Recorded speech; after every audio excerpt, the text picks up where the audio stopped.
Hello and welcome, ladies and gentlemen, to PF International and Finals Day in the 2025 Motorsport UK O-Plate for the Rotax classes presented by Wera Tools. My name is Henry Baudet, and joining me once again this weekend is Anthony Jordan. Anthony, this is where the metal meets the meat.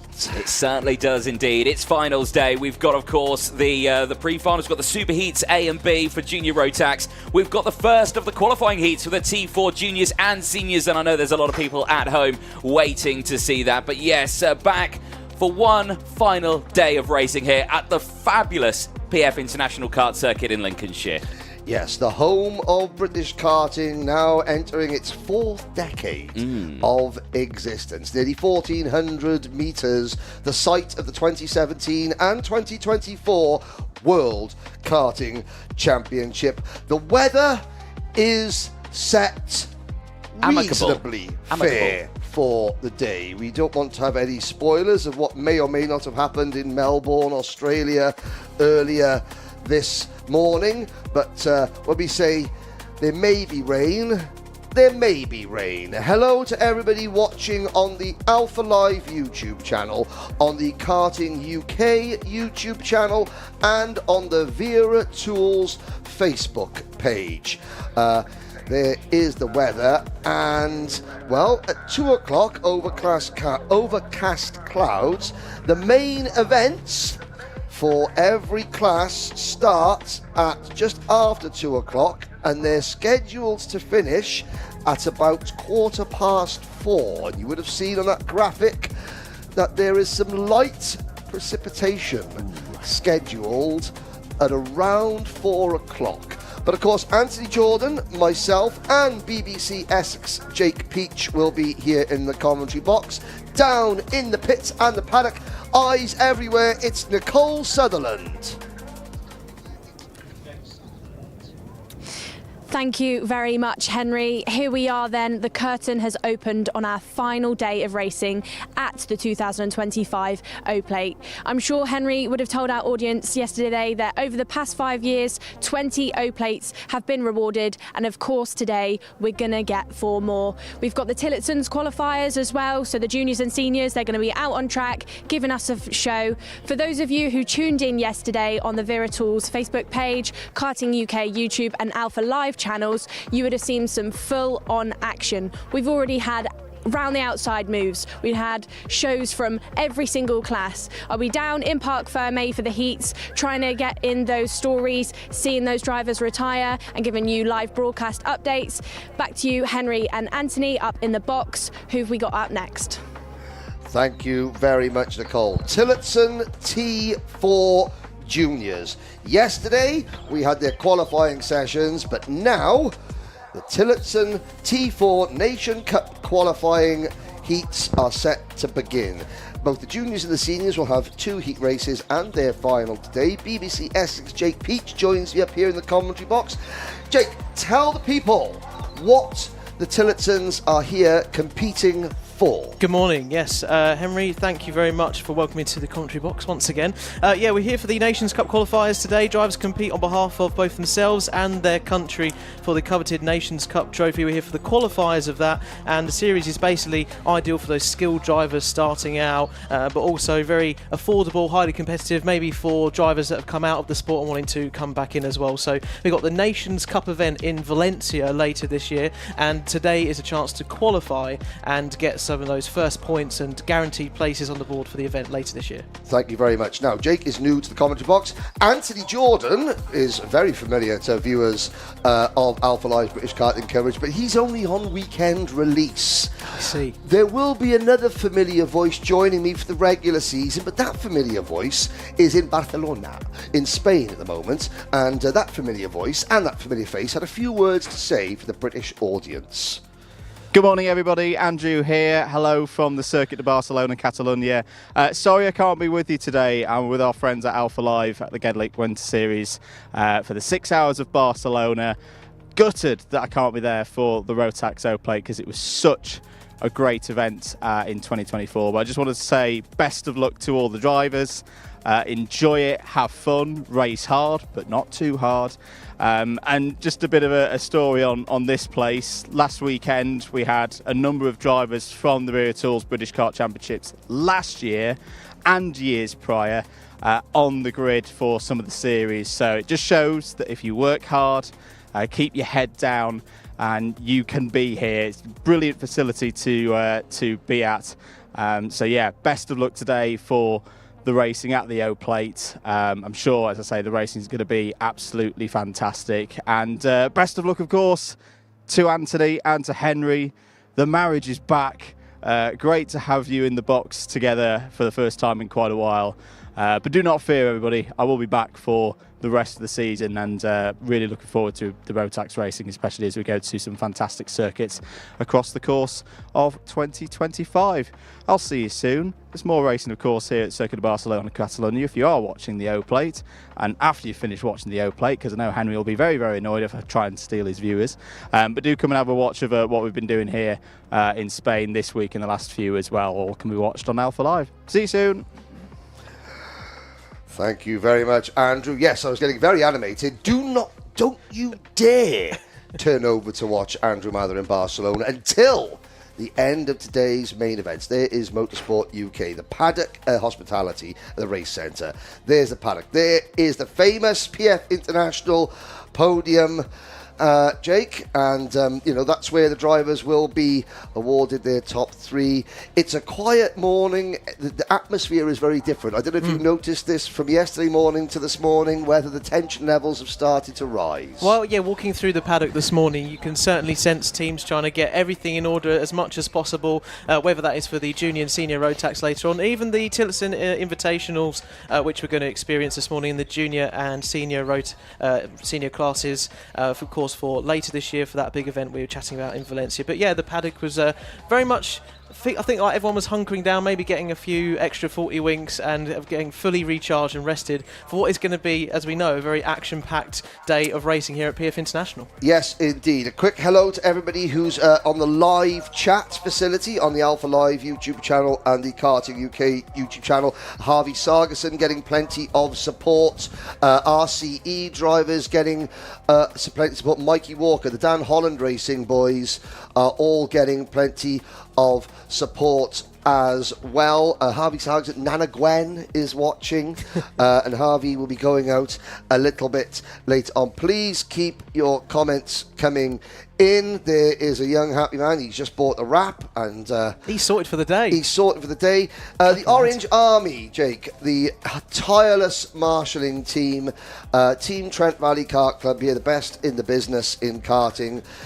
They are on post, and there's a green flag in the air. What does that mean, ladies and gentlemen? We're going racing. We're about to go racing. Tillotson T4 Junior will be your first race of the day.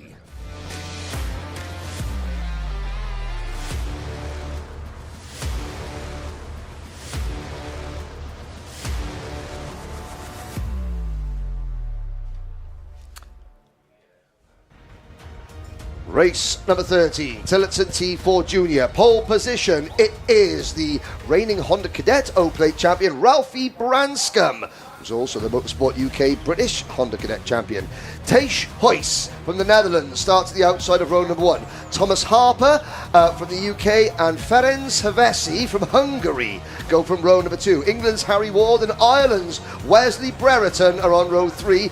Irish driver Ben O'Keefe and Ronnie Legg start on row number 4. The fifth and final row of the grid, Harry Gardiner and Samuel Harris from Ireland. Once again, Jake, these drivers, they're racing for points as well as a guaranteed place in Valencia Yes, at the end of the season. The top 3 finishers of today in the final that we'll have later on in the proceedings will give them a top 3 guaranteed places and prize money towards that Nations Cup event in Valencia. So yeah, big things at stake today here at PF International. And as Pink Floyd once said, the distant sound of thunder emanates through the Lincolnshire countryside, because these are 4-stroke karts. They're all identical. Prepared Tillotson, part of the Praga IPK family of karts. It's great to see the Tillotson name here in the paddock. I want to say a big happy birthday to Daniel Sleever from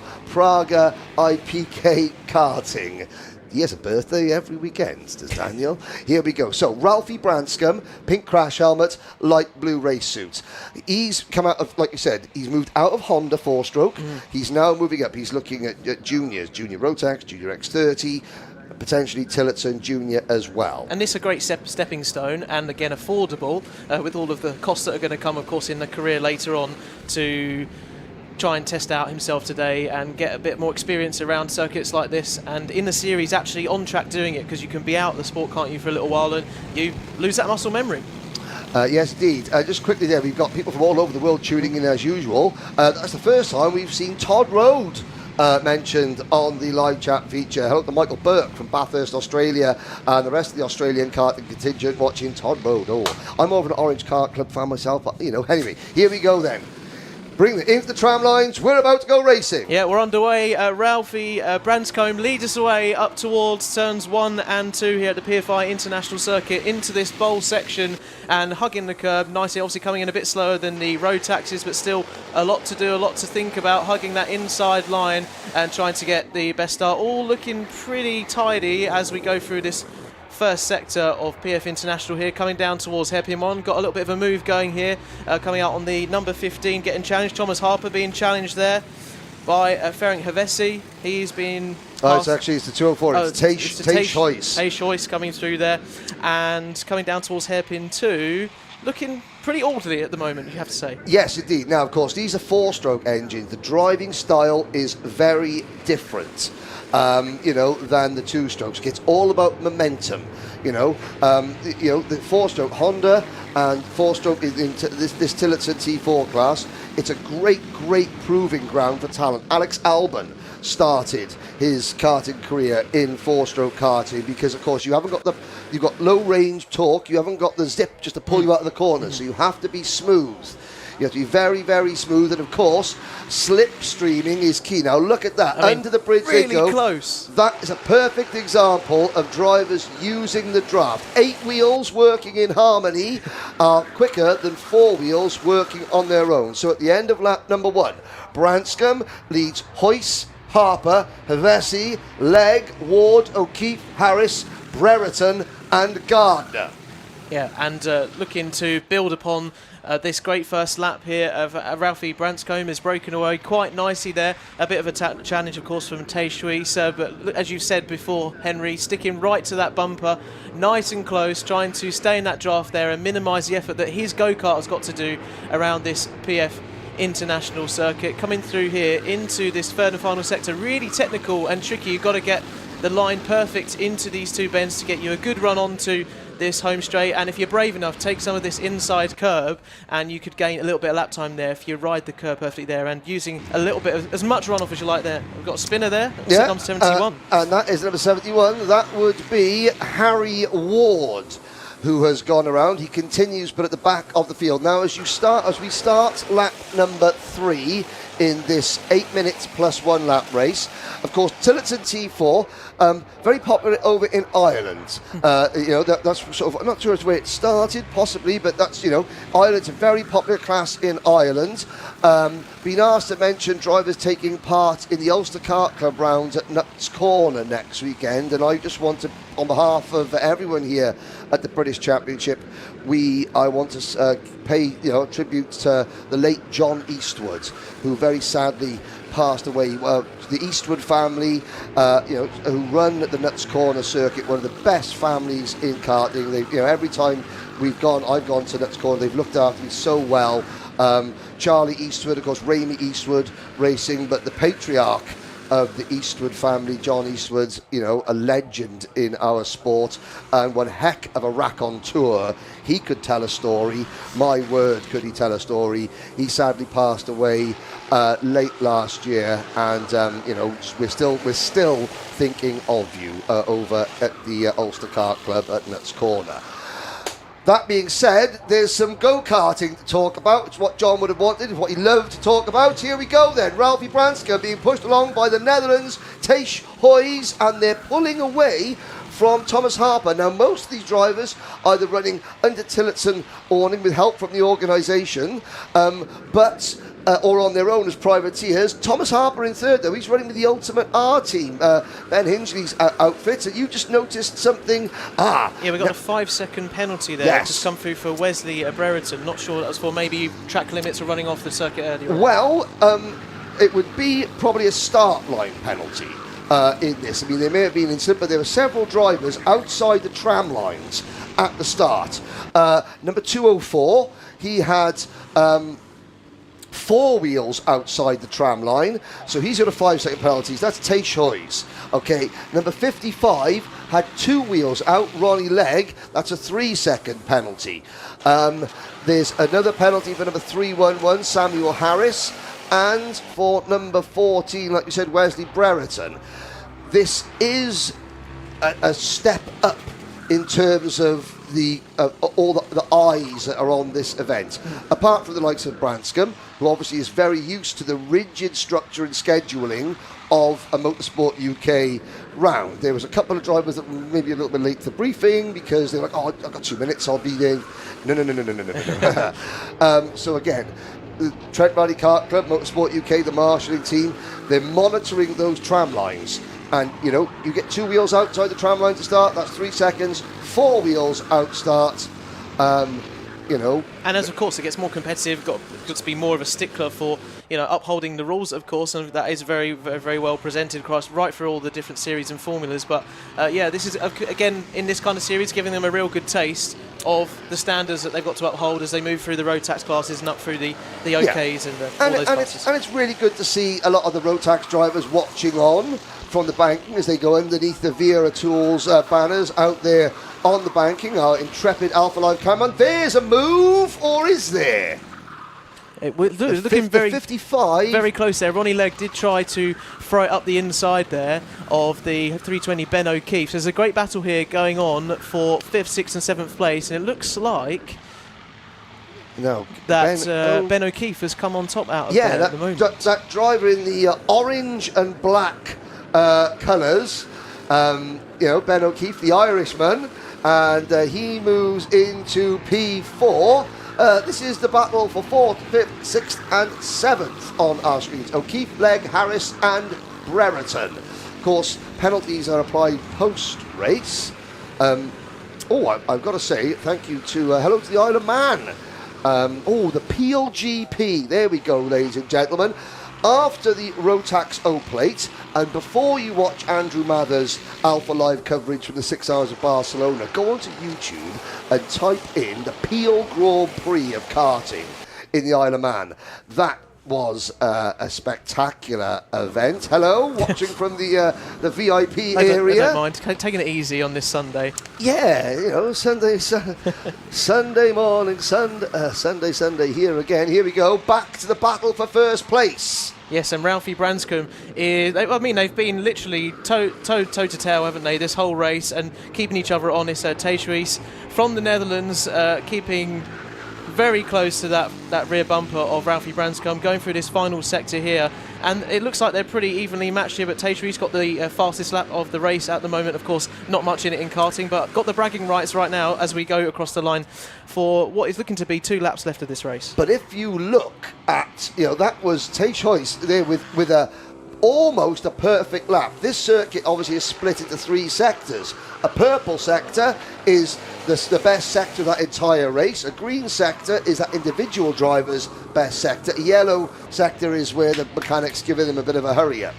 But You know, purple sector 1, purple sector 2. And a dive down the inside here from Tej Suisse. A nice move as we go into the hairpin there, and having to get your braking, of course, spot on there to not get squirrely coming out towards hairpin 2. Yeah, because of course you have to be smooth and momentum. The back at spectacular looking driving in Tillotson is not the best way. You know, on Branscombe, getting over the curbs there at the Fullerton S's. Now Taking down the some back risks. straight, yeah, taking a bit of risks. The clock has struck 0. Next time around, they will see the last lap board go out through the final chicane, past the grandstand and the dummy grid. Hoist starts to defend. Branscombe will try now to set Tish Hoyes up as he goes onto the bowl. But not quite yet. Over the Litchfield Bridge is next, and Branscombe looking to the inside.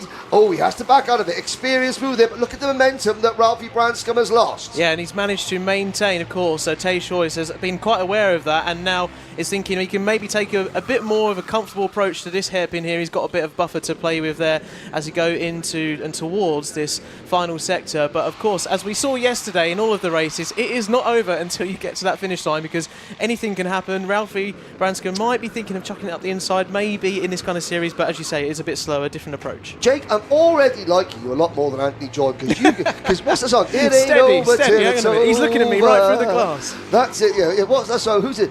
It ain't over till it's over. Yeah. See, oh, you've got someone to sing along with me. Anyway, I'll tell you what, who's we've got a singing race along? to finish. It's singing along. It's Tish Hoyes, And he's from the Netherlands. taking the checkered flag here in this Heat 1 of the Tillotson T4 Juniors, this qualifying event here at PF International, and taking that third spot, Thomas Harper, who's had a pretty lonely race from the back and just keeping himself honest there. Yes, Ronnie Legg gets a 5-second penalty as well.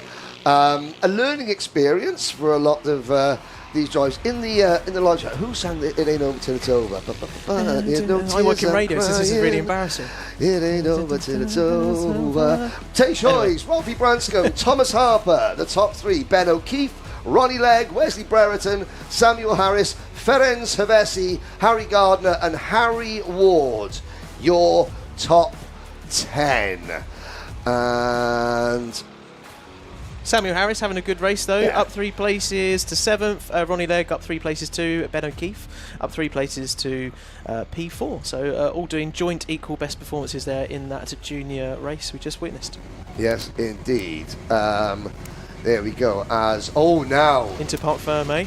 unlike Joao Castro, that 204 NASA panel does have a little bit of the Euro lean going on there.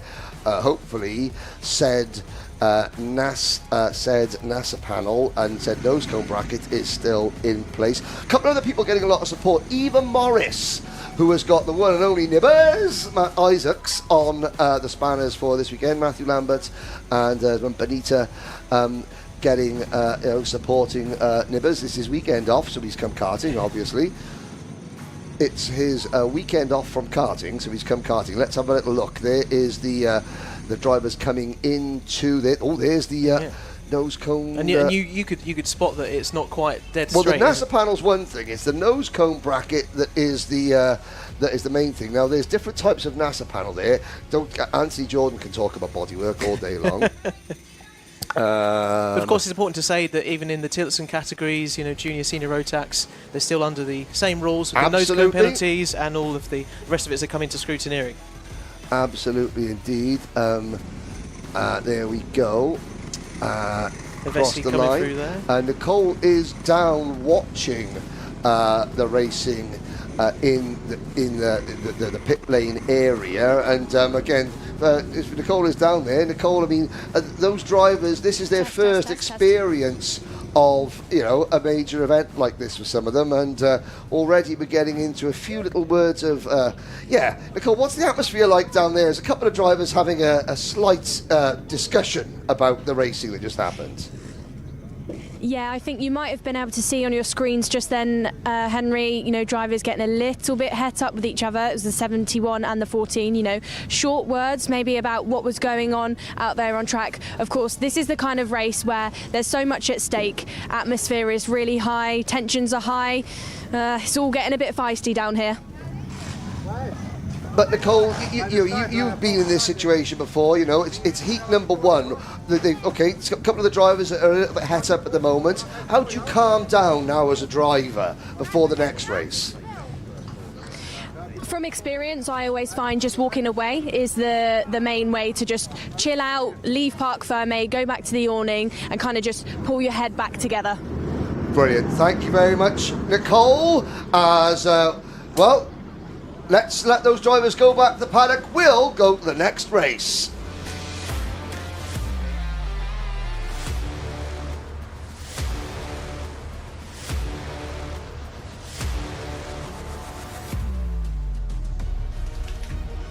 It is Tillotson T4 Senior. Here is your starting lineup. From Ireland, Aaron Coogan on pole position, and from the United States, Noah Rosser on the outside of row number 1. Jean Bremer on the inside of row 2 from the Netherlands, followed by England's Owen Roberts. Row number 3, Henry Bell, who we featured on the Paddock Show last night, and Northern Ireland's Ewan Miller. Then it is former Kart Masters GP Minimax champion Philip Rawson and Chris Alcock on row 4. John Nuttall and Sam Hinksman on row number 5. Tyler Brereton and Jason Bradbury on row 6. Keith Burke and Olivier Lemmens from the Netherlands, Zach Mead and Luc Hoornstra from the Netherlands as well. Warren Russell and Joe Bechtold, an all-Irish. 9th row, Ed Davidson and Max O'Neill round out your top 20. And thank you to Paul Ozan, Lenny Kravitz. That's the one. Goodness, why didn't and we a get big that? hello to Paul Ozan, terrible, the isn't Gold Kart team and all the historic kart that you're doing. Great guy. Glad you're watching. I could do a stand-up gig with Paul because he is a laugh a minute. Usually it is driving, but there we are. Here we go. Drivers in the tram lines. Are we behaving ourselves in the tram? Well, somebody in the middle, not quite. And let's have a little look. They go into turn number 1. Oh dear! Big crash there. Hopefully they're okay. 3 drivers have decided to park in the very well prepared barriers at the bridge. They're all up and out of their carts. There's a marshal with them lifting broken wagons off each other. The drivers are now looking down to see who can maybe get back out. Okay, so the 308 is there. That's Olivier Lemmens from the Netherlands. I think I saw, did I see the number 17 of Jason Bradbury also out yet? And the 3rd driver, Luc Hoornstra. So, after a Dutch win in the opening race, we've now got double Dutch here, and there's 2 of the Netherlanders out of the race. And of course we've got a yellow flag at the moment. Once that's been cleared up at the moment, it's very dangerous here, of course, going at very high speeds through these first couple of S's. So unfortunate for those 3 drivers there, but it looked like just a very unfortunate coming together, and not enough space, believe it or not, going through the 3 wides at these turns, because it can very quickly shut the door and the space can go. It could and did go Pete-Tong. Luckily, all the drivers are out. There's a couple of, so Mark and the team from Tillotson have got a bit of work to do. You can see one driver trying to get the pull cord started. Of course, these are the 4-stroke pull cord start engines. That is an unfortunate start. The race clock is still ticking, and there is a rear axle doing its best impression of a banana. I hope he hasn't got any loose fillings, because you could that's what's going on. It's with almost that dancing, engine. isn't it? It's not in the way that you want. It looks like someone's dancing. If you dance like that, Jake, I'll be very upset. Aaron Coogan, no relation to Steve. Maybe, who knows, is leading this race. Noah Rosser from the United States is second. Jean Bremer, the only surviving Dutchman from the 3 that started, is there in third, followed by the O plate of Owen Roberts. I would imagine that would mean he won this event last year, it being the O plate. You'd and hope all so, that. yeah. You'd hope so. So Noah Rosser coming out, unfortunately, from that scuffle on the first lap back into second, but I'm sure he'll be very happy tucked up right at the back here, this yellow flag. They're all bunched very much together, and it's just got an equal chance all resets again. Yes, indeed, because the green flag is in the air. The incident has been cleared. We're off and racing once again, and this time they all make it safely through the Bruno Ferrari S's, out on the banking side by side. Here comes Still trying to get it home. Driving in, looking like that. You can see double. But out the front, it's 5 or 6 karts in a line heading down towards turn number 1. There is the number 11 kart. Sorry, is it number 17? Number 17, Jason Bradbury, sadly coming into the pits there. Of course, just that rear axle damage, just too much to cope with there. Hopefully, maybe Nicole can get a word with what happened there and get his perspective later on. But here we're at the front of the pack with Aaron Coogan, Noah Rosser, followed by Jorn Bremer, Owen Roberts, as you mentioned there, the O-plate, the bit of the prestige in this senior T4 field at the moment today here at PFI International, followed by Henry Bell, Ewan Miller, Chris Alcock, Philip Rawson, John Nuttall and Hallie Hinksman round off your top 10 at the moment with just about 4 odd minutes and a lap to go at this PF International circuit. You can see the number 29 kart in the back, Philip Rawson. Philip has raced karts all over the world. He's got a family now. I've just met his I don't know if it's his wife or his partner. And got a young daughter as well, who was a little bit upset that she couldn't see over the barriers there down the side. But young Miss Rawson, don't worry, I will tell you how Daddy is getting on. And Daddy Rawson, Philip Rawson, moves into 7th position in kart number 29. And meanwhile, at the front, we've had Noah Rosser do a lovely move up into that first hairpin and taking a very opportune moment to take the lead off of Aaron Coogan once again. Of course, on your screens, it'll update as we cross the third sector timeline provided by Alpha Live here in association with Wera Tools, helping us deliver all the coverage here to you live right across the world. It is indeed across the world. We had viewers from the Seychelles yesterday, from the Barbados, as Philip Rawson and the number 414 car of Ewan Miller now begin to battle over 5th position at the end of lap number 4. 3 minutes and change to go. Noah Rosser in that bright red race suit has pulled away, but Nicole down the pit lane, what can you see? What can you tell us?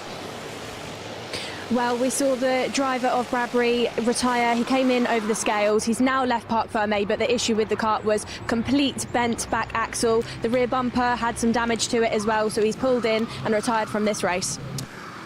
Thank you very much, Nicole. He's now got a couple of hours, not too long, however. The second senior heat is at 1:20 this afternoon. And from your experience, Henry, having covered countless races over the years in all these series, is that enough time to get the go-kart back into good shape for later on? Provided he has got the spares, even as a privateer driver, yes, there is enough time. However, in this class, even if he's only on his own attempt, there are people in the Tillotson. They're a really good, supportive crew of people.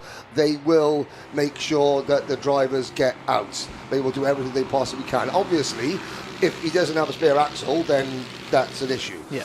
But, You'd think they do. Mark and the guys at Tillotson, they're really, really good. They want to see all their drivers out at all times, so they will help to make sure that he does get that fixed. And then send the invoice. Very much so. Really forcing him wide there. No! And, I mean, that was really on the edge of racing there, but a very good action to see between Aaron Coogan and Jorn Bremer there. Jorn Bremer really forcing the issue, trying to hold on to that second place at the moment, as we see here on our screens. Owen Roberts and, I believe, Philip Rawson. Signals there as Roberts goes past the number 347 of John Bremer. Is like pats the back of his head. Oh dear. And that was John Nuttall coming to grinding to a halt.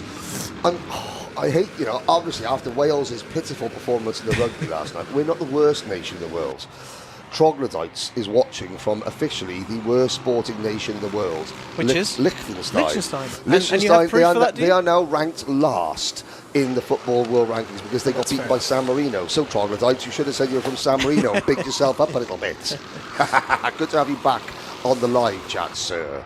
But Owen Roberts here making his O-plate count. But there's quite a gap now to Noah Rosser, who's putting in a tremendous performance round here at PF International Circuit. Owen Roberts, though, got it all to do with Jorn Bremer right on the tail of his T4 Tillotson go-kart here as we're going through the second hairpin here, coming up to this technical sector 3 as we get to the chicane. A nice little battle going on here, Henry. Yeah, that's the number 75 of Aaron Coogan, our pole sitter, going back past Philip Rawson. The hand signals are far more demonstrative in this class. Again, as people patting the back of their crash helmets, that signal for like follow me or draft with me. Moving forward, the kids, the younger kids, they're very small little hand signals. But the Tillotson drivers, they want everybody in around them to know exactly what they're doing. The clock has struck 0. Which means we have 1 lap to go, although with that contact I think we saw earlier on in the couple of hairpins, Jorn Bremer has received a 5-second penalty that just has come up on our screen. Jake, you might say the word contact, you might say the C word, the race director might say an incident that may be worth going under review. Yes. Maybe. Between the two. Philip Rawson picks up another spot. Oh, and there's a little bit of aggro going into turn number 2 as the driver started defending. This is Rawson now running in P4, or is it P5? No, he's 2, 3, 4. Yeah, Rawson 4. The shake of the head of Mr. Halle Hinksman. Sam Halle Hinksman, as they come around, they will see the last lap board now. It looks like Noah Rosser, 2.1 seconds in front. Jorn Bremer and Owen Roberts, 2nd and 3rd on the road, although Bremer has been given a 5 seconds penalty. And of course, the kart drivers, they get to see the boards as they're going around the circuit, but will they be aware of that? Absolutely. Yep. Even, like, for example, if there was a driver that maybe got, a technical flag in qualifying yesterday, followed by 5 black flags, he would have been aware of it. He just chose not to pit and was sent home.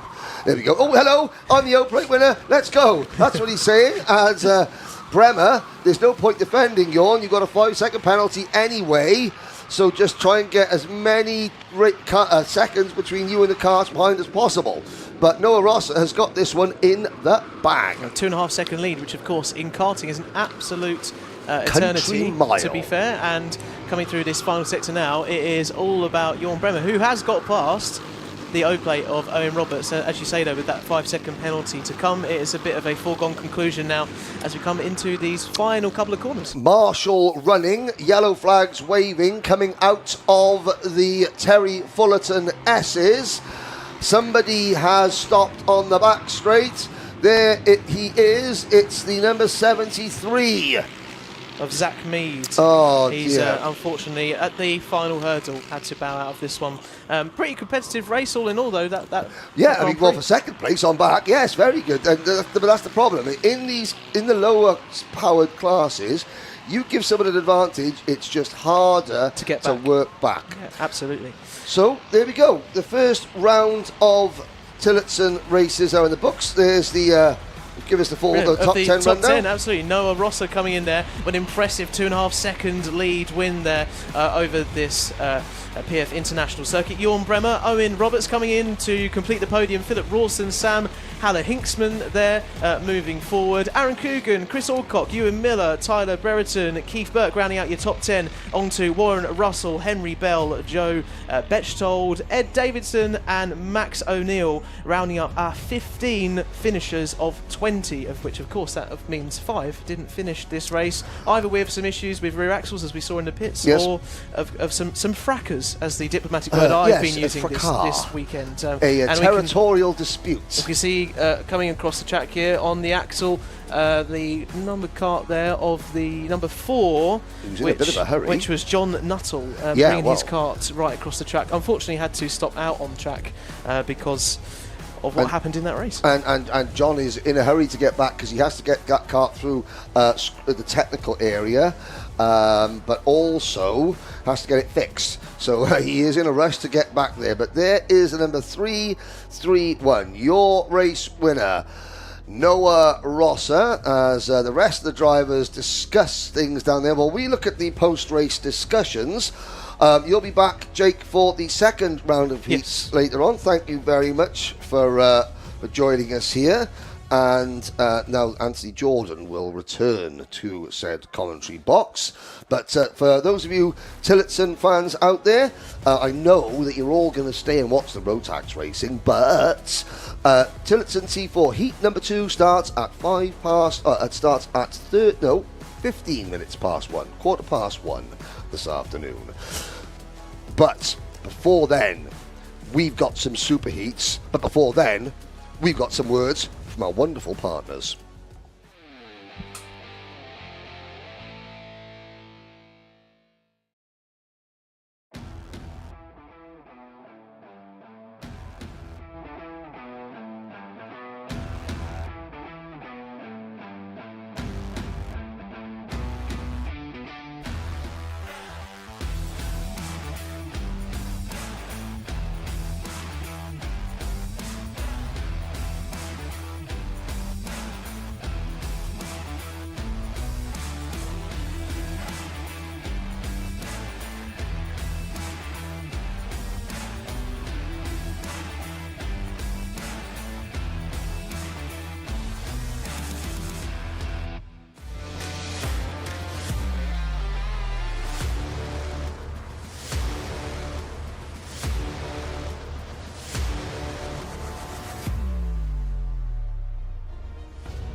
It's the 2025 Rotax British O-Plate brought to you by Wera Tools, and it is time for the Superheat. Superheat A, and it's Junior Rotax coming out first. Leon Hasty and Cameron Nelson on row number 1. Eli Baden and Charlie Wolford, after brilliant days yesterday, put it on rows 1 and 2. Matteo Palazzo and Kian Bernard go for row number 3. Ellis Bell and Daniel Kilpatrick on row number 4. Row 5 sees Finley Buck and Ryan Gandor go from the rounding out the top 10. Jared Fox-Whiteley and Ava Morris, they go from row number 6. Cole Denham and Jack Collinson are next, followed by Zach Starbuck and Shun Sekaguchi. Then it's Ewan House and Saint Quaker starting on the bubble. William Archer and Joseph Yao go from row 10. Jake Flewitt and Jensen Hookie are next, followed by Nathaniel Gray and Harry Holland. Marcel Papakul and Finley Lyons go from row 13. It's Elliot Surtees and Luke Holmes-Balak on row 14. Sebastian Lusch, John Buchan, Ava Reynolds, Adam Turashek. The next couple of drivers, Jacob Carnes. Not everyone has made it out, I don't think. John Buchan, Adam Turacek and Elliot Surtees out there as not showing up. Hopefully there's just a transponder issue. Here we go. We'll explain the superheat warmer as we go. In fact, thank you drivers, we because can you've do all it started. right now. Yes. So everybody all 66 entries in the junior Rotax class competed in 2 heats yesterday. This is a superheat. It's points plus another half. So it's, instead of, you get 0 points for a win, but instead of getting 2 points for second place, you get 4 points, and so on. I have the full list somewhere, but at the end of these 2 superheats, the drivers in the top 36 in points go into the main event. Everybody else goes home. At the moment, in this race, 33rd in points is Ewan House. 35th in points is Zane Quecker. William Archer and Joseph Yao are the first 2 drivers on the outside looking in. Yes, indeed. So basically, the 10th row backwards, they've got the work to do here. Yes. They need to step up. They need to push through the field, try and gain those places. If you are behind that and you have a moment, you can class your weekend is over at that point. You won't make the final. It's a little bit cutthroat, but that's karting. You've got to be at that peak level. You've got to be the best to compete for these one-off plates, and that is what we're about to find out. For the drivers who are on the front row of this one, Leon Hasty and Cameron Nilsson, good races for them. Leon Hasty undefeated yesterday. He's looking to see if we can capitalise on that today. In this first superheat, we are green, we are racing down in towards turn number 1, and it's a brilliant start for the inside row. Leon Hasty immediately covering off Cameron Nilsson, defending that inside line, going in towards the Bruno Ferrari. Yes, there's no drama there. You can see the Chaos Sport making the way through. I think that's Matteo Palazzo, who's got up into second place there, Henry. If that's so, that's a brilliant start. That young driver, Matteo Palazzo, came here to the first round of the British Championship last year as a privateer and poled it in qualifying. He's now joined KR Sport. He's a very, very talented young man, is Palazzo. Now we're going to find out if that speed can translate into the aggression and temperament that you need to win a big one-off British level event. As Jared Fox-Whiteley sends at the inside, and Cian Bernard in the Wera Tools sponsored Kart entry heads to the runoff. Yes, indeed. Very close moment for those two there, but clear breakaway at the front. Leon Hasty and Palazzo breaking away now, clear by 1 second from Cameron Nilsson, who started on the front row of the grid. Eli Baden still there in P4 from Charlie Wolfer. Ellis Bell with a good start there in P6 from Jarrett Fox-Whiteley. Kilpatrick in P8. Finley Buck and Cian Bernard now rounding out the top 10. But eyes will focus on these top two for the moment, Henry. And they're having a nice little scrap. But in this sort of situation, you would feel it's work together, break away, don't have a battle. It is a superheat. A good result is needed. Yeah, now Finley Lines, he started the day all the way back in 51st place in the points. Oh, the dear. 37, Rayan Gandour, the Canadian driver, runner-up in this year's Rotax Winter Series over in Orlando. Rayan, where's he put himself? He was 19th in points coming into that, so he should still be okay. There's a former Kart Masters champion there, Finn Leslie, in the black coat. Come back to watch some racing, and we're getting reports. Nicole Sutherland is down in Parc Ferme. Nicole, has it just started to spot with rain? It absolutely has, Henry. It's not that heavy just yet. It's only spitting. I'd quite like to see it get a bit heavier, actually.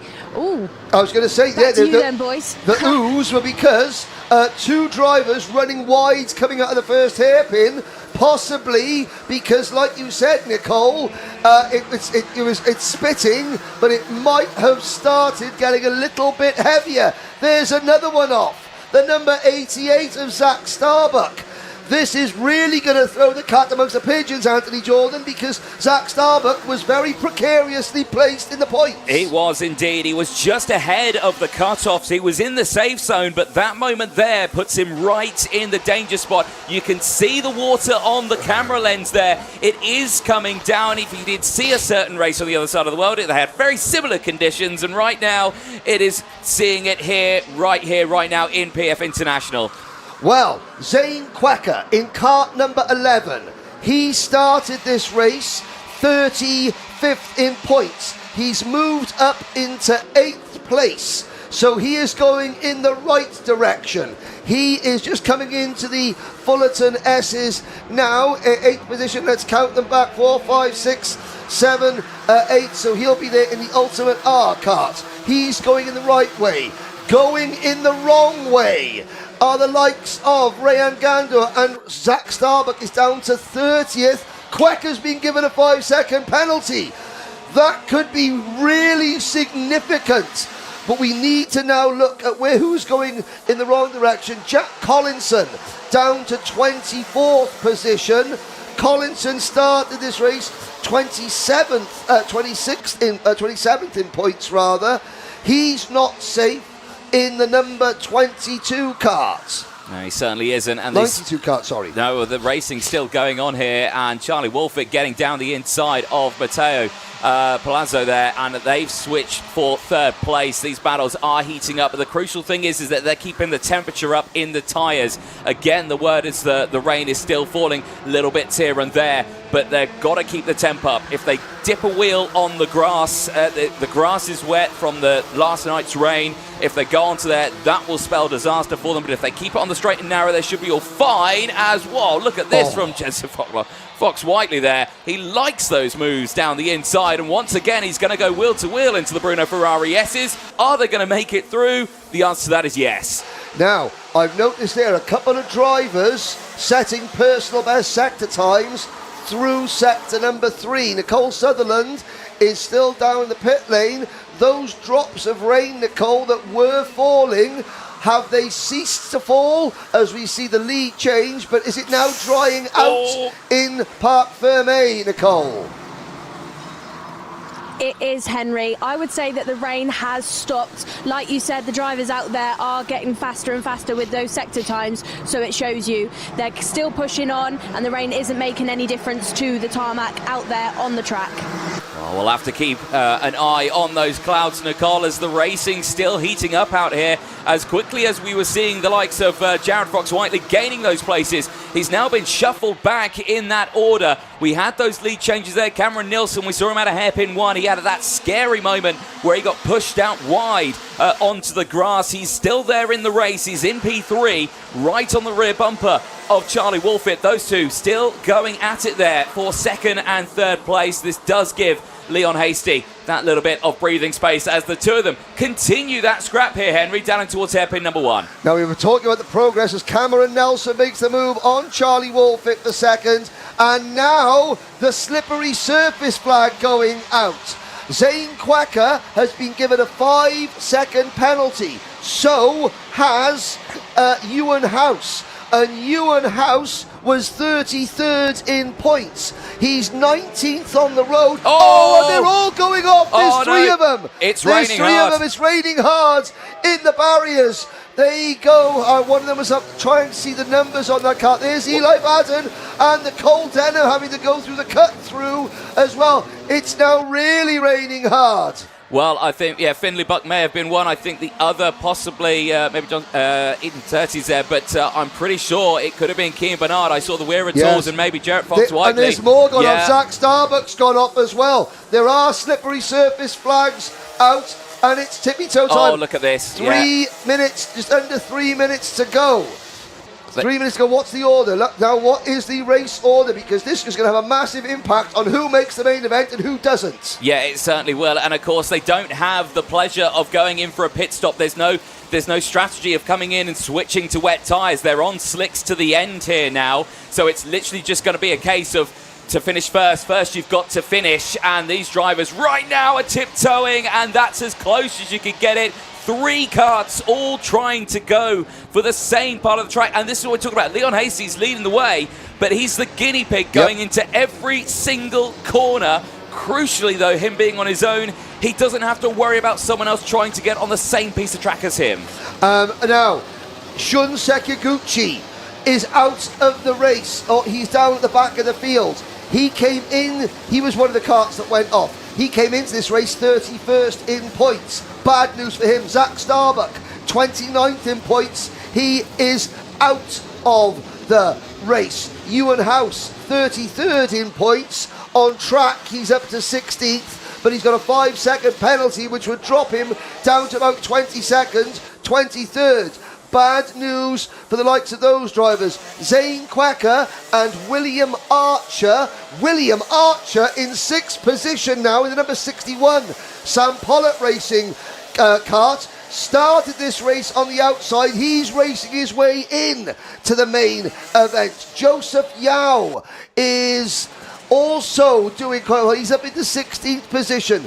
Jake Flewitt is up into the top 10. He's gained 11 positions. He's trying to race his way in. The weather has thrown the cat amongst the PFI pigeon, and I don't mean Anthony Jordan. Well, again, these points, they do mean something for these drivers, but you have to remember, Henry, there is Superheat B left to go as well. Those results can change what happens to a handful of these drivers as well. It is far from over just yet, but 30 seconds plus that one lap, and you are seeing these moments here. There on your screen is William Archer, 13 places gained. He's just tiptoeing his way around now, thinking, right, I've got to keep this kart on the island to the end. Yeah, he had an absolute snotter yesterday of a day, did William Archer, but he's raced his way in now. Now Cameron Nelson deciding that he wants to block Eli Baden going down the start-finish straight. That was on the limit, but look at Zane Quacker.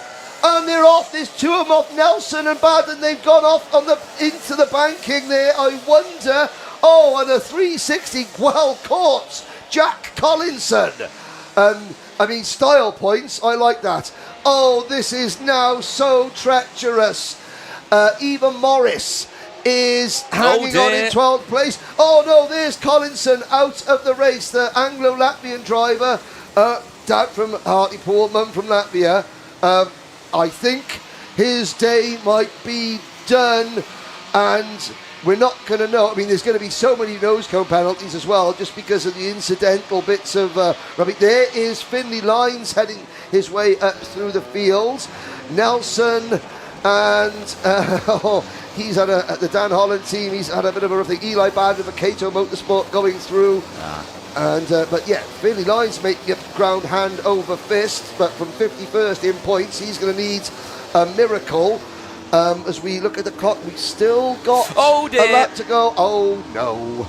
Man, that is again Game for Finlay over. Lines. It's just so many cars trying to go for the same piece of track. It is.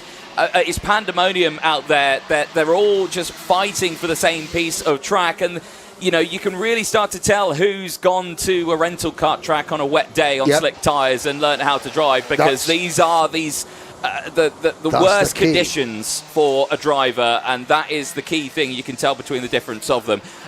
This, though, is our lead battle? No, Leon Hasty leads by 3 seconds. 3.6 seconds, yeah. Matteo Palazzo is there in second position. There he is. There's Leon Hasty. So this has been he's glad he made a good start, because it's kept him out of the chaos behind. Matteo Palazzo. He's answering questions about whether he's got the speed. Now we know he's got the nous to do it at this level. Excuse me. Zane Quacker, even with a 5-second penalty, is going to finish a superb third. Here he comes across the line. I would say provisionally Zane Quacker has just raced his way in to the main event, as has that driver going across the line there for Sam Pollock Racing, William Archer. They started 18th and 19th. They finished 3rd and 4th, did Quacker and Archer. Finley Buck, Daniel Kilpatrick. Great drives from those two. Didn't mention that much.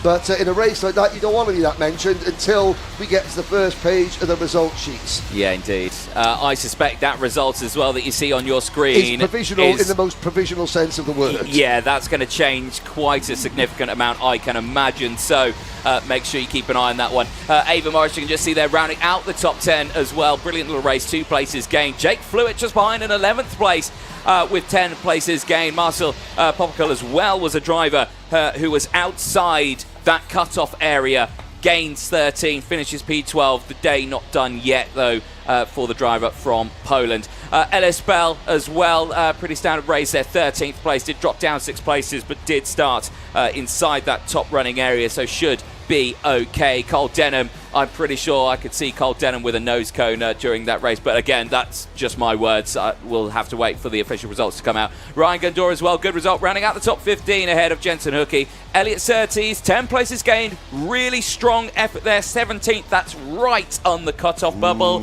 I think that might just not be enough, despite the fact that was a brilliant, brilliant drive. Joseph Young, Nathaniel Gray, Harry Holland, Finlay Lines, running at the top 21 from Luca Holmes, Balak, Sebastian Luge, Keane Bernard, Jacob Karras from Jared Fox Whiteley, Ava Reynolds, Shun Sekaguchi, and Jack Collins, the 29 finishers. And I suspect, Henry, the words down there will be unprintable on a pre-watershed podcast. Yes, yeah, exactly that. But that's that's the hardest racing conditions these drivers could have faced in possibly their career. They're out there, it's a dry track, they've got the temperature into the tyres, it then starts to rain, the grip level disappears, there's karts going everywhere, and then you've got this huge scrap for temp in the tyres. That is the hardest race you could probably have. And of course, it's what's at stake as well. Yeah, exactly. Drivers who will be now very, very nervous.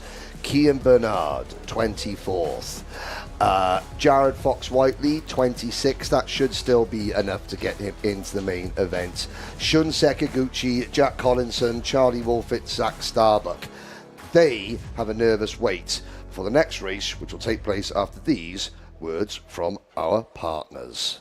Here at Demon Tweaked, you probably know us for our massive cartwear range. We've got everything from suits, boots, gloves and helmets from the biggest brands in the business. But we are so much more than that, because if you're looking for kart parts, well, we've got you covered too. We've got everything from Rotax parts, sprockets and chains, discs and pads, data loggers and dashers, fuel tanks, steering wheels, bead breakers, and loads more. But of course, it doesn't just stop at the track, and if you're looking to build your skills in the sim, then we've got everything you're going to need to build the ultimate rig. So whether you're just getting started or you're already at the top of your game, Demon Tweaks has got you.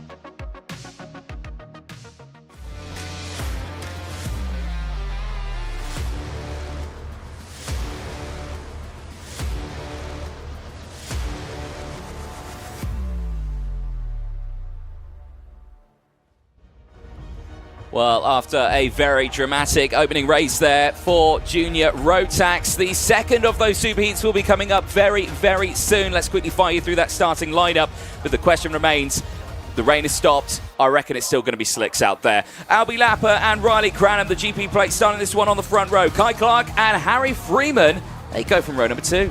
On row number 3, Aston Sharp, who don't forget qualified 66th and last yesterday, and Jensen Chalk, Louis Radcliffe and Riley Bishop on row number 4. Albert Friend and Ethan Griffiths go from row 5. He is Welsh, for rounding out the top 10. Lewis Lumda and Vlad Tomachuk round out row number 6. On row number 7, John Richardson and Charlie King, Daniel Minto and Ryan Gill are on row 8. Row number 9, and on that cut-off spot, Reese Owen and Pierce Wade go from row 9. They'll have Henry Cameron and Shane Chandilia rounding out row number 10 of the top 20. Joel Dixon Cohen, Noah Barham, Dijon Bennett and Daniel Hartley. Harvey Sargentson and Benjamin Backer on row 13. Samir Paul and Harry Taylor on row 14. The last few drivers, Rory Armstrong, Kieran Stewart, Freddie Ridrington, Connor Large, and then at the back of the field, Hani Sadiq, although Hani Sadiq may not be out there, didn't show up. So, as things stand, Team Canadian Pierce Wade was 36th in points coming into today. Someone at the back of the field has gone for a spin on the rolling lap. The track is definitely slippery because that's the 3 drivers going around. So, Pierce Wade, P36. He's in kart number 40, the black and yellow of the global karting team. Henry Cameron, the Ultimate R number 21, is the first driver on the outside looking in. Then Kenya's Shane Chandaria for Pro Train Racing. And for the first time this weekend, the Alpha Live onboard camera is with Kai Clark with Harry Freeman, starting on the outside of row number 2. Drivers on the grass, we're underway and under the bridge. Freeman with the onboard camera as they head out. They slither out on the banking, and already we've lost one, and that's the number 64. That is Daniel Hartley for Ultimate R. Oh, I'm going to love this onboard camera, and you've just seen the onboard camera car make a great move up the inside the P3. Yeah, indeed. Well, let's keep an eye on all of these racing, because again, it's still looking pretty slick out there, Henry. The traction levels aren't quite there, and remember, they've not had much time to get temperature into the tyres. We go on board there, you can see, with Harry Freeman for the Kart Republic team, the KR Sport team, I should say, as they go through. But that is a very interesting moment there. A tenth point for one of the strawberry carts in the midfield. Yeah, and that's the GWR, the George Whitbread Racing machine in the middle of that action. That's Joel Dixon Cohen. I believe. No, is he not? It's definitely a GWR. Yeah, it is. It was in that mix there. Connor Large. Scotland's Kieran Stewart hasn't gone out there. Daniel Hartley at the bottom of the field. There is a sight that no one wants to see. It's the number 44 Strawberry Racing kart. And if the camera's on, that means that Cole Sutherland isn't far away. Wonder if we can find out as the race progresses what caused Connor's day to come to an early conclusion. Here we go. Action for the race lead here live on board with Harry Freeman, who's going to try and send it down the inside of the Terry Fullerton S's. Gets that job done. Now has the work of defending that position from the rest of the field, as that pack is starting to close in just that little bit here. Now, you just saw there, that's Connor Large leaving the pit lane area, the repair area. He's not started that race, but he's rejoined it now, albeit right at the back of the field and 2 laps down. I tell you what, we will potentially give you a little bit of Alpha Live history at some point today. We haven't seen an on-board move for the race lead in a British Championship event. Harry Freeman's has got it, the lead, and he's got the camera. Will we be able to see? But he's got Riley Cranham bearing down on him in a hurry, with Albie Lapper, Aston Sharp, Kai Clark and Jensen Chalk. Mummy Chalk is watching from a 70s weekend away in Butlin. 70s, that's the era of music they listen to, and it's the amount of vodka that she drank yesterday, apparently. That was Jensen told me that this morning. Well, there you have it. Points, final intermediate classification. These are going to be determining where people are going to be starting for that all-important O-Plate final later on today. Leon Hasty has got 0 points. He's fine. Ooh. This might change it, though. Down the inside, Riley Cranham retaking that lead. Now, Cranham currently sits 4th in the points, which means he'd be starting on the outside of row number 2. That position change there, I think, puts him now ahead of Harry Freeman, who was 3rd in the points. That now changes who starts on the inside of row number 2. And remember, the inside row gets the better run down in towards the Bruno Ferrari S's. So that overtake is more important than you might think. Yes, it is. So Anthony Jordan, look at that mean green TB kart machine of number 17, Riley Bishop. Well, he just gained a load of places, and there's a problem. That's the 74 of Charlie King, and the number, Jensen Chalk. He's waving his hands in the air in despair, kind of like the same action that his dad Mike was using when he tried to get into the Liverpool PSG match and realised that his Apple wallet had deleted himself along with his very expensive tickets. And hands in the air, despair, he was forced to go back to the pub and drink 18 pints. Well, there you have it. Shocking. Shocking. Less than 6 minutes to go, and there is Chalk out of the race. The damage is too much. He has to pull it off. And where was Chalk at the start of this one? Was he in a danger zone? No, 12th. He was 12th, so he might still be okay, but we'll have to wait and see. Action still happening, though. There, going now backwards. Riley Bishop losing out on 3 or so places. Still in a strong spot there. And some of the drivers who have had really good races. Harry Taylor, who started this one well down the order, now finds himself inside the top 10. He is looking to make sure he gets into that final later on today. Has he done enough, though, Henry? Do you know something? He was 56th in points. He had 52 points. Don't forget, the lower the point score, the better. 52 points. Pierce Wade had 39 points in 36th. Wade is driving. Where is Pierce Wade on our screens? The answer is he is having a great drive. He's up to 9th. So Pierce, under pressure, doing a great job moving up.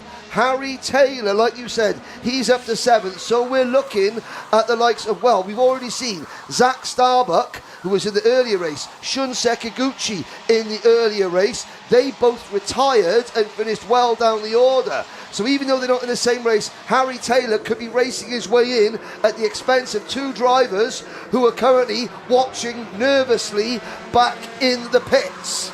Well, we'll keep an eye on all those points as they progress. Of course, we'll keep an eye on the racing on track as well, as Cranham's lead extends now to just under half a second from Harry Freeman. Aston Sharp there in 3rd place. He's another 2.2 seconds further down the road, and we'll keep a very close eye on these gaps as they go on. Albert Friend and Joel Dixon-Cohen, they have just switched places on that previous lap as well. Henry Cameron not had a good run on that last lap as well. He's just lost out in 3 places. He's dropped down to 23rd place. Harvey Sargentson getting up to P25 as well. That drop from Henry Cameron, that could be significant because he was 38th in points. It could be as we've got a change as Kai Clark goes past Aston Sharp. Beautiful Henry Cameron dropping down the order, maybe dropping out of this event. Bishop. As Harry Taylor, there he is in the Dan Holland racing car behind Bishop.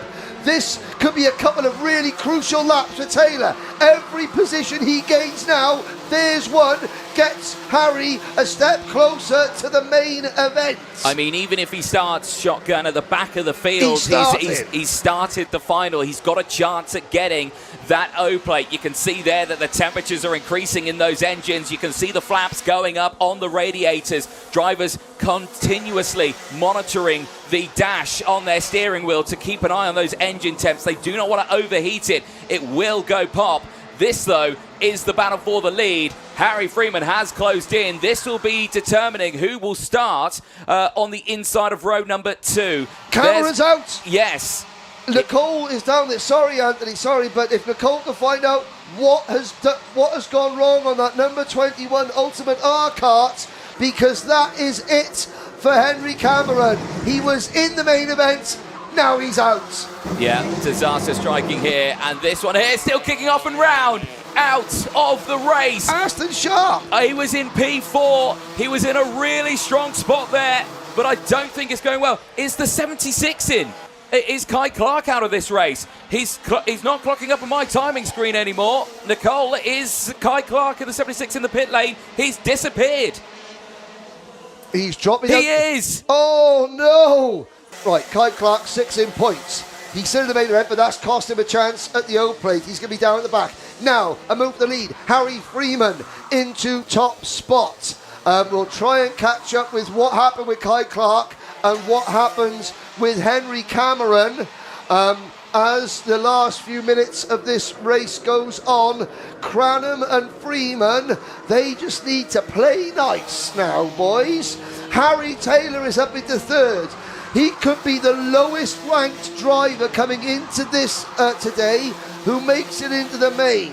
Lapper is fourth, Bishop fifth, Lewis Sumner, Vlad Terenchuk 6th and 7th. I want to say quickly about Lewis Sumner. Yesterday in qualifying or practice, Jamie Perilli rolled his kart and has broken his shoulder. Yep. And Lewis Sumner stopped his kart to help lift the because Jamie was trapped underneath his kart in an awful amount of pain, and Lewis Sumner was the driver that got out to help Jamie Perilli. Well done, Lewis Sumner, and you know, a good deed. Looks like it's going to be rewarded with a place in the main event for the X-Kart TV driver. Yeah, certainly so. Well, we'll keep an eye on this action because it's still heating up. Blue flags out. Samir Paul. That is Samir Paul smartly getting out of the way. Good driving there. But eyes still focus on this one with those 30 seconds to go of this race. Plus that one lap, of course. It's still chopping and changing in those points. To give an update on it, Leon Hasty has 0 points. Awi Lapper has got 8 points. He's currently running in P4 right now. That retirement we saw earlier on, that's put him back up into the top 2 positions. He's back on the front row. Cranham now in the lead, but retakes that one. Nicole's got some info for us down in the pits. Yeah, it's all going wrong down here for our drivers. The 43 has now retired. The 21, it was a back bumper fallen off. That's why he retired. And Kai Clark's exhaust had come off of the 76 kart. So that is why he is no longer in this race either. Well, eyes on this one here, and the battle for the race lead still on, as well as Cranham and Freeman go absolutely wheel to wheel here. Ryan Gill, you've just pointed out to me here, Henry, he's out of this race. He was 32nd. He's out. He won't make the final with the retirement here. That is a huge disaster for a driver who was going to make it into it. Albi Lapper's gone down to P6 now. That will affect his points as well. He's now joint with Freeman, so now he's lost out on starting on the front row this one. Cranham in the lead as we go on to this final lap. Has got a chance to start on the front row, but Freeman is going to make it very, very difficult for him. If he can get in front, it might help him out, but with Lapper, look at this round the outside. That's not going to work. He holds back, and now he looks at the switchback on the inside. It's not going to happen, and once again, the rain starts to fall. The change of surface flags are out, and this is going to be right to the end, Henry. It is indeed. That's the cutback of the day from Harry Freeman, but look at Harry Taylor. From 28th on the grid, Taylor is going to cross the line at least in third. He might even win this race. But with the slippery surface flags out, so many nervous drivers. Cranham goes the cutback. Steady now, Harry Taylor. Steady, you've done all that work. Don't get it undone now by doing something stupid on the last corner. But Harry Freeman, with a peach of a move, takes the win from Cranham and Taylor. Well, I was about to say that win puts Freeman on the front row, but Alpi Lapper brought it back into P5. That one position change just clinched it. And that confirms then it will be Leon Hasty and Albert Lapper provisionally, of course, on that front row. But there is a look at your results. I can imagine there'll be some changes to that as well over the course of this one. So much was happening. Nose cones are a factor as well.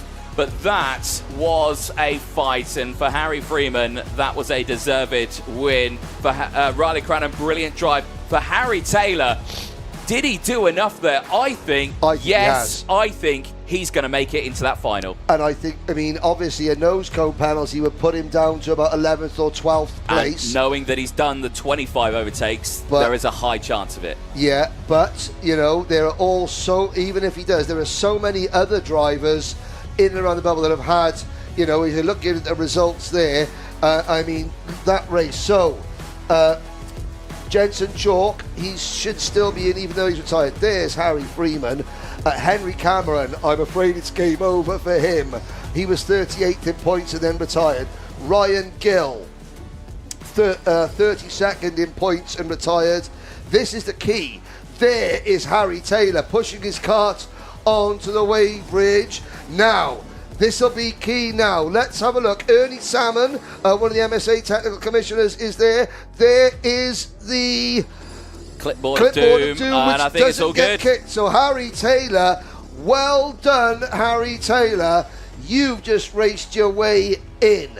Aston Sharp, 66th in qualifying, started 5th, running in the top 5, drops to 25th at the end. That should be enough, but maybe only just. And I've got to say, Charlie King, that's going to be tight for Charlie, only finishing 20th. But a lot that comes and goes. Shane Chandaria, Joel Dixon-Cohen, Pierce Wade. Well, there's Pierce in the red and white race suit, the Team Canada and the white crash helmet, number 40. That would have been, you know, a buttock-clenching drive, and he's passed his first test of the nerves with flying colours. Indeed. Oh, we're going to need to do some maths on this one, hey? On-air maths? Well, no, well, not on-air maths, but certainly over the lunch break and just see. I tell you what, I'll nip outside, check the weather, while you do some live maths. Oh, excellent. You know I can't do live maths, Henry, so thanks for that. But the rest of the drivers making their way in. This, of course, still a tense moment for them, checking those no cones, just making sure, and of course, making sure they're above the weight as well. They don't want to be underneath that. That's an instant disqualification. Oh, and I'm seeing the phone coming out there for the number 23. It's not good news for Noah Barham, who gained 13 places in that race to finish just inside the top 10. A 5-second time penalty for Barham would put him down into around 15th, 14th place. So that's not good, great news for him. But he still might just be okay in this one. But certainly a very tense moment for the rest. There you can see the likes of the drivers just coming in as well. There you can see the likes of Dijon Bennett. That's a tough race for Dijon. Of course, he spun at the start of that one. He did make his way back through the field. And still actually gained a place in that race, 22nd for Dijon as well. Daniel Hartley was another one of those drivers who started on the same row. He as well had a good recovery drive on that one after that early spin, five-place gain. Still finishes inside that top 20, but he was outside that cutoff. They were starting on row 12, and I think that might be, for a handful of drivers, of course, all provisional, a weekend over. Let's head down to Parc Ferme. Nicole Sutherland, who have you got for us? I've got Harry Taylor, who is probably the one driver in that race who was on an absolute mission. Harry, you weren't messing around there. No. Tell me about those moves. Yeah, it was good. I did a few really good moves. I did 4 in one corner once, and then 3 in the next corner. So 4 in one corner, then 3 in the next. Yeah. The confidence to get that going and to pull that off, where does it come from? A lot of practice. Yeah. And then moving into the next races, you had a bit of bad luck yesterday. You had to retire and take back up the front Nasso panel. I think hopefully after that performance then you should be in the main finals this afternoon. What are you thinking going into those? Same again, just 2 higher. Same again and do higher. Are we going to see some more moves 4 in 1 corner? Yep. And Harry, over the winter, you've jumped up into a big kart. You're now a junior. What's it look like for you? What's the prep been? I mean, it's a lot faster, and I definitely prefer it. It took a lot of training and strength training, but yeah, it's good. Well, great to hear from you, Harry. Well done. I'm looking forward to seeing if you can pull some of those moves off once again. We'll head back up into the box because I can hear that the whistle has gone for our next race. Thank you very much, Nicole Sutherland down there with, like you say, Harry Taylor, 25 place gain there, and see if we can get 2 more in that final. We'll have to wait and see. That junior final will be later on today. We're going to take a short break. Don't go anywhere because the seniors, they're coming up next.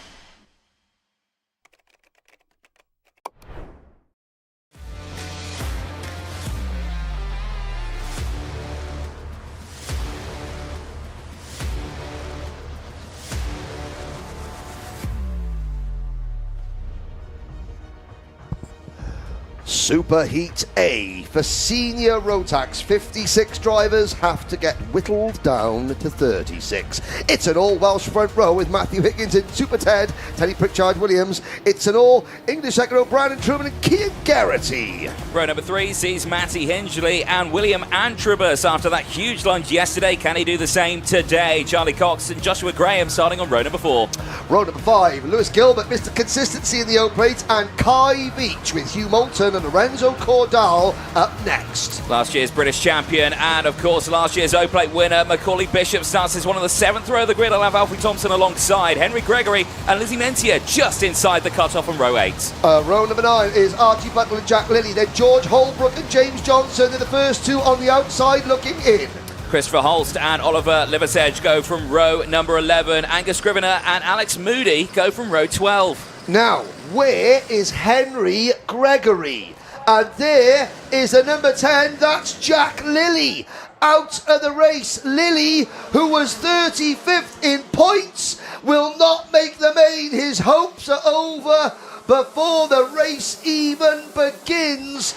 And the rest of the field head out onto the banking with those omnipotent spots of moisture loitering in the air, and they caught a couple out. That was James Johnson running wide. Yeah, it was indeed, and James a little further back in the field, the number 35, starting it on the 10th row of the grid. He was outside the cut-off. He needs to gain places in this one, and that start is not going to help his favour out of making it into that final later on today. Crucially at the front of this one, though, it is the 2 DHRs there, Higgins and Brandon Truman, who have broken away from the rest of the field. Teddy Pritchard-Williams there in 3rd place as we see Kean Garrity just trying to squeeze it down the inside of Bobby Game corner. They're not going to work out. He stays behind in around P5. And of course, don't forget, this is only half the senior grid. The rest of the senior drivers, including the one and only Mikey Walker, will be in the next one.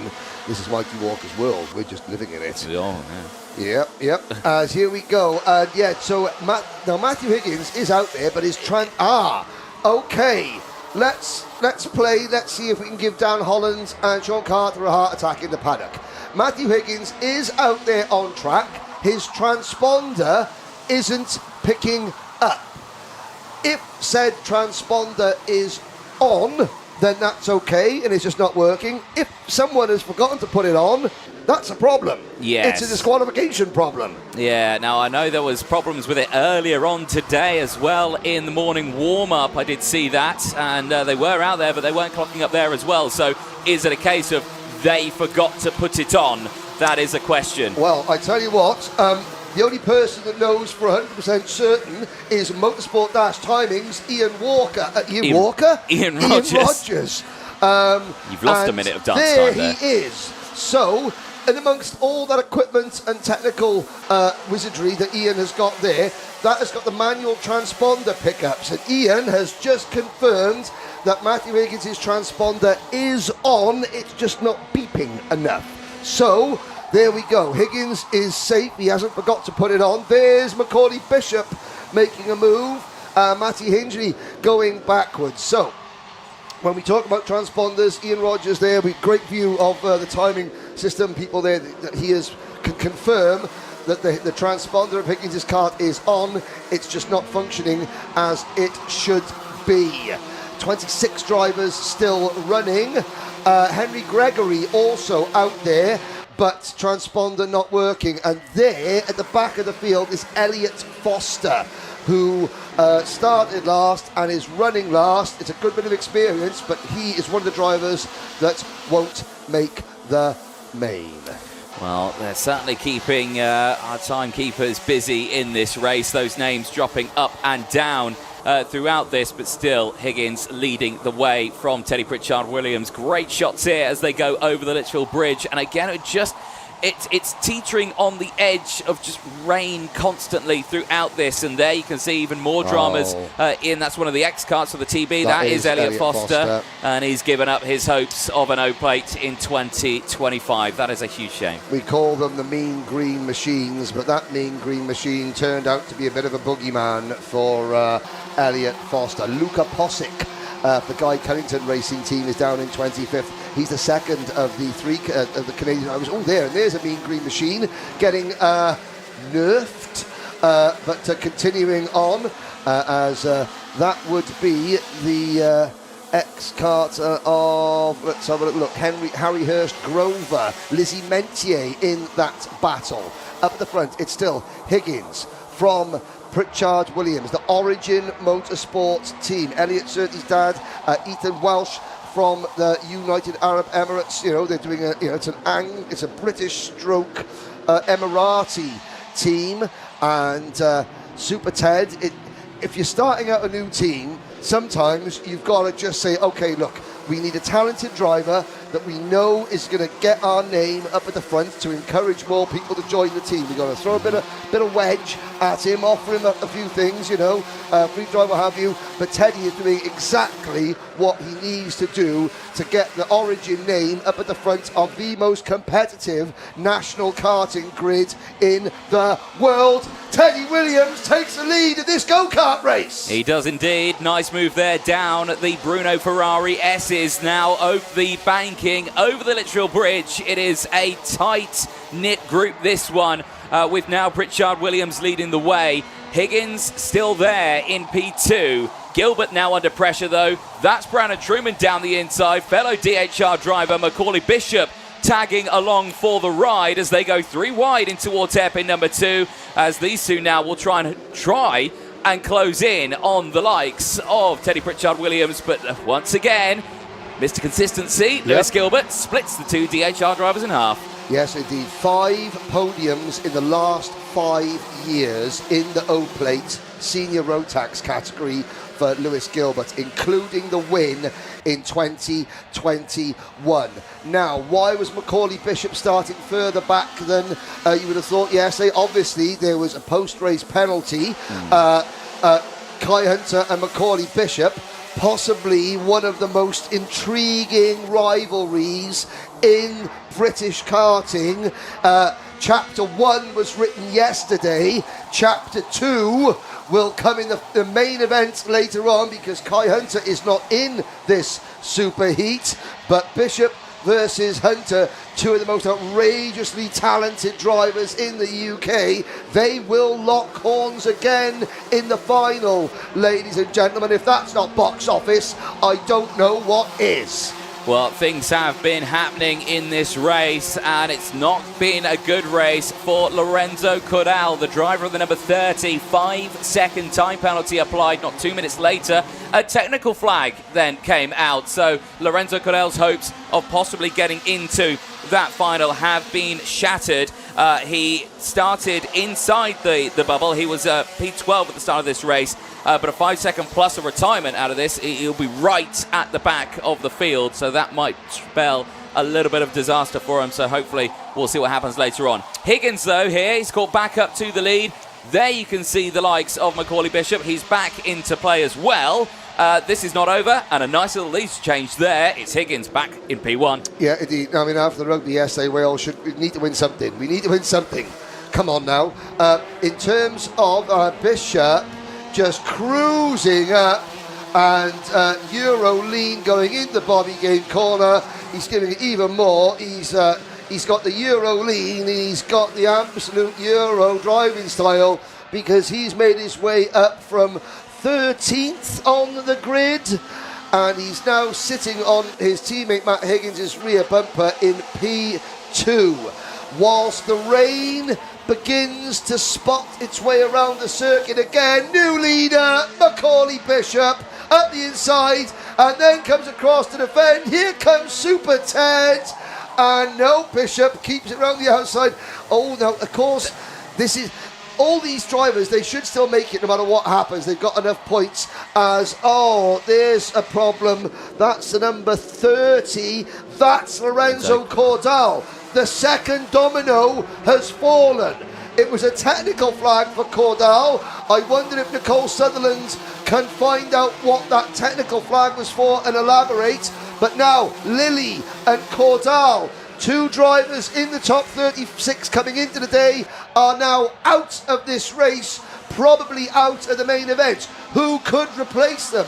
Well, looking down at the order, Angus Scrivener is moving up. He's up 10 places. So's George Holbrook. Nicole Sutherland, down to you. Yeah, just get it. It's a back bumper issue then for Lorenzo Cordal, retired from that technical flag. As you can see on your screens, it's just completely fallen off. Well, you can see it. Unfortunately, we didn't get to see that one there, but we'll take your word for it. Oh, there it is. That's a very clear view as to why that has been pulled off the track. Usually we're on that, Henry, spotting rear bumpers falling off. We missed it. No, Glad Nicole's down there. Right, yeah, okay, you know, that's we need a young set of eyes down in the paddock. Now, let's have a look. Here's the battle between Truman, Gilbert. This is 5th, 6th, 7th, 8th and 9th you're looking at. Truman, Gilbert, Hingley, Antrobus and Moulton. We're saying who's going to be trying to get into the main event. Well, Archie Buttle is doing well. Up in 12th position. Lizzie Mentier in 14th. That's going to be very, very close for Lizzie. She was 31st in points. That should still be just about enough. Angus Scrivener, he's the man on the move, the Scotsman for Hunter Motorsports. 45th in points coming in, but he's moved up there. Kai Veach is hanging on. Kai Veach, well, he's got his family crest on the back of the helmet of his crest, which has got a load of bulls. They look like the Chicago Bulls livery. He's got the Australian star. He's got the Filipino flag on the other side. His heritage. He's going to need to summon all the warrior spirit he can in that number 75 Kart, because he is 12th at the moment, just about in the main event. Harry Hurst Grover, has had a problem and has dropped back. He was going the right way. Now he's going the wrong way. And Alex Moody, injured calf muscles and all, in the number 80 Cato Motorsport Kart. He's making a late bid to make it into the main event, but we're on the final lap, Anthony Jordan. We certainly are, and this battle has still been raging on. Bishop checking over the shoulder, now going defensive. Geraghty has closed in on this one. It is a 3-car battle. Teddy Pritchard-Williams there in P4 as well. Remember, Bishop needs that good result here yesterday. End of the day with that penalty. That fight between himself and Kai Hunter later on is still on. The same for him and Matthew Higgins here. There is going to be no change. It will be to the line. Bishop, Higgins, Geraghty will cross it. 1, 2, 3. A superb drive from Macaulay Bishop as right on the final hurdle there, right at the end. No! That's Alex Moody. Alex Moody goes no further. And he was, Moody had fought his way into a potential qualifying position, and look how close he came. That is the cruel, cruel nature of this sport, but that is a statement win for Macaulay Bishop. Certainly was. Well, Matthew Higgins does finish that race in P2. Macaulay Bishop taking the win, though. So Garrity in third, Teddy Pritchard-Williams in P4 from Brandon Truman, Lewis Gilbert in P6. Don't worry, he crossed the line, Henry. What I was going to say, I mean, Brandon Truman, our original Uncle Tyrone, a top 6 finish. Can he win the O plates? Of course he can. There we are. Well, let's find out. Of course he might. What we change it to. There's a look at the rest of the results there popping up on your screen. A lot of 5 seconds going out in that, Henry. Got a little feisty at the end of that race, William didn't it? Antrobus, double bubble, a 10-second penalty, 2 lots of 5 seconds. Also, a 5-second for the number 12 kart of Charlie Cox. Yeah. Now that could be significant because he finished 11th. There's Cian Garrity. Great race for him. Yeah, great race for him. P3 for Cian Garrity, and all good for him. He makes his way back through. Here's the number 4 seed, Teddy Pritchard-Williams. Yes, he's okay. He's absolutely fine. Wales have got something to cheer about this weekend. Not the rugby, though. No. That was abysmal. Abysmal's one word, beginning with A, that I would describe it. There are many other words. But it's all right, Henry. It's all right. Wales can't have it all. No. We've got Teddy Pritchard-Williams, Archie Buttle. They've got you as well. Hingley, and we're okay. We're okay. We'll do all right, Wales. We'll do all right today. I got a feeling on 4 wheels is better than 15 men holding an egg. Speaking of Welsh people, Matty Hingley's got an English flag next to his name. Well, I'm going to have stern words. He's seen the light. There's the Diamond of Dalry, Lewis Gilbert going through, and there's, I was talking about Kai Veach. There's the Kai Veach crash helmet. Again, you can see there's he's British on the top there. He's got the Union flag, and then on the back there's Matty Hingley coming back into karting this year, former vice British champion. Do you remember your very first year with me in the Country Box 2020? Matty Hingley and Matthew Higgins battling for the junior Rotax British title. Fight. The only thing I remember from that year, Henry, was your pink and black checkered belt that you wore with skin-tight jeans. It was the worst thing I'd ever seen in my life. It was a blue, which now Kyle Lawrence in South Africa has, my Rotax colleague. Yeah. And the skin-tight jeans, they weren't skin-tight when I bought them, let's just say that. But, hey, got to do something to keep the mums happy. Come on. I think one of the cameramen or someone close behind that cameraman is listening back to the broadcast. I can hear my voice in my own ears. Of course, why not? Watching back the racing action. A couple of the parents, the families watching on, nervous, pensive, chewing his coffee cup. Well, he's paid £9.80 for it, so why not? He's drunk the coffee, now we're going to eat the plastic. That is one of our Strawberry drivers there looking nervously on. Dan Barrett sent a picture there. Good. No, that's not Dan Barrett. That's probably Dan Barrett's grandfather. Well, or something Henry, like that. you can waffle away to yourself. Let's take an ad break. We'll be back. Yeah. I'll resuscitate Henry. Mm-hmm.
Well, ladies and gentlemen, there, we've got Sam there. We've got Hobbsy eating a bacon roll.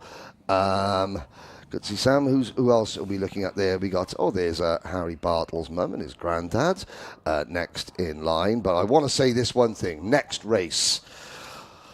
Who do we want? Mikey Walker. When do we want him? In probably about 3 minutes. That's the one, yeah. The live chat has just exploded with Mikey Walker fans. The number 32 Jack's Motorsport driver will be starting P9 for this one. I just want to say congratulations to Harry Bartle. He's moving into cars, but you got Sam Morgan and Hobbsy chatting to the left. Then you've got the Bartle family watching. Is this one of the last times we're going to see Harry in a kart race? Well, hopefully not this next race, but that's coming up right now.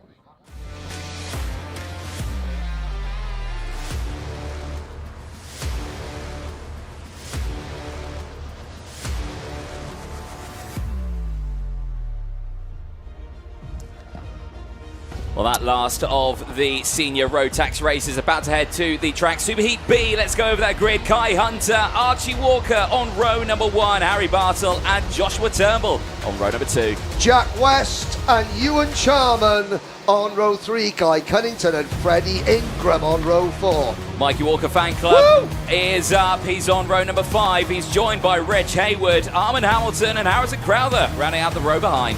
Charlie Smith from California and Owen Neve go on row number 7. Neo Clark and Liam Hartley on row number 8. Then we get to the money business zone. Tristan Rennie and Jack Baker start this one on row number 9. They're on the bubble. They need to have a good race in here. Ethan Martin and Deacon Russell join on row number 10. Oakley Pryor and Zach Heslop on row 11. Then Adrian Stions from Latvia and William Pemble on row 12. They've got work to do. They certainly have. And the last 2 rows there, Jack Gillingham, Asa Pinder and Miles Roby start from the final 3 rows. However, I'm seeing here, Henry, on our timing screen, one particular driver, the number 62. Zach Heslop. Yeah, yes. He's not clocking up on our screen. Has he made it out on track or is he not there? Well, we'll have to see down in the back of the grid. There's a couple of Dan Holland karts. There's the Latvia race suit. So I think Zach Heslop is out there. Oh, well, Chris Simpson bats about Britain. You give him a task and he 56. gets a tight shot. Yeah, that was Ethan Martin. Oh. I don't see Zach Heslop out there. I think he could, well, in Chris Simpson we trust. In Chris Simpson in Chris we trust. Baps we trust. He didn't make any this weekend. I know. I'm not angry. I'm not angry, just disappointed. Disappointed. Right then, Kai Hunter going for O-Plate victory number 5. Leads them to the line for a false start. For those of you that haven't got the live chat feature open and you're wondering why we are, coin phrase, why we are giving it the Mikey Walker glaze, it's because I've got to say, Mikey's friends out there, well done. You are supporting your man.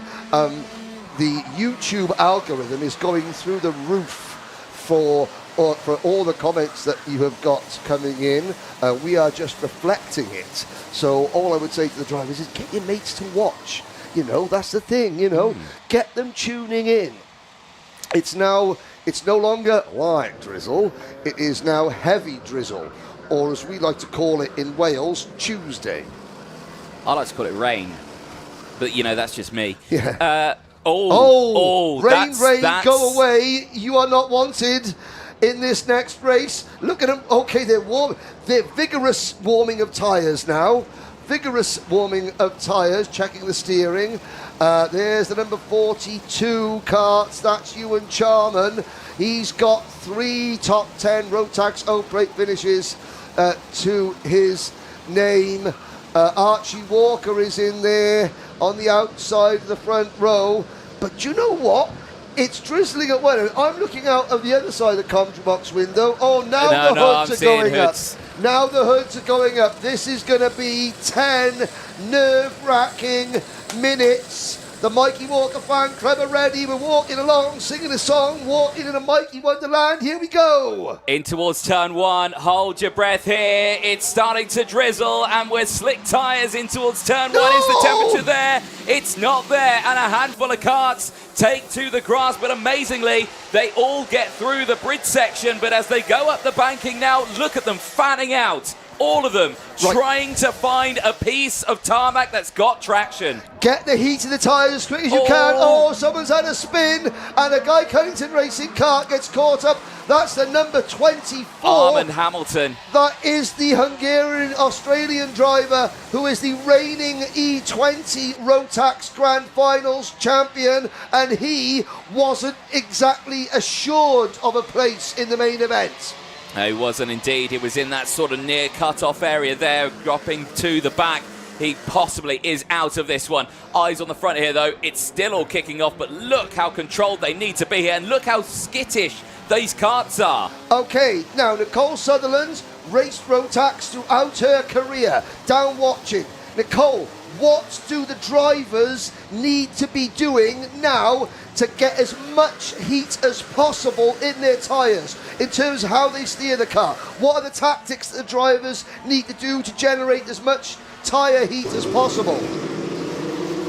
Well, it's a tricky question, Henry, because of course when the water goes down onto the rubber, there's all oil over there. You know, it gets slippy, but these drivers have got to go in nice and hard, nice and late to keep that heat up, keep it generated in the tyres, and make sure that they can find some grip out there. When you say going nice and hard and going late, that means as in going to corners hard and turn the wheel hard and late to just get the front tyres almost scraping across the tarmac. Is that right? Yeah, that's right, Henry. On the brakes as well, you know, nice and hard, nice and late, and ensuring that they're not rolling off the brake, which will create a slide and then make it hard work when on the exit of these corners.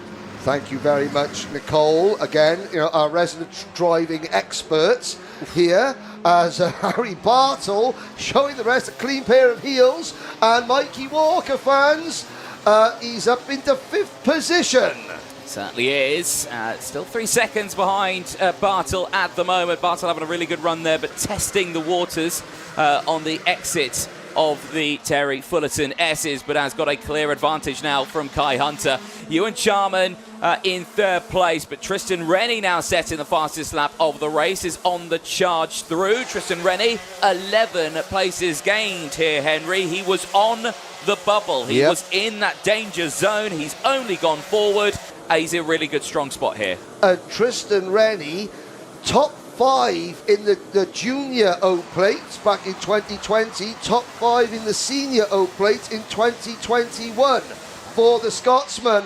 And oh, there is the unreal waftage of Mikey Walker. Is that the first waft of the weekend, Henry? No, we had a couple of wafts, not many. What is the Spanish? Well, Spanish, it's muchos waftos. Muchos waftos. Muchos waftos. What's the Italian for waft? Mio wafte. Let's have a little look back at a brief rotation for one of our drivers on the Wera Tools replay. This is a lot further back in the field. You can just see here how much was going on. And, oh dear, yes. It's a Jax Motorsport kart. Number 19, Deacon Russell. Oh, Deacon Blue is now his mood. Miles Roby getting a warning. He could have been the other driver in there. Okay, Armand Hamilton has retired from this race. The number 24 driver was 22nd in points. That's going to be very, very close. He's going to need help. And by that, I mean Miles Roby's driven up to 11th place from 27th. He's got a warning flag, but there is Miles Roby, the MLC Motorsport car. Oh, and that was, who was that flying wide? Was that Rennie? I have no idea who that was. Shot through the screen there, but I think it was. I think it might have been as well, but it just shows how treacherous it is out there. There is Armand Hamilton's wagon, unfortunately going no further in this race, but it just shows again, Nicole was saying you've got to go in hard and fast into the corners. That may have been a little too hard, maybe a little too fast as well. Well, let's have a look at Miles Roby a second. There's a move further up, and that is Tristan Rennie going past Freddie Ingram for 4th place. as Harris Barber, one of our Micromax drivers, watches on. Miles Roby is driving the absolute wheels off that MLC Motorsport kart. He's up 16 places already, and he's now decided the track isn't good enough for me. I'm up the banking. Yeah, it's all kicking off, Anthony Jordan. The traction levels have disappeared. The temperature in the tyres has gone. You can see they're going into the corners. There's just no traction whatsoever. They're trying their best to keep it, but watch them. They're right on the outside line here, trying to sweep it back in. That's the wet racing line here that you will see on slick tyres. But even there, they're still just not getting the power down, and the rain once again is coming in from the banking. It's pushing its way in further into the circuit. You can see the hoods going up, and you can see when they get to that bowl section, that's where it all goes wrong. Back here, though, in towards the Wilson complex, it seems to be okay for the time being. I say that, eat my words, look at that. That's not got any traction. And I think for those of you wondering about track limits, in a situation like this, there is a certain degree of leniency because, of course, the drivers are doing everything they possibly can just to keep their go-karts pointing in apparently the right direction. There's two of them have gone, and that is a number 92. That's Jack West. Jack West has dropped now. So Jack West, he was 10th in points coming in, so that's not, well, it's a disaster in terms of grid position.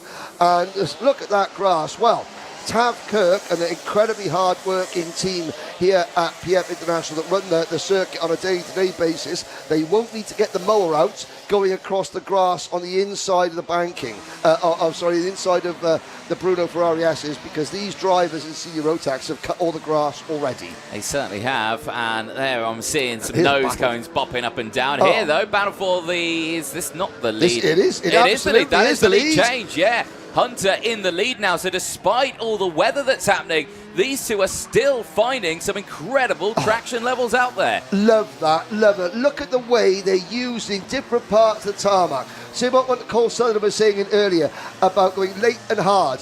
Late on the brakes, jam the brakes, hard turn the steering wheel, get those front tyres jacked up. As Archie Walker's dad there watching Archie slither around in 7th position. There he goes, follows him. Archie, there he goes in that KR Sport car. A little bit further back, there is Owen Neve, and there is a potential problem for the number 38, is it? Is that Charlie Smith, the driver from Orange County, California? Where's Charlie? Well, he's currently rotating in around 12th place right now. He's gone off. Oh, dear. Again, it's all at the banking there. They just can't get the temp into the tyres. There's still 2 minutes left of this, Henry. I don't know who's going to finish this one on top. And of course, look at it coming in like a bunch of Exocet missiles. Miles Roby, high, wide and handsome. Oh, he was so far up and now he's dropped it back. Game over, Roby. I don't think we're going to see him in the main event. William Pemble's gained 9 places. He's up to 15th. He's looking okay, potentially for Pemble. We've gone slow. Right, okay. So, looking around, we've got 90 seconds to go. The rain is falling. Yeah, it's really falling now. Is that a preemptive? Let's slow things down before somebody hurts themselves. Well, you've got to think from a safety standard. The race officials just thinking all of these drivers are on slick tyres. Something bad's going to happen. The rain is continuing to fall here. The traction levels just aren't there. I think it's probably the safest thing to do. You might see a stoppage, but yeah, we're unsure. And I'm seeing drivers there under slow procedures. I'm seeing some moves that... no, he's backed out of it. Look, that would have been an interesting one. Now look at the drivers looking down at their front noses. Yeah. You'll see them. They're all trying to see... Josh Turbo gets a 5-second penalty. They're all trying to see, has the bracket come in? And of course, it is a clean event disqualification, is if any driver is found trying to push their nose cone bracket out. So as the drivers come down, it's a safety car procedure, this is. So now you've got the stewards in the stewards room. They're looking at the footage to making sure the cameras, they're checking every camera to make sure that, number one, nobody is overtaking under yellow. And number two, there as you can see, the Guy Cunnington lifting his visor, looking down to check his nose cone bracket. But I don't know why the drivers do it, because there's nothing they can do about it if it is already in.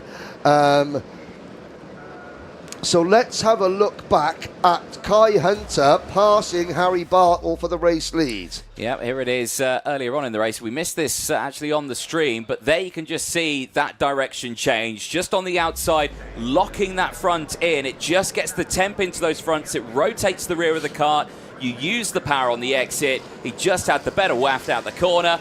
Just got it on the exit, a hairpin too. Nice standard little overtake there. And that overtake might have been the winning one. You can see the timer struck to 0 now. Yep. They will go on to the last lap. I've just got a feeling it's going to stay under slow procedures. I think the race is going to be neutral to the end. I think it is. I mean, you know, red flag the race? Well, no, but we're going to neutralise it to make sure that, because of course, you know, you've got to then do all 10 minutes plus a lap. Yeah. You know, and this is no different than you have this procedure at the start of races, sometimes the middle of races. It just so happens it's happening at the end of the race now.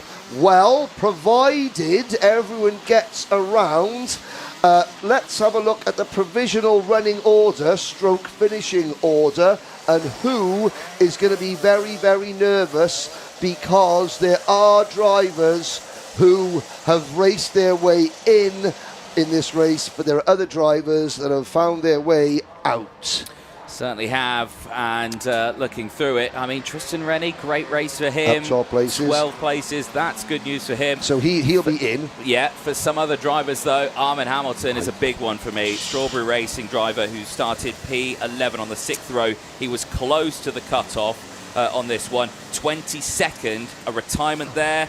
The only saving grace, Anthony, is that Lorenzo Cardal, 23rd in points. Yeah, he retired from his race. Harrison Crowder, 24th in points, only running 21st, so he's only going to gain a couple of points there.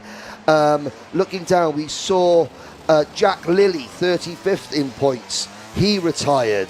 It's going to be very close, so there's not as many as I thought drivers behind Armand who have also had bad results. Let's look at those on the outside. George Holbrook, we saw him gaining quite a few places. Deacon Russell, he had a spin, and so he's not going to gain too many places. So he was 40th in points as the checkered flag comes out. Oakley Pryor, he's gained 8 places, but that could be a problem for Armand Hamilton. Zach Heslop is out. I think Hamilton will be okay, but obviously he'll be starting at the back. The checkered flag has waves, but Kai Hunter, and where were we in terms of Hunter v Bishop? Well, Bishop on our screens does not sit anywhere inside the top 8 after that race. Kai Hunter, with that win, after his 2 wins earlier on in the weekend, finds himself starting smack bang pole position for the senior Rotax O-Plate final coming up later on today. Yes. That'll be one to watch. He'll be joined by Matthew Higgins on that front row. Bartle, brilliant job for him. That second place secures the inside of row 2. And he'll be joined by Teddy Pritchard-Williams alongside Kean Garrity, and Ewan Charman will round out row number 3. And Archie Walker and Guy Cunnington will round out row number 4. That's all provisional, and more races coming up very, very soon. Why are we showing you that? Well, the meeting status is open. That means drivers are free to choose slicks or wets. Why are we showing you that clock? Because if there's any drivers still in Parc Ferme when that clock strikes 0, they do not race. 18, 17, 16 seconds. The next race up is Micromax. Are there any Micromax teams and drivers scrambling to get in? I think there might be. Oh, that orange mechanic is. Oh, they're Minimax drivers at the back. They're minis. They're okay. So, Mikey Walker fans finishing 9th. So that would put walking along, singing a song, walking in a Walker Wonderland. 18th in points. He's probably going to be in and around the top 8 rows of the grid, Mikey Walker fans. There we go. Thank you once again to you all for your support. I think that the anyone got a link to the timing page, says Germany's Dirk Uhlenbrock.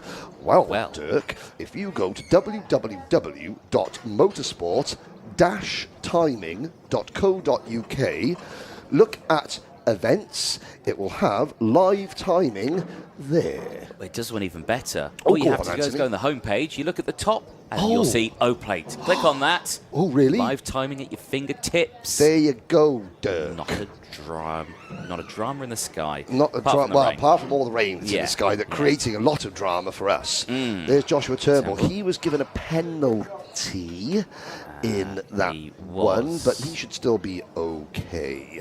P10 for him, 5 seconds would drop him down to roughly about 16, 17. A big thank you to Motorsport Magpie for providing the link on the live chat for the Alpha Live YouTube channel viewers. A big thank you to Motorsport Magpie, he's acting as a moderator, so any unsavoury bits of chat that go on, he removes them. He was working overtime. Like anyone who says Henry is better at commentating. Yeah, there we go. Here we go. Good luck, Alfie Garrett. Alfie Garrett is going to be starting in 4th position. He's on this grid in the number 42 car. There he is. We'll see Alfie and the rest of the Micromax drivers up next.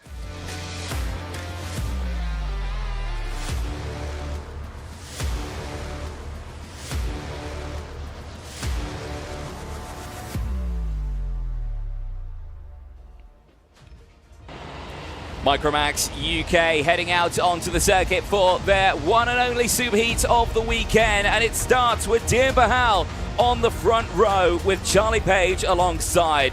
Benedictas Masiokas goes from row 2, will be joined by Alfie Garrett, Albert Farrow and Dax Farrier go from row 3, and joining him will be Otto Amy and Harris Barber on row number 4.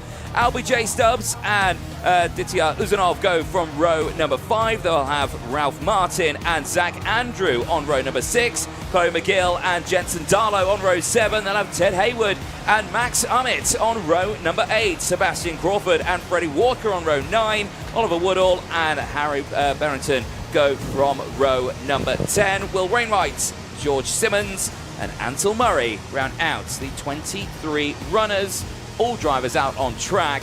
And like I say, it all kick-starts with Dean Bahal, who had a brilliant day yesterday, scoring just 2 points after all of the races. 3rd in time qualifying, a win in Heat 1, 2nd in Heat 2, secures a pole position for this superheat. Very closely followed by Charlie Page after a P4 yesterday. But where was the pole sitter from yesterday? Albie J. Stubbs, starting this one P9, so it's got a lot of work ahead, but knows the pace is there. A lot of wet tyres on. Not sure if there's any slicks out there, Hezza. Well, let's have a look. Dean Bahal brings the field out on. There is going to be the problem. That is going to be a false start easily, and of course it is difficult to come out of that final corner to get everyone sort of lined up. Now, this is the superheat. Same rules apply, but there's no cut-off. There are only 23 drivers in here. Now, one thing, have you noticed over the last couple of years, Anthony Jordan, that the interweb connection up here at PFI has improved greatly? Yes. I think we've got Zach Jensen Darlow's father to thank for that. He works up here on the IT area. I heard a rumour that the big antenna on the roof was pointing the wrong direction for years. I've heard, I've heard the big antenna on the roof was actually made out of tin foil for years. Yeah. There we go. Welcome to the 21st century. Well, we're in the the Lincolnshire countryside here. Now, for those for Dan Ashton spotting, trainers today, he's on the start line gantry. I would say, and I mean, I don't know what his mum Linda would think about this, but I mean, it's blue with a little bit of black and white. I mean, it looks like it's got some W's down the side of it. Not his best effort. I think they're all right. They're all right. Yeah. A B minus. B minus? B minus in the shoe department. Yeah. Got to say. Yeah, for Dan Ashton. Ryan Manchester, not far away from a set of fine shoes as well. Yes. Here we go, though. We are about to start this race. Bring that speed down just a little bit. Control the karts. Get in those tram lines. Lights are green. We are racing. Diabahal on that inside line has got the jump. A little bit of a twitchy moment there for Masioskis. Masioskis had a great day yesterday. Did take a win in that second one after qualifying second overall, and he's fighting back in this one, but round. And that's a big moment there. Well, full 360, hey. but that's not over yet. I think Otto Amy may have just had the best little recovery there. Well, there's one for the highlight reel. I've got to say, Otto Amy getting clipped. And then going around, hopefully he is okay.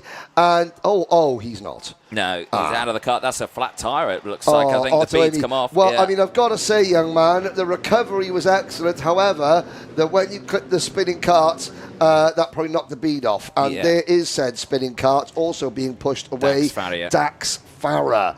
So, but luckily we'll see both those young men and all these young boys and girls in the main event. Side by side for the race lead, Benedictus Masiokas versus Dian Pahal going into turn number 1. Oh, and there is a Carlos Sainz chassis doing Carlos Sainz things and going off. Yes, the track there. Well, Zach Andrew, one of the privateers, just not getting that car back on the track. Does so now going in towards Bobby Kane. Some drivers struggling there. There is Dian Pahal going very wide at the exit of the final corner here. Now has lost out on a lot of time to Masioskis, who leads the way. Charlie Page has closed in. Henry, the battle for second place is on, but we'll keep a close eye on that as the rest of the field going through. The good thing, like you've said already, everyone gets through. That's a hefty whack of damage there. Max Armit. Yeah. Oh, dear. Now, of course, as we look there, Charlie Page, Benedictus Masiokas leading, Pahal second, Page in third. Page is being coached by Matt Scheuer, who has done a lot of work with an awful lot of drivers in British motorsport. And Charlie's coming on leaps and bounds. Dian Pahal, interesting. We talk about sponsors. Well, Virtual Employee, they're the company that makes Dian's website. They bought the go-kart last year for Dian as part of the agreement that Dian is racing now. And of course, Dian's also got a sponsorship from a tyre company who fit tyres to lorries. And I was saying to his dad, well, you should try and get him to come to a British Championship round. You know, so anyone who's got a karting van or a karting truck and they're not sure about the tyre trends, well, get it done at the circuit. Okay. You know, that could be something there. And no, I'm not on commission before anyone starts chirping. There we are. I'm just here because I love it when drivers, look at that, like little ducklings in a row, heads bobbing up and down like meerkats peering over the Wera Tool banners. But no, this platform that we're giving the drivers, Anthony, you know, all the partners who've got an Alpha Lives coverage, the drivers that run with this and use this platform to promote themselves, to get their brand out there, to get outside businesses, you know, not just Bank of Mum and Dad, but outside sponsors in. When they do that, it's only fair that we tell the story. No. You know, which is what we're doing. Which is what I try to do. It is exactly right. Exactly right. I don't even have a van, so they can't, you know, help, or a website. Henry, with all these words you're saying, people are going to think your pockets ain't empty. Which, as you know, the only thing in my pockets is dust.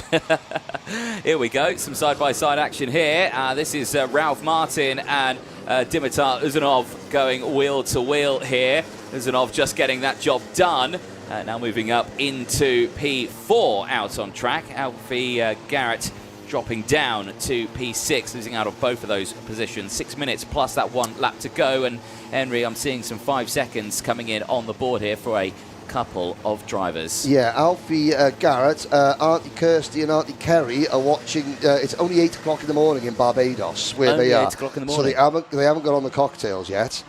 Don't worry, by the time Alfie moves into Minimax, you'll know a bit more about karting. You'll start drinking the minute you open your eyes on race morning. Only you, Henry, could get away with saying something like that. Well, no. Different family members go through different emotions. No, exactly. You know? That's all I'm saying. Henry Burdett, ladies and gentlemen. Thank you very much. Now, helmet painting. We've got a couple of drivers in this class that have got some new crash helmets en route. Alfie Garrett is one of them. you know, oh, Freddie Walker is also having his. So there's Alfie Garrett. He's got that plain black crash helmet. Well, I have to say, Ashley Crossy is doing his magic back home that I've just seen. So Reggie Chandler, who we'll see in the Iami O plate in a couple of days, he's got some great merch anyway as Reggie. He has just had his crash helmet done by Ashley Crossy, and it is one of the best I have ever seen. It's straight fire, Bled. Straight fire. Straight fire. Excellent. Straight fire. Good stuff. Nathan Chafer watching in Australia. Watching George Holbrook in Senior Mac. George on the statement. Oh, God, that's a horrible, horrible. Alfie May, get a different helmet sponsor. That's terrible. It rots your teeth. Sorry. See, back to the go-karting, Anthony. Yes. You've got to learn to shut me up again. No. Yeah, it's been a while since I've had to say 4 minutes remaining plus one lap, which is usually your cue to do pack it in. But no. It's good stuff that's happening out here. I've got to say, for Masioskis here, really delivering what he did yesterday, breaking away. However, that gap doesn't look like a second anymore, Henry. It looks like they're side-by-side for the race lead, because Charlie Page, setting the fastest lap of the race, is looking to go round the outside a hairpin 2. Does he get it done? Yes, he does. Brilliant. You know what? Motorsport UK, we've got the race with respect. That camera shot there of the two drivers battling wheel to wheel, the gap between the two sets of outside tyres was minuscule, but it remained a gap. Either could have moved across on the other, but they didn't. That encapsulates race with respect, you know, that image, and we should be using that to show great work from Charlie Page, Benedictus Masiokas, Dimitar Usunov in that black and red liveried machine. Kart number 62 for the JPD UK team. It's a CKR chassis, which is a CRG with a different name, with a different letter, rather. Jason Dredge running that wagon. There it goes in third position. Yes, and then behind him you've got Ralph Martin. Then Dian Bahal in 5. Harris Barber, Albert Vero, Ansel Murray, Alfie Garrett and Albie J. Stubbs, your top 10. Now, of course, different tyres. The track is you know, drying out. We're seeing a spread out race, but we're seeing a calm race by and large, apart from the 3 retirements we've had due to incidents. Yes. Well, we'll keep an eye on these races, but looking at the final intermediate classification as well, with the Page leading the way now, he will secure, at this moment, a pole position for that. Masioskis is still in a strong spot, will join on that front row. Dian Bahal from the pole position start on this one, with dropping back just that little bit to P5. Still in a good spot, starting on the inside of row number 2, as long as Dian can stay in that spot there. Eyes focusing on this one here, though. Uzanov looking very, very competitive here, Henry. 7 places gained for the young man. Scratch that, make it 8. 8 places gained. Dimitar Uzanov, very impressive, and that's what I love. This is the first. The O plate has become the traditional kickoff for the domestic karting season. And over the winter, you have drivers who are moving international level racing for the first time. And it's, for me, I always love seeing who is going to come out of the gate swinging, who's going to put the cat amongst the pigeons, who's going to be the new star on the scene. Uzanov is that driver in Micromax, because all the other drivers were aware of them and their achievements, and Uzanov, I've got to say, first time I've commentated on the young lads, and he's come out at the Motorsport UK British O plate, and he is up to 2nd position on that CKR chassis. I think it's the only CKR chassis here. Yes, and with that as well, he increases his starting position for that final as he crosses the line. Those points will update, and that puts him up to P5 in the points. He is joint now with the likes of Albert Farrow. Now, Farrow is in P7, is just ahead, or just behind Dian Bahal. That battle will affect that changing in positions as well.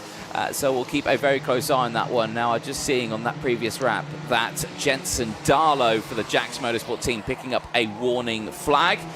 So drivers still being kept a close eye on. I've got to say, though, Henry, yes. I'm starting to hear a lot of tyre squealing. Yes. The track appearing to be yes. drying. And the wet tyres, now these are Vega tyres, the very narrow profile tyres indeed. They look a bit spindly. How do they hold up on a dry track? Well, they're very squealy on a dry track is what we've now yes. learnt. Lap time wise, I don't know. They're getting faster and faster. Ansel Murray having a really strong run. Up 18 places and passes his RCE teammate Dian Pahal. So the Indian driver Ansel Murray having a great drive. And let's have a minute to talk about Chloe McGill. There she is. She's got the SFR Motorsport bar, but she's got a little pink livery on her go-kart as well. We keep talking about the last female driver to crack the top 10 in a Rotax O plate.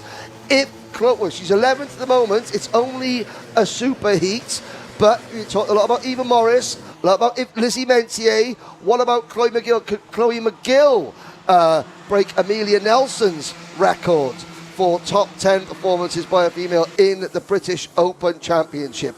Because at the moment, all she'd have to do is, if she's finishing 11th, I'm not quite sure where she would start, but she's got top 10 pace. We know that. We certainly do. We'll have to wait for that final later on today to find out that information. We are on the final lap of this race.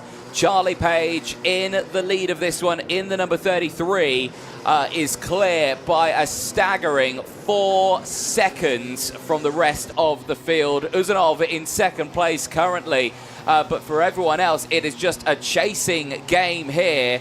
For Charlie Page, with this win, would secure a pole position for the final. He crosses the line now. There he is on your screen. The 33 goes through a fist bump as well. Uzanov will finish in second place. That will secure a third row start in the final later on today. And Masioskis will secure a front row start alongside Charlie Page. All of that is provisional with a capital P, of course. But for these drivers, it's a long way to go before they get to that final. And look at that. As the drivers cross the line, our results graphic updates itself, which is another new, little feature that we have this year. Ralph Martin, top 5. Now, Charlie Page, apparently, if he wins the O plate, his mum's going to dye her hair pink. That just for Charlie, a bright pink. Apparently so. Can I paint your hair pink? If you could find one to paint, then you go for it, mate. He may have won, but he wasn't the fastest in that race. Ansel Murray, fastest lap. So Charlie Page took it on the very last lap. Oh, I do apologise. Sorry, Ansel. But it's still a fantastic performance. So there we are. We've got 2 dark horses in Micromax. Number 1 is Dimitar Uzanov. There he is. He's got the flames on that very attractive livery cart. And there is the second dark horse behind Masiokas.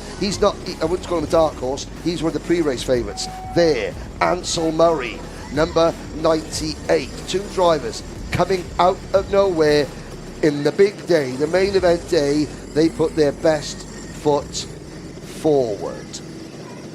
Certainly do. Well, the rest of the field going through now. All is looking well here. I've not seen any drama with any nose cones, so that is looking good. Of course, now I've said it, usually eats the curves, but no, we're all good. We're absolutely fine. The rest of the field going through. Really strong performance from Micromax. Looking forward to their final later on today. You can catch that final, of course, on the broadcast. Micromax, their O-Plate final kickstarting at 3:05 local time. So if you're here for that, that's what you set your alarm for. But I would say don't go anywhere because there's still plenty more action to go. Of course, Minimax 950. Yeah, why would you set your alarm? You're going to go anywhere. And then during the lunch break, ladies and gentlemen, you are going to watch the Paddock Show from last night if you haven't done so already. What's next? Adverts next. We'll see you in a few.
Here at Demon Tweaks, you probably know us for our massive kartwear range. We've got everything from suits, boots, gloves and helmets from the biggest brands in the business. But we are so much more than that, because if you're looking for kart parts, well, we've got you covered too. We've got everything from Rotax parts, sprockets and chains, discs and pads, data loggers and dashers, fuel tanks, steering wheels, bead breakers, and loads more. But of course, it doesn't just stop at the track, and if you're looking to build your skills in the sim, then we've got everything you're going to need to build the ultimate rig. So whether you're just getting started or you're already at the top of your game, Demon Tweaks has got you.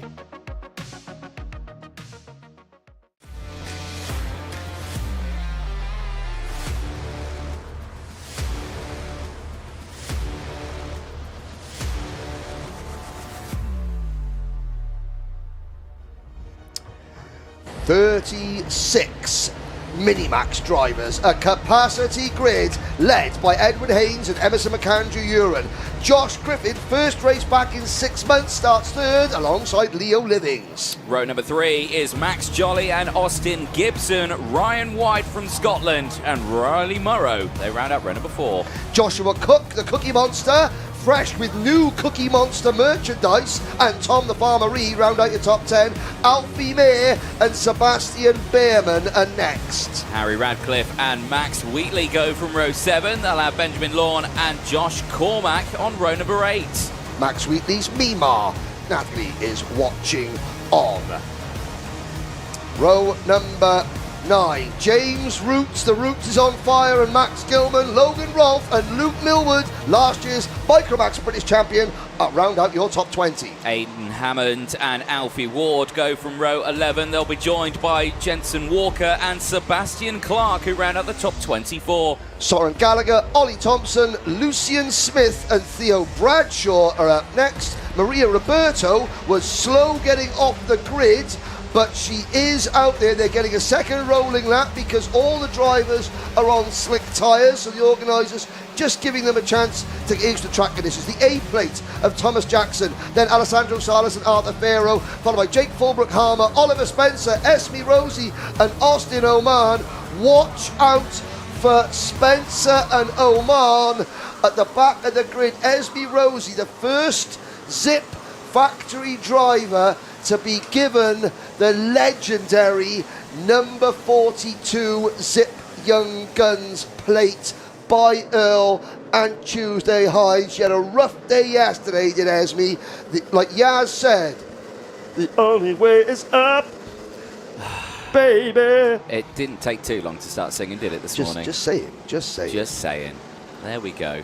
Right then, drivers getting those temps into those tyres, like you say, that extra little lap just to get the temp into it. The rain has subsided.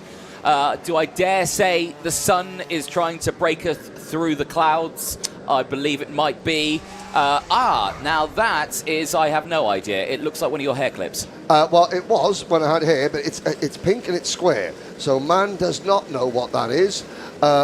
It's been retrieved from the circuit, however. Well done, that Marshall. Could it have been a neck brace or something like that? Lights are off. We're off and racing. Full grid through turn number 1. Out on the banking. Slick tyres. A cold but dry track. Haynes leads. Griffin up into P2. Everyone else fighting over third. Indeed, traction levels will be improving as this race goes on, but of course a green track nonetheless after that race rain earlier on, but all eyes on this field, looking relatively strong here, and you can see there the hard-working marshals keeping a very close eye on the entire field there, because they're going to be reporting incidents as well to the race direction team. And I've got to say, the whole official staffs here this weekend have done a brilliant job. Eyes on the racing, though, as they head down in towards Bobby Game Corner for the first time. Side-by-side action kicking off all the way throughout. And that was a very sideways moment over the curb there from Max Gilman. And that's even worse for another of the MLC Motorsport karts. Couldn't quite see which one that was. We will find out when they cross the line. I think that was Max Gilman. Was it Max Gilman again? Logan Rolfe also involved for the Luke Christie racing team. Yeah, it was. Oh, so it went wrong, then wronger for Max Gilman. So now he's got to try and pick his way back up through the order. New leader, Emerson McAndrew-Uren. Crossover from Edward Haynes, wheel to wheel. Joshua Griffin watches, capitalises, sticks his nose at the inside of Haynes, retakes P2. Smart reading of the road there, just assessing the battle, thinking where can I squeeze my kart in. Down the inside of hairpin 2, no drama there whatsoever. Oh, no. For one driver though, out, and that is Thomas that Jackson. the A plate? It is Thomas Jackson. Thomas Jackson, he's a double A plate champion. It's a 4-round championship. You go to all 4 Motorsport UK circuits in Scotland: Larkhor, Boyndy, Golspie, and Crail. And and then you accumulate those points. He won it in Honda Cadet last year, 2 years ago. Won it in Minimax this year, or rather last year, so we can use it in 2025. But he's looked to be in a bit of discomfort. But he's got going again. He's got going again. Well, they build them tough up in Scotland, as you well know, Anthony Jordan. Yes, they certainly do. Right, eyes on these top 3 here. McAndrew-Uren, Griffith and Haynes. 1, 2, 3. Ryan White has impressed me, Henry, in this one. Former Honda Cadet, correct, British champion, yes, stepping into the world of two-stroke in the Minimax 950 category and is looking strong. Lead change, Griffin to the lead. Back comes through Edward Haynes. Yeah, really strong driving, good, close, clean racing. Ryan White, then Riley Murrow, Leo Livings, Tom Reed is into P7. And we can have another lead change here. Haynes, mirror signal manoeuvre, side by side. And of course, this is a battle on track. It's also the battle for who is going to start on the front 2 rows of the grid in the main event, Anthony. It certainly will do. And Emerson McAndrew-Uren earlier on in this race, when he was leading the way, was looking at pole position. Now it's looking at Edward Haynes in second place. Now Joshua Griffin, who is in the lead of this race, needs the likes of Haynes to go back into third place. That would secure this pole position. Now, if Ryan White can get involved in that fight, that would make it a little bit easier on the rest to try and beat Haynes in this one. But Haynes has control of this one in second or in the lead of this race. If he can stay in those 1 or 2 places, he's fine and dry. He starts on pole for that final. Race is far from over, still 6 minutes to go.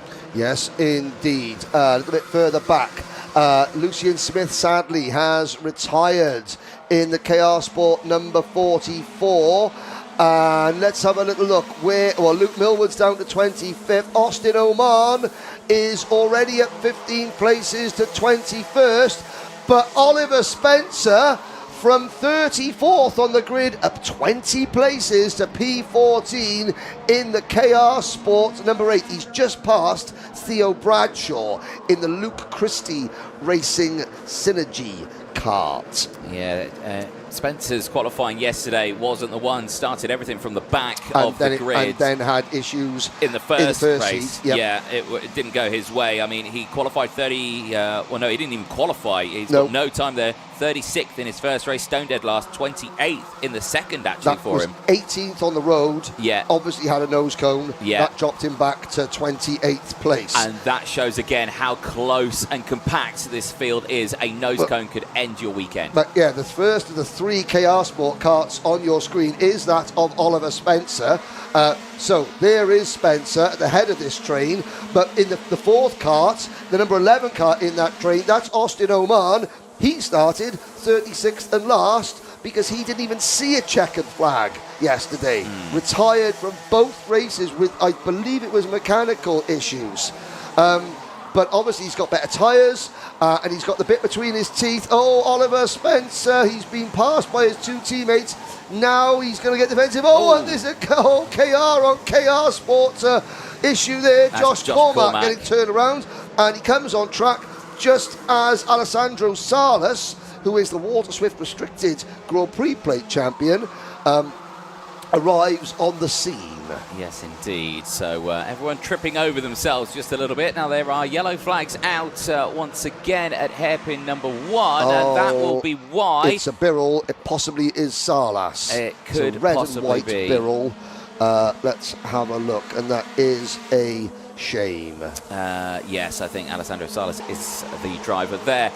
Very different racing lines there. Is that mechanical in nature, or was that just straight a wheel off the track there? Unfortunately for Ryan White, we were saying good things about him earlier on closing in on the field, but that there just straight off the track. Now, I hate putting drivers in an awkward position, but when I see them doing something that they should not do, I have to say it. Alfie May has just passed a kart clearly under a waved yellow flag at the first hairpin. As a commentator, you hate saying things that the race directors should see in case they're looking the other way, but I'm looking up there. The marshal at post 5 is clearly waving the yellow flag. In fact, he's still waving the yellow flag, and Alfie May just mirror signal manoeuvre made the pass, probably thinking to himself, why didn't there's Thomas Jackson out of the race. So sorry, Alfie, I hate to drop you in it, but hey, you know, rules are rules, mate. Yep. And a driver of his calibre, second in the international trophy for Alfie May, you know, sorry. But, you know, got to say it when you got to say it. And it's not as if you can overtake once you've passed the incident. You have to wait for that green flag. That's a chain off, that is. Yep. And that is off the number 38. That's going no further for Luke Millward. Well, the car actually was going further. It was heading back to the track. And Luke Millward has abandoned it. In disgust, trudges up the bankings. Probably sits in front of the Wera Tools barrier and says, well, this is why, Joe, my dad, should buy some Wera Tools, because then chains wouldn't come off. Well, yeah, maybe. I don't think Wera make chains, but yes. But they fasten them and stop them for all there he is. Maybe so, but yeah, he'll be walking back. He'll head to Marshall Post there on the banking. Like you say, it's not the end of the world. He knows he's making it to that final, so hopefully he can do his work there. Time quickly running out here, Henry. The battle at the front is heating up here. Emerson McAndrew back in the lead and now leads the intermediate classification ahead of Edward Haynes, who sits there in second place. Those two changing positions will affect the pole sitter, and this time around we're seeing a very defensive line there from McAndrew. It is, and look at the train now. 2, 4, 6, 8. Oh, at the back of it, Alfie May getting a little bit of, he was pushed sideways there. That was Austin Gibson, the number 52 kart, who tried to stick his nose at the inside of May, and there was not room. And Nicole Sutherland down in pit lane. What can you tell us? Well, we saw the A plate retire earlier on. I caught up with the driver and he said he had hit someone earlier on in the race and the car just kept going to the left when he was driving in a straight line. That typically indicates that there's a bent front end on that kart. Right. Thank you very much. Again, it's great news to the driver. Obviously, so Esme Rosie there. She's had a spin. She's going a lap down. She was caught at the worst possible time, and you can see the top 3 drivers have now broken away only by a kart length. There is a cutback to end all cutbacks from the farmer, Tom Reed. Brilliant stuff at hairpin 1 there, and I could see it coming from a mile back. You saw the 2 in front take that inside line. Tom Reed on the outside, timed it perfectly on the turn in, sweeps through, split the 2 in half, and now it's a 3-kart battle, and crucially for Edward Haynes, that spells disaster for him, because now that's another kart he's got to try and get past to try and secure a pole position start for the race later on today. Timer has struck 0, Henry. Last lap board is out. Here we go. Let's start biting the old fingernails. McAndrew, Tom Reed. Talked about Tom Reed. How much has he learnt? He's learnt how to be aggressive. Now, let's put it into practice, Tom. You know, you've got to make the move at some point. Learn. He follows McAndrew deep into turn number 1. Round the outside goes Haynes. Griffin tries to make it 3 wide. Are we going to make it 4 wide? Almost. Are they going to touch? No! Great racing. Haynes now looks to the inside. McAndrew defending for all he's worth. into the Terry Fullerton S's. Well, keep an eye on Griffin because, again, he is also looking at a pole position start here, but he's just not found his way through. That is one of the Global Karting Karts out of this race as well. We'll find out who that is in a moment's time. Benjamin Lawn, sorry to see that, but here we go. Here we go. Checker flag is coming out. Emerson McAndrew-Uren is going to take it across the line, and with that secures pole position for the Minimax 950 O-Plate final later on today. That is what he wants to see. After starting it on the front row, he now secures a pole position for that final ahead of Edward Haynes, Joshua Griffin third from Tom Reed, Riley Morrow from Max Jolly, Austin Gibson from Leo Living, Sebastian Behrman and Alfie Mayer rounding out the top 10. A solid drive there, Henry, and crucially for pole position, Emerson McAndrew-Uren looking the strongest going into that final. Yes, but on this page there are also some winners. Joshua Cook, Ryan White, Oliver Spencer, Arthur Farrow, Josh Cormack and Austin Oman. This is a stacked Minimax field. Certainly is. Well, we look forward to seeing what they can do later on today. But these drivers right now are just going to head back in towards Parc Ferme. Those nose cones get checked, and they'll be checking to make sure everything is in order. They'll head back in towards scrutineering, and everything will just get sorted out. So a tense moment still for the drivers. Like I say, their day is not over just yet. They have got their finals later on today. Those all-important O-plates will be arriving. We will crown those champions in 2025 here at the PF International Circuit. But the qualifying heats are not over just yet, though. Race 21 and 22 are coming out next. T4 Junior and Senior will be on circuit in a few moments' time. You'll hear from Henry Burdett and Jake Peach over the course of those next couple of races. And of course, I'm sure there is a fair few of you in that live chat there wanting to see what those Tillotsons can do. That was feisty racing earlier on, I'm sure, leading up to their finals of the Nations Cup qualifier. There will be some feisty racing there. So far, so good for the field.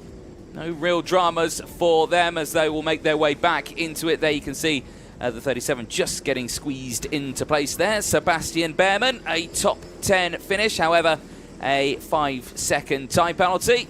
May find himself dropping back just that little bit more in the race. There's a Lando Norris-esque helmet there just going through. Nice livery on board as the Arthur Farrow getting himself sorted out. Great race from Arthur Farrow in that one. 15 places gained, just finishes behind Oliver Spencer. They're going through as well as Max Wheatley. 2 places gained inside P12. Like we're saying, T4 is coming up next for Tillotson. We're going to take a short break. Do not go anywhere. We'll be back in a few moments' time.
Welcome back, ladies and gentlemen. Now, I have to say that I go out and check the weather, inverted commas, every once in a while.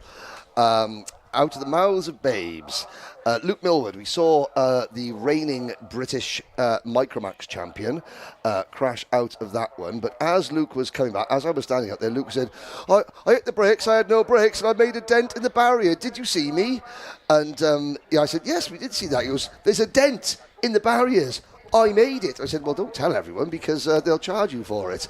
And then he struts to his mechanic, Connor Ambleton. Connor, you trying to kill me? My car's had no brakes. There we are, as he now proudly struts around. But, there we go.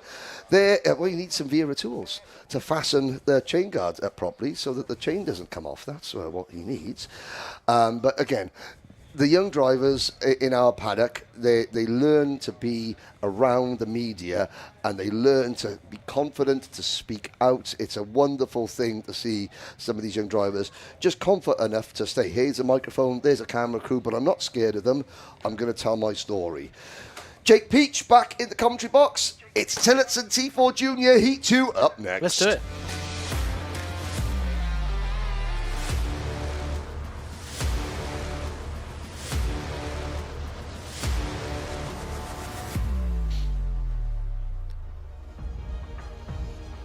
Okay, back for Heat 2 then of this Tillotson T4 Junior here at the PFI International. P1 starting on pole, Ralphie Branscombe, Tej Huis on second, P3, Thomas Harper, and then Ferenc Hevesi is in P4. On to P5 on row 3, Harry Ward, Wesley Brereton on P6.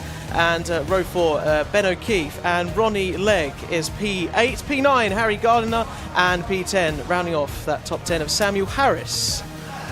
Results from race number 1. Ralphie Branscombe took the win eventually. Now, Tej Huis had a penalty, a 5-second penalty, so he was demoted to second. So Branscombe, second on the road, takes the win. Who else had penalties in that first heat, Jake? We had Ben O'Keefe with the penalty, as well as Wesley Brereton, I think, who got a bit out of sorts out there, got caught up in some of the action, as well as Ronnie Legg and Samuel Harris as well. But judging by the action you just had before in the Rotaxes, since I've been gone, and the changeable weather conditions, things are going to be very different, I feel like, in Heat 2, and things might just ramp up a little bit. Yes, indeed. And of course, the first thing, some of those penalties were for start line infringements. Now, when they come out of the Mike Wilson complex, you'll see very clearly the 2 sets of white tram lines.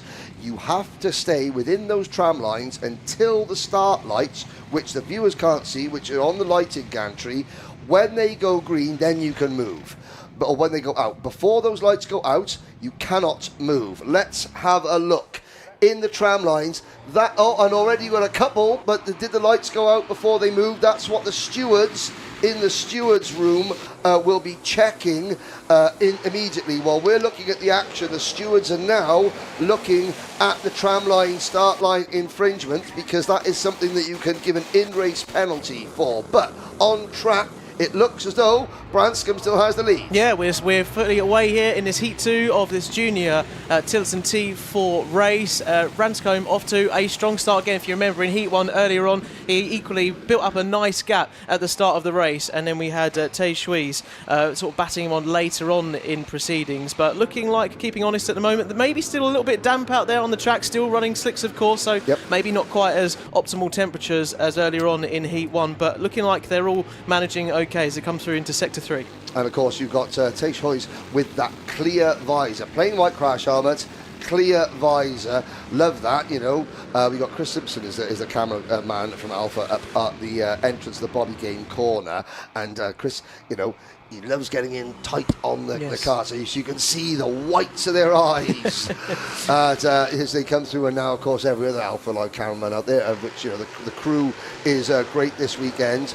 They're all trying to say, right, okay, first one to see the best, like, eye shot of the day. The challenge has been laid down for our Alpha Live crew, ladies and but gentlemen. the top 3, well, even top 2, sorry, seems like they're breaking away quite a lot here. Branscombe, Tej Huis and Harper, and Ralphie Branscombe there making a nice sort of defensive move, even though no one was sort of challenging there, and just keeping very much honest. Tej Huis behind. Thomas Harper, P3, and Ferenc Hevesi, top 4 right now, and a beautiful pink helmet on the 96. But here we go now, right, there we are. Look looking down. Oh, he's hiding behind. There we go. You couldn't get much closer. You were looking at the whites of the eyes. I was going to say, everyone in the Alpha Live camera there on this lap, it was so, the tight angles were fantastic. And Chris Simpson goes, hold my baps.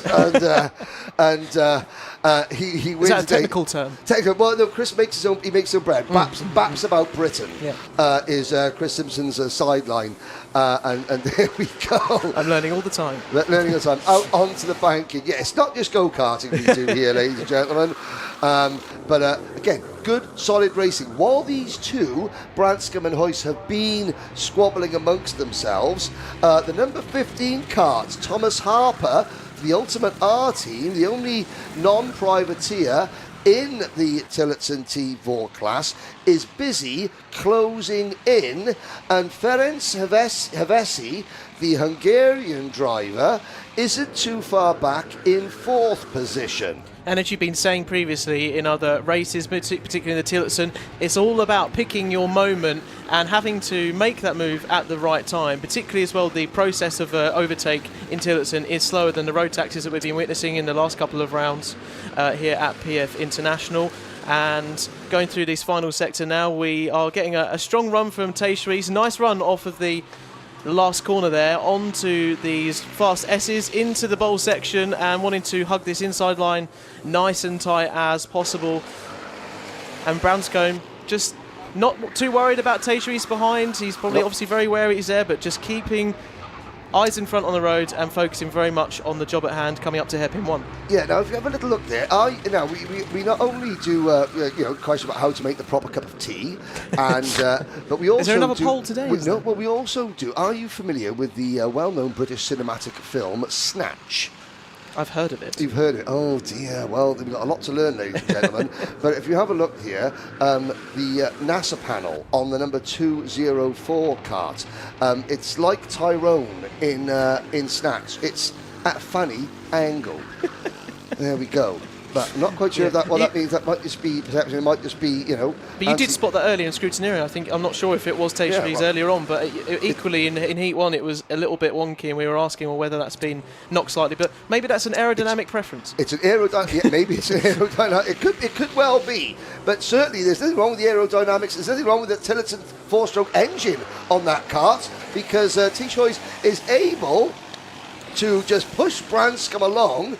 And the fact that they're working together, it's keeping Harper out of harm's way. There we go. There's another great. Oh, see with the eye shots. Of the eyes. Yes, it's not done yet.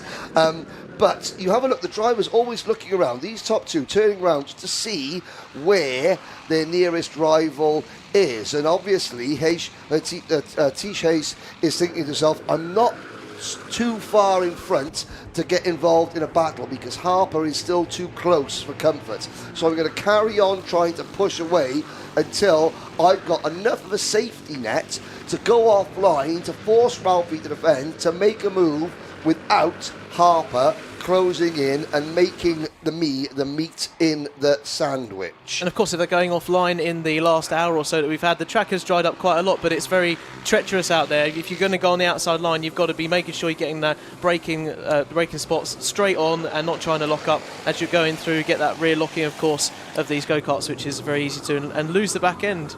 We also have a large young audience here, and of course the young generation, they use certain phrases and vocabulary that is not familiar with those of us that have actually been to school. What are you trying to say? And Dirk Uhlenbrock is busy asking, Dirk, it's just brain rot. It's nothing but brain rot. It's, that's all it is, the S word. We don't say it. We don't say No, it. we don't say that one. And there's a spin. We've had a spin there of the 320. Ben O'Keefe, unfortunately. You can see, not too pleased with himself, as you'd imagine. No. And that drops Ben.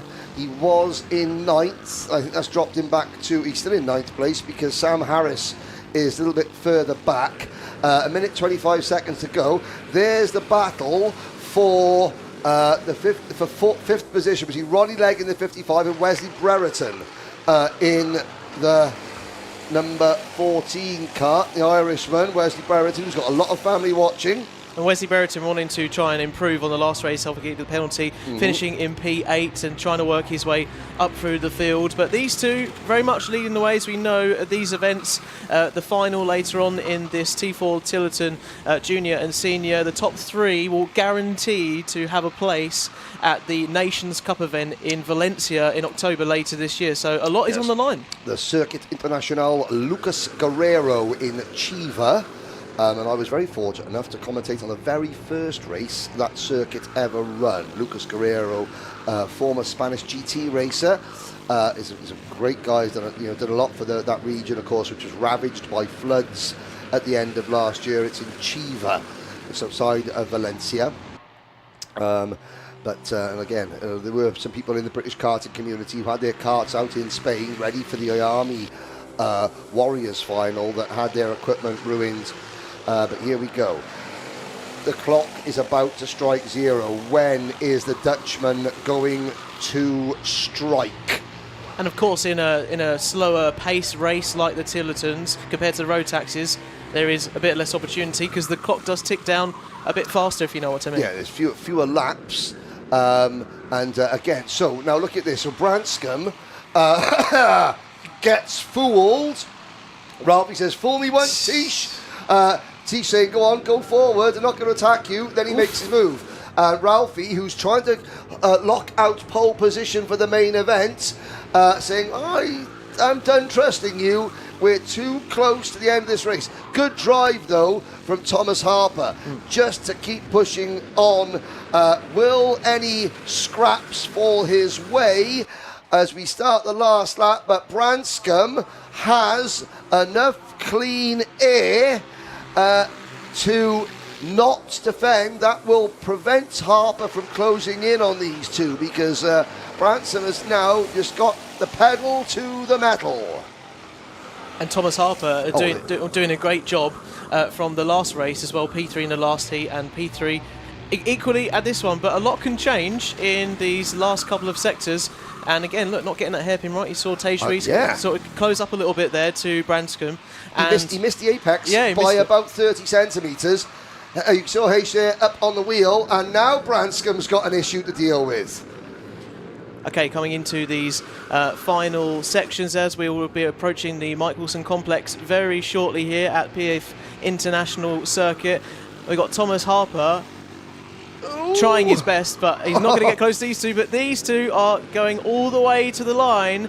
Ralphie Branscombe just trying to keep it in, going in a straight line, not getting out too wide, and a bit of a swerve before we get to the finish line. But Ralphie Branscombe takes that one very comfortably. Very well controlled race there in front of Tejsri, and Thomas Harper in P3, rounding off your podium there for Ferenc Havesi coming in P4, Ronnie Legg P5, Wesley Brereton in P6, Harry Gardner at 7th, 8th is Harry Ward, Ben O'Keefe is 9th, and Samuel Harris rounding off the top 10 in that Tillotson T4 Junior Heat 2 race there. So Branscombe, very happy, of course, going into the final later. Yeah, and again, where's Brereton? He's got some family. I can see Jeff there on the live chat watching from back home in Ireland. There is a smiling face. And a great race suit, I must say. Great race suit.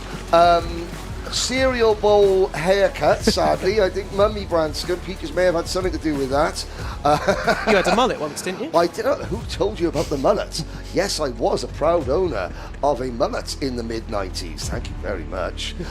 It was a guess. It was oh, really? Educated guess. You have style, right? Of course. There is your top 10. Branscombe, Hoysh, Harper, Havesi, Legg, Brereton, Gardner, Ward, O'Keefe and Harris. What are we saying on the live chat? Or some of the feedback? Basically, I've got to say, Dirk, people that say the word skibbity are those that have negative 500 aura. They are beta personalities, whereas I, and anyone who's been in education, is immediately... You have a lot of riz, no cap. But zero cap. Zero cap. Welcome to Yap Central up here in the commentary box. I don't have a modicum of cap. Zero. Nil. No cap. Nil point. Nil point cap Absolutely never even looked at cap. I have a yes, not a modicum. All making it through Park Farmer here? Into all technical well and good? area. Into technical area. Yeah, the technical area. Ernie Salmon, our Motorsport UK Commissioner, here, there, and there goes the very nice sort of in sync race suit. Thomas Harper, crash helmet and race suit design with sponsors is very, very good. It's almost like he's thought about it. Almost like he's thought about it. Ronnie Legg here on the scales, just making sure everything is tickety-boo. It's Chris Derrick, again joining us this year full-time as one of the MSA technical scrutineers. One thing that I'm pleased about, no start line infringements. Yes. We saw a couple of drivers moving, but they were obviously moved after the lights had changed. So the junior Tillotson drivers that were penalised in the first race, they learnt their lesson quickly. I was going to say, coming back into the paddock after that first race, would a lot of their mechanics and their team have, sort of talked to them about that and said, come on, guys, you've got to be careful with the second race, and particularly the final later? Yeah, exactly. And again, it's a learning experience as a lot of these, this is an international qualifier. It's probably it may be one of the biggest events that these drivers have ever done. Here we go. One heat to go. It's going to be Tillotson T4 Senior up next.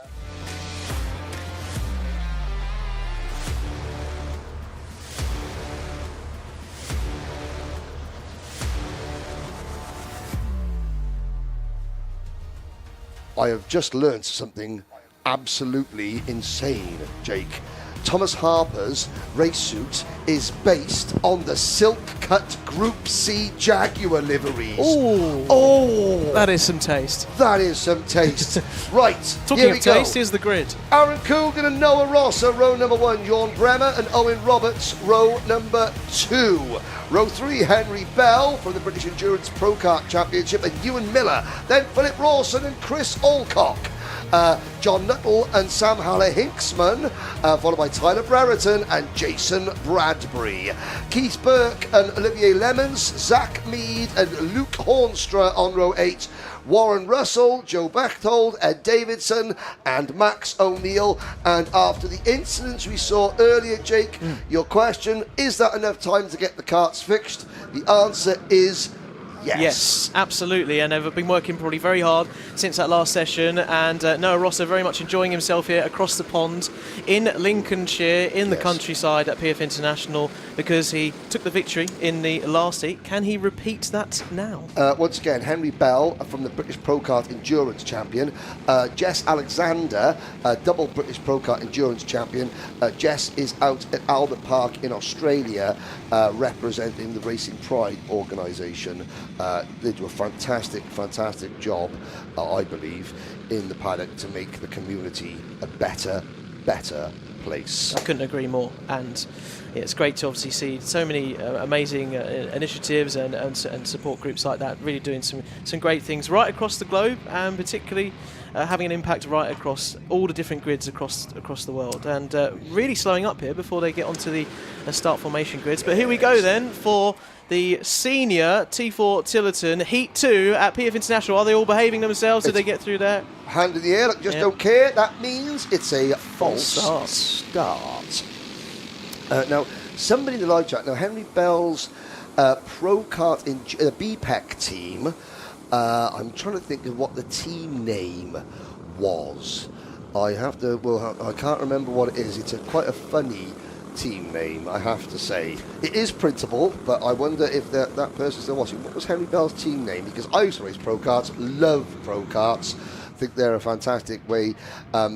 Even when I was 25 years ago when I raced, it was probably the only class that I could squeeze in without being a massive weight disadvantage. What was your favourite kind of move that they might want to emulate? One that the race director one that the race director didn't see. That was my favourite kind of move. I should have expected that answer. That's very honest of you, though. 2004 Landau Kart Club Pro Kart Champion, Senior Honda Champion, Motorsport UK title. Thank you very much. Really? I thought you've got a scroll here, haven't you? Let's roll that back up, won't we? Yeah.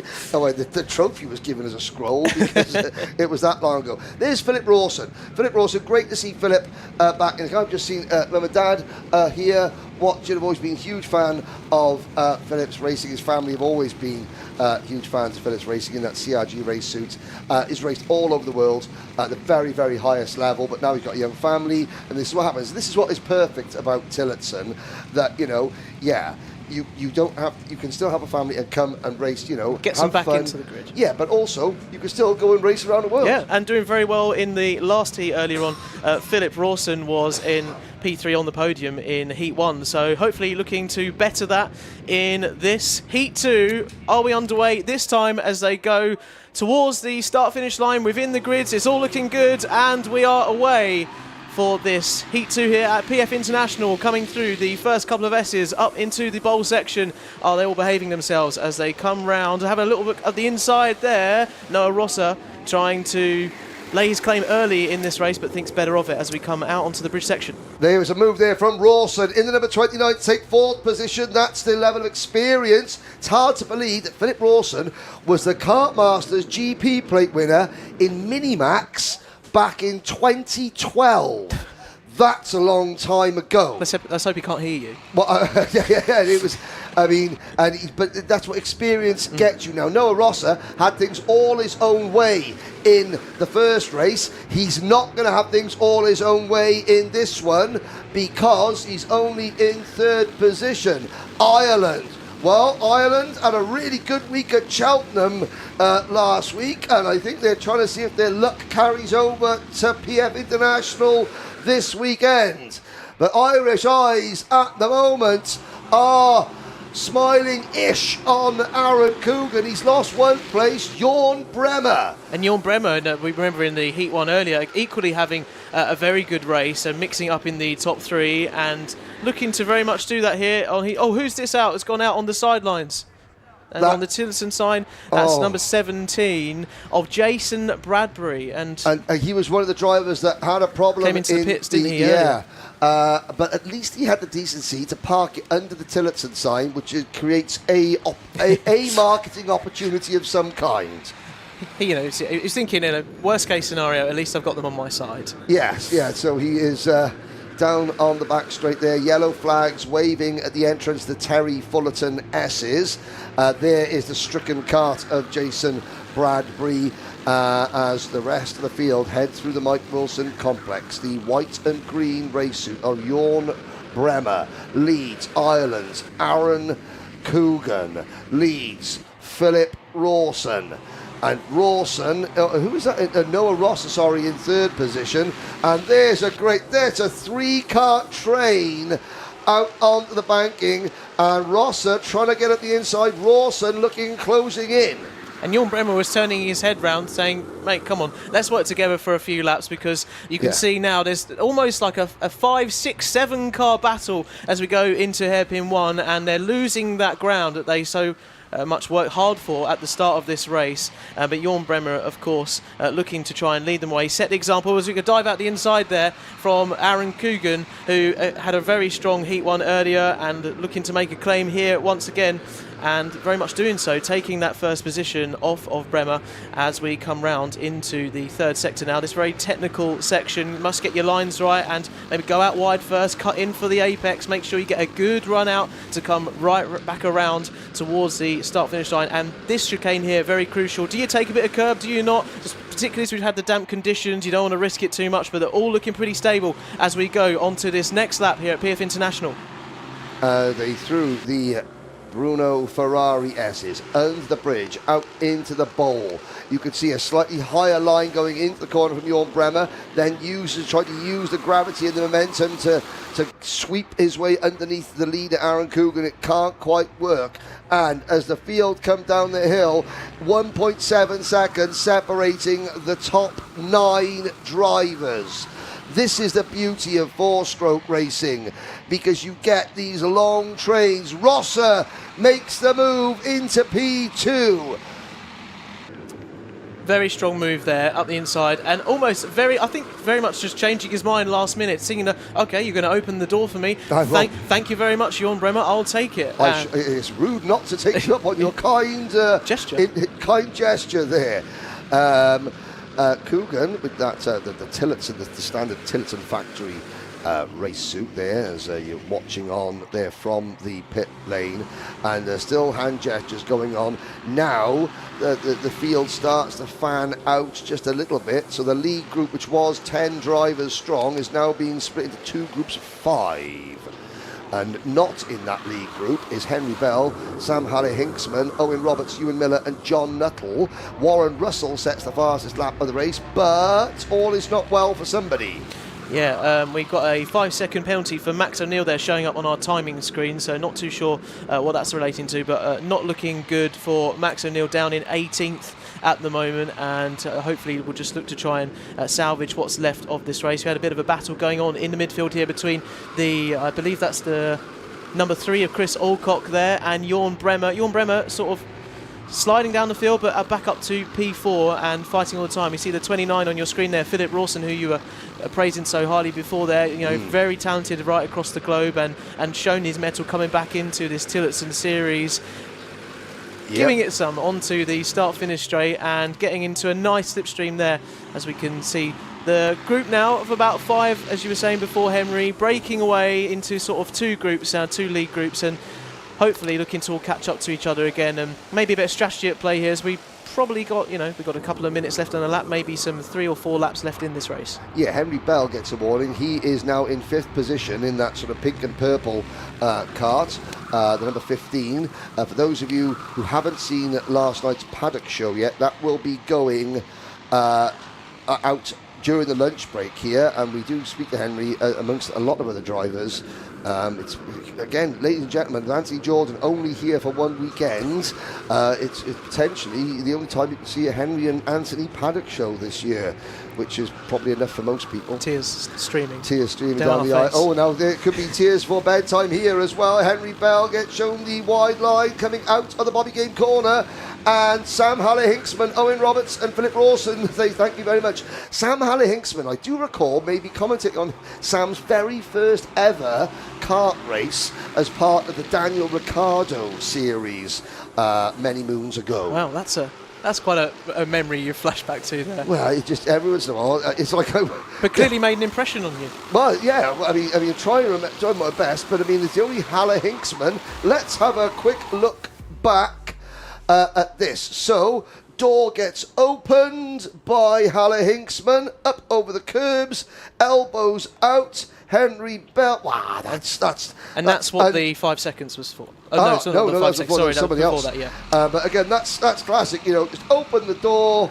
Give the outside driver 2 options: either the brake pedal or the grass. Sensibly, Henry Bell went, "Okay, I'll live to fight another day." And as you've won the battle, but the war isn't going to be decided until later on. And as we hear, obviously, Formula One mainstream got the first Grand Prix this weekend. That's no spoilers. No spoilers. That's the position. I would never do that to you, all the esteemed viewers. It was on very early this morning. I could never do that. But the position that Max Verstappen and drivers like Michael Schumacher would put you out on the track. Well, of course. Yeah. And equally, same kind of tactic. You decide what's going to happen here. I'm going to put you in this position, and you can make that or break it. Yeah, exactly. We try and promote karting as a friendly sport, and by and large it is, especially the Tillotson community. There is an awful lot of camaraderie between them. Obviously not everyone's going to get on with everyone else all the time. However, on the track you have no friends.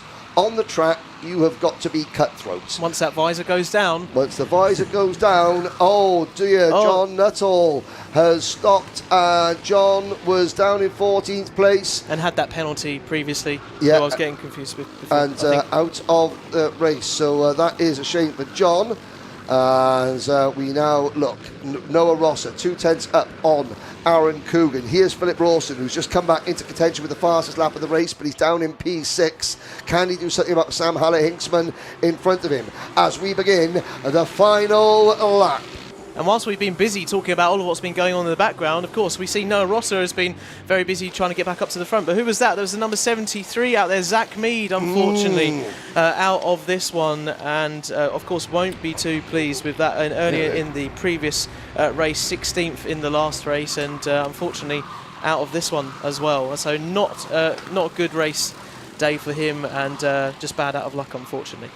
Okay, into second hairpin, Rosser, Coogan. Bremer, Alcock, Haller Hinksman and Rawson. Roberts, Russell, Bell, Miller, the rest of the top 10. This could be 2 wins in succession for the American driver, Noah Rosser, who comes out of the Mike Wilson complex through Mixed Bend into the final chicane and takes the checkered flag. 5-second penalty for Keith Burke as they cross the line. So 2 wins out of 2. Aaron Coogan, that drive, P2, that should secure Coogan a place on the front row of the grid at the expense of Owen Roberts. Roberts, Rawson and Haller Hinksman end in a tie for 9 points. Roberts finishing 7th in that race, Rawson finishing 6th and Haller Hinksman finishing 5th. But there we go. The next time we'll see the Tillotson seniors on track, Jake, it'll be for their main event. The main event tonight, and that is going to be for the juniors and the seniors, kicking off at around about 5 to 4 and 20 past 4 later on. So plenty for them to mull over as the Rotaxes take their places and get their O plates, of course, very prestigious O plates out the way, and focusing on the action there particularly. So lots to look forward to later in these Tillotson categories. Yes, indeed. So there is the final few results from the senior Tillotson second race. We now have a break for lunch here at the circuit, ladies and gentlemen, but fear not as you watch Noah Rosser just take his gloves off. The Paddock Show we filmed last night is precisely 35 minutes long. The lunch break is precisely 25 minutes long. So,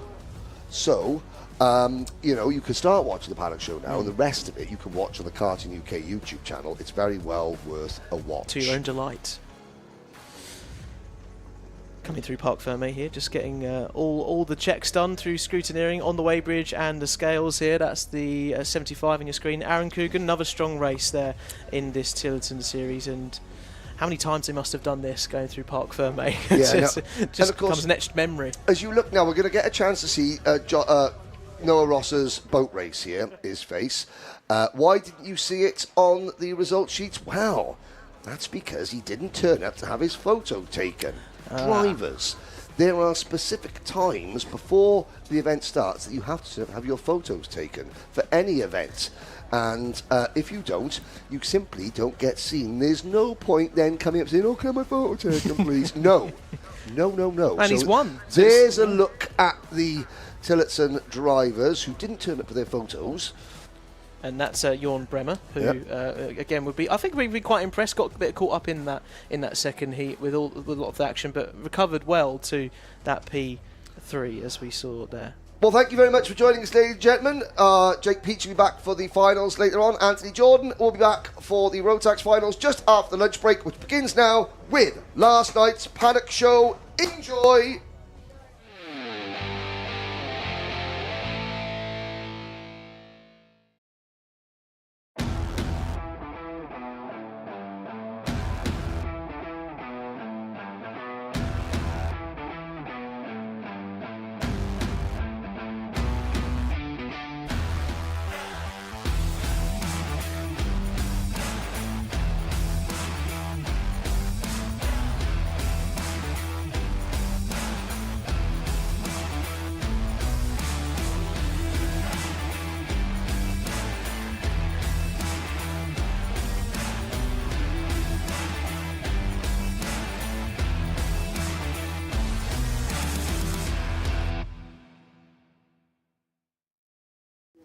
...2025, it's upon us. There's something missing. This is the Paddock Show, but there's a... Do you get the feeling I'm being watched? Oh! Hello. Hello! It's Anthony Jordan, ladies and gentlemen. Welcome to the first Paddock Show of 2025. We are here once again. Reunited. We're back. And, of course, Motorsport UK British Open Championship for the Rotax classes, presented by Wera Tools. Yes. Now, what better place to start the first Paddock Show here at the Rotax O-Plate? Tillotson. Here they are. Because It's not just the British Open for Rotax, it's the Tillotson T4 Nations Cup qualifier. Hello, Tillotson. Well, welcome to the British paddock. Okay, Tillotson, let's have a quick rundown. We haven't seen them today, but they've had their qualifying session. All their races will be tomorrow. Tell us a little bit about... So first of all, this is Mr. Bell. I know that. Why do I know that, Anthony? Because it says his name on his race suit. It says his race name on his race suit. A little bit. In a nutshell... This is me in a nutshell. That was an Austin Powers joke. Yeah, very good, very good. Tell us a little bit about what are Tillotson T4s? They're basically the same as your two-strokes, but you've got a single four-stroke engine on it. It's, less grippy tyres. The chassis is a strengthened Praga chassis, I believe. And you've got a 225 RS engine on it, and they're amazing. They're great fun. They're easy to, not too hard to drive. They're not too hard to work on. Yep. They're seem to be very beginner friendly. I mean, this is going to be my second ever sprint race. I've done. There you go. Really? So hang on a sec. Second ever sprint race, yeah. Yeah. So, Henry, how was qualifying for you? Because for your second ever sprint race, we expect good things? Well, I heard I got P6, which I'm pretty happy about. Solid result. That's better than this, Henry. He's my favourite because his name's Henry. There we go. There you go. Beginner friendly. That's what we want to see. So Yes. we're at the home of British Karting, PF International, Rotax O-Plate. They compete for the grand finals, nation v nation. So do Tillotson. The T4 Tillotson Nations Cup is usually held in Valencia, and the UK, I think a couple of years ago, won. And it's where current British Micromax champion Luke Millward made his international debut. So again, you come out, you've got the BPEC, you've got the British Endurance, British Pro Kart Endurance Championship logos on the thing. So endurance racer, four-stroke, you say this is beginner friendly? Yeah, so last year I competed in the four-stroke endurance racing, and I found myself this year without a team, so I looked around my options. Of course, I don't have as much money as other people, so I want something that's cost-effective, fun, and welcoming to someone like me who doesn't know much. Looked around our options, and Tillotson just seemed to be the best in every way. There you go. Excellent. It's reek good is what it is. Reek good. Brand ambassador. It's really role. good. It's nice and easy to work on. It's nice and easy to learn. Simple. It's cost effective. I think you use 2 sets of tyres for a whole season over here, compared to 2 sets of tyres. I was going to say, there's my view, 2 sets of boots. I was going to say, don't. I'm not going to say tyres. Really good, well done. Congratulations on being here and making the move into sprint racing. Can't wait to see you guys in action tomorrow. Juniors and seniors. In juniors, we've got the Honda O-Plates, the reigning Honda O-Plate champion Ralphie Branska making a one-off appearance as well. So that's really good. There you go. Yeah. yes. I can't say I've paid too much attention to the juniors, but I see the grid for tomorrow is very close. I think top 10 were separated by 3 tenths, which, I mean, it's going to be all to play for tomorrow. It's going to be who can get on top and not get a penalty. Yeah, excellent. Thank you very much, Henry. Excellent. And we've got drivers from all over the place. We've got an American driver, thank you, Henry. There's a Tillotson thing. So we're in the back paddock here. You can see there's, listen, that 4-stroke rumble. You gotta love it. You gotta love it. Gotta love a good rumble. A rumble in the jungle, as we like to rumble call in it. the jungle. So a big thank you to Tillotson and all the staff for joining us here. Yes. Now here we are at the. Do you want to tell us quickly who qualified on pole for the people? I can tell you, yeah. Tillotson T4 Senior, obviously we're just speaking there to Henry Bell, P6 for him in the number 15. That was absolutely fine. Aaron Coogan pulled it in the seniors, so a very good result for him. The juniors, however, very different story. Ralphie Branscombe, 4-stroke god in Honda Cadets, stepping into the juniors, putting into that one there. Speak of the devil and it shall appear. Say his name and he appears. Ralphie Branscombe, pole I believe position. in Ralphie Branscombe. You believe in Ralphie Branscombe? Well, so did qualifying because you pulled it. Congratulations. How was it? It was really good. It's just like a Honda, but smooth like a junior. Bigger. Yeah. It's a big Honda. Yeah. Yeah, but it works out well. And with this one being, of course, the T4 Nations Cup qualifier, there's a ticket in there for grabs, and that is what you're hunting for this weekend. Yeah, it definitely is. Excellent. But Should we walk and talk? walk and talk a little bit because we're in the dark. We're in PFI's back alley. And plus, I can see a Paddock Show pooch here. Yes. Ralphie moved out of Honda Cadet, reigning British champion in Honda Cadet. But yeah, so you're trying lots of new things. Now, stay there. We've got a very important guest. No.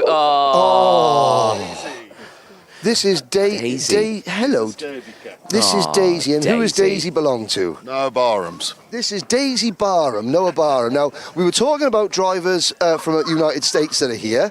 We got several. Noah's mum is from America, so keep the stars. So Daisy Barham, we can have a little sniff. Have a little sniff there, Daisy. The first Paddock Show pooch of the year. She's, there we go. There we go. Oh, dearie me. Famous. There we are. So, Paddock Show Pooch of the Year, number one. We should really give out like an end of season awards, like a Bonio or something like that for them. There's a good girl. Sorry, Ralphie, we were having a lovely little chat there. Back to the actual drivers. Back to the British champion, yeah. Ralphie, so pole position in qualifying. What is the plan for tomorrow? Is it going to be, do you feel like the pace was quick enough? I mean, looking at it, it was pretty close in there, 1/100th of a second separating you and second place. So is it going to be a case of a defensive masterclass tomorrow? Do you reckon you could break away? I reckon it's going to be defensive masterclass. Yeah, well, fingers crossed, and let's see how it goes, yeah? Well, like you say, Honda Cadet champion, you know what you're doing. Stop touching the dog, Henry. I'm just saying goodbye to Daisy, you know. Thank you very much, Ralphie. Have a good evening. Good luck, Ralphie. Good luck tomorrow. Good luck, Ralphie. Thank you, Daisy. Yes, indeed. Talk about passion, Paddock fashion. Now, you've been walking on. Here's a man that knows all about fashion. Tom Smith International, Smith's Property. How are you? I'm very well, sir. Thank you. How are you? I'm very well. Now, Tom is not here just promoting 1950s motorsport attire. Yeah. He's here helping Otto Amy, a really exciting prospect in Micromax. And he's been flirting with the top 10, hasn't he? When he gets it right, he can go in the tow with the front boys, and when he doesn't, he's about half a lap behind. So it's hit and miss with Otto, but he's got a lot of talent, and he's sort of on the edge of making it work. And that's one of the things. It's learning, isn't it? You know, we saw him race as a privateer at Kartmaster last year. 1 lap, lightning quick. Now it's a case of getting 10 laps, the same, and making the right decisions at the right time, isn't it? Yeah, and obviously you're trying to work with a lad who's 9 years old, so you've got to start somewhere, haven't you? And, attention span is one of those things where it's I struggle with Henry. He's about mental age of a 9-year-old as well, and his attention span dips quite often. So it's going now, actually. It's going now, yeah, he can see. Yeah. He's trying to compute. Yeah. So working out that sort of situation as well with quite a young driver, I can imagine, for a long-distance race is quite challenging. Really hard, yeah, and I can only imagine Henry in Rotax 177s. Yeah. That would be even 277 after the winter I've had.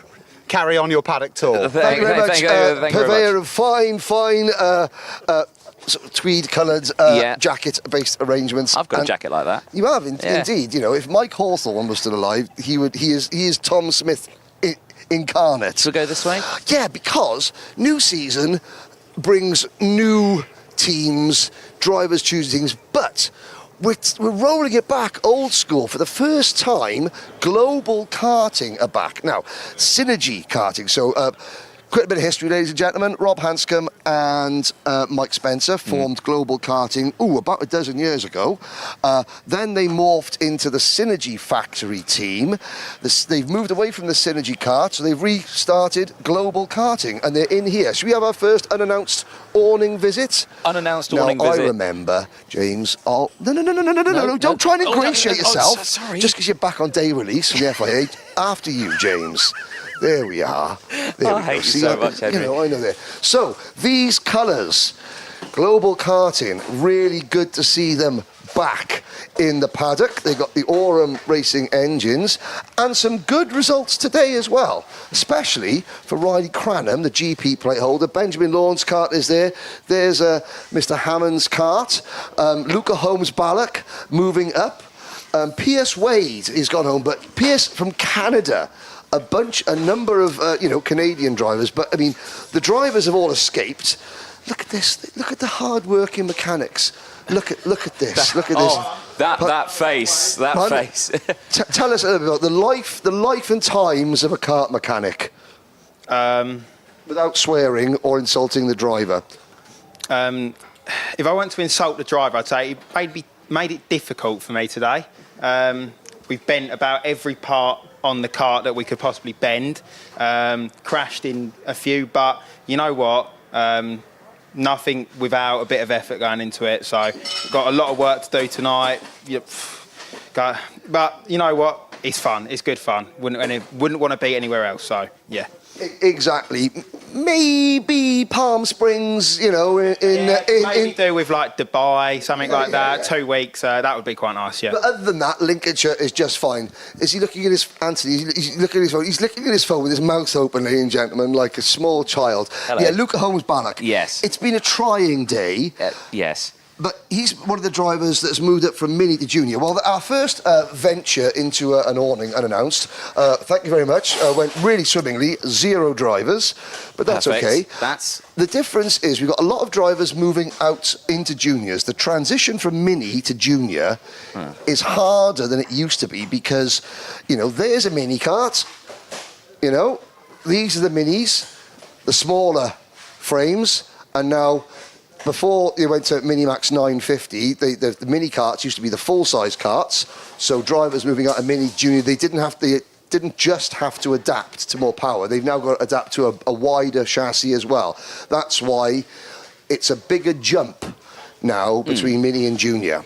Yes. I'm just noticing the NASA panels on these. We've got different types in here. We've got the Kart Republic original one in here. Yes. We've got, I believe this is the Birrell one. Is it kind of Kart Republic? It's the Kart Republic, but it's not the Kart Republic one because I've seen the gills Kart of a Republic one. shark. It's got the gills, yes, but it hasn't got the 3 different intakes. That's the Kart Republic one. Ribbed. You can tell.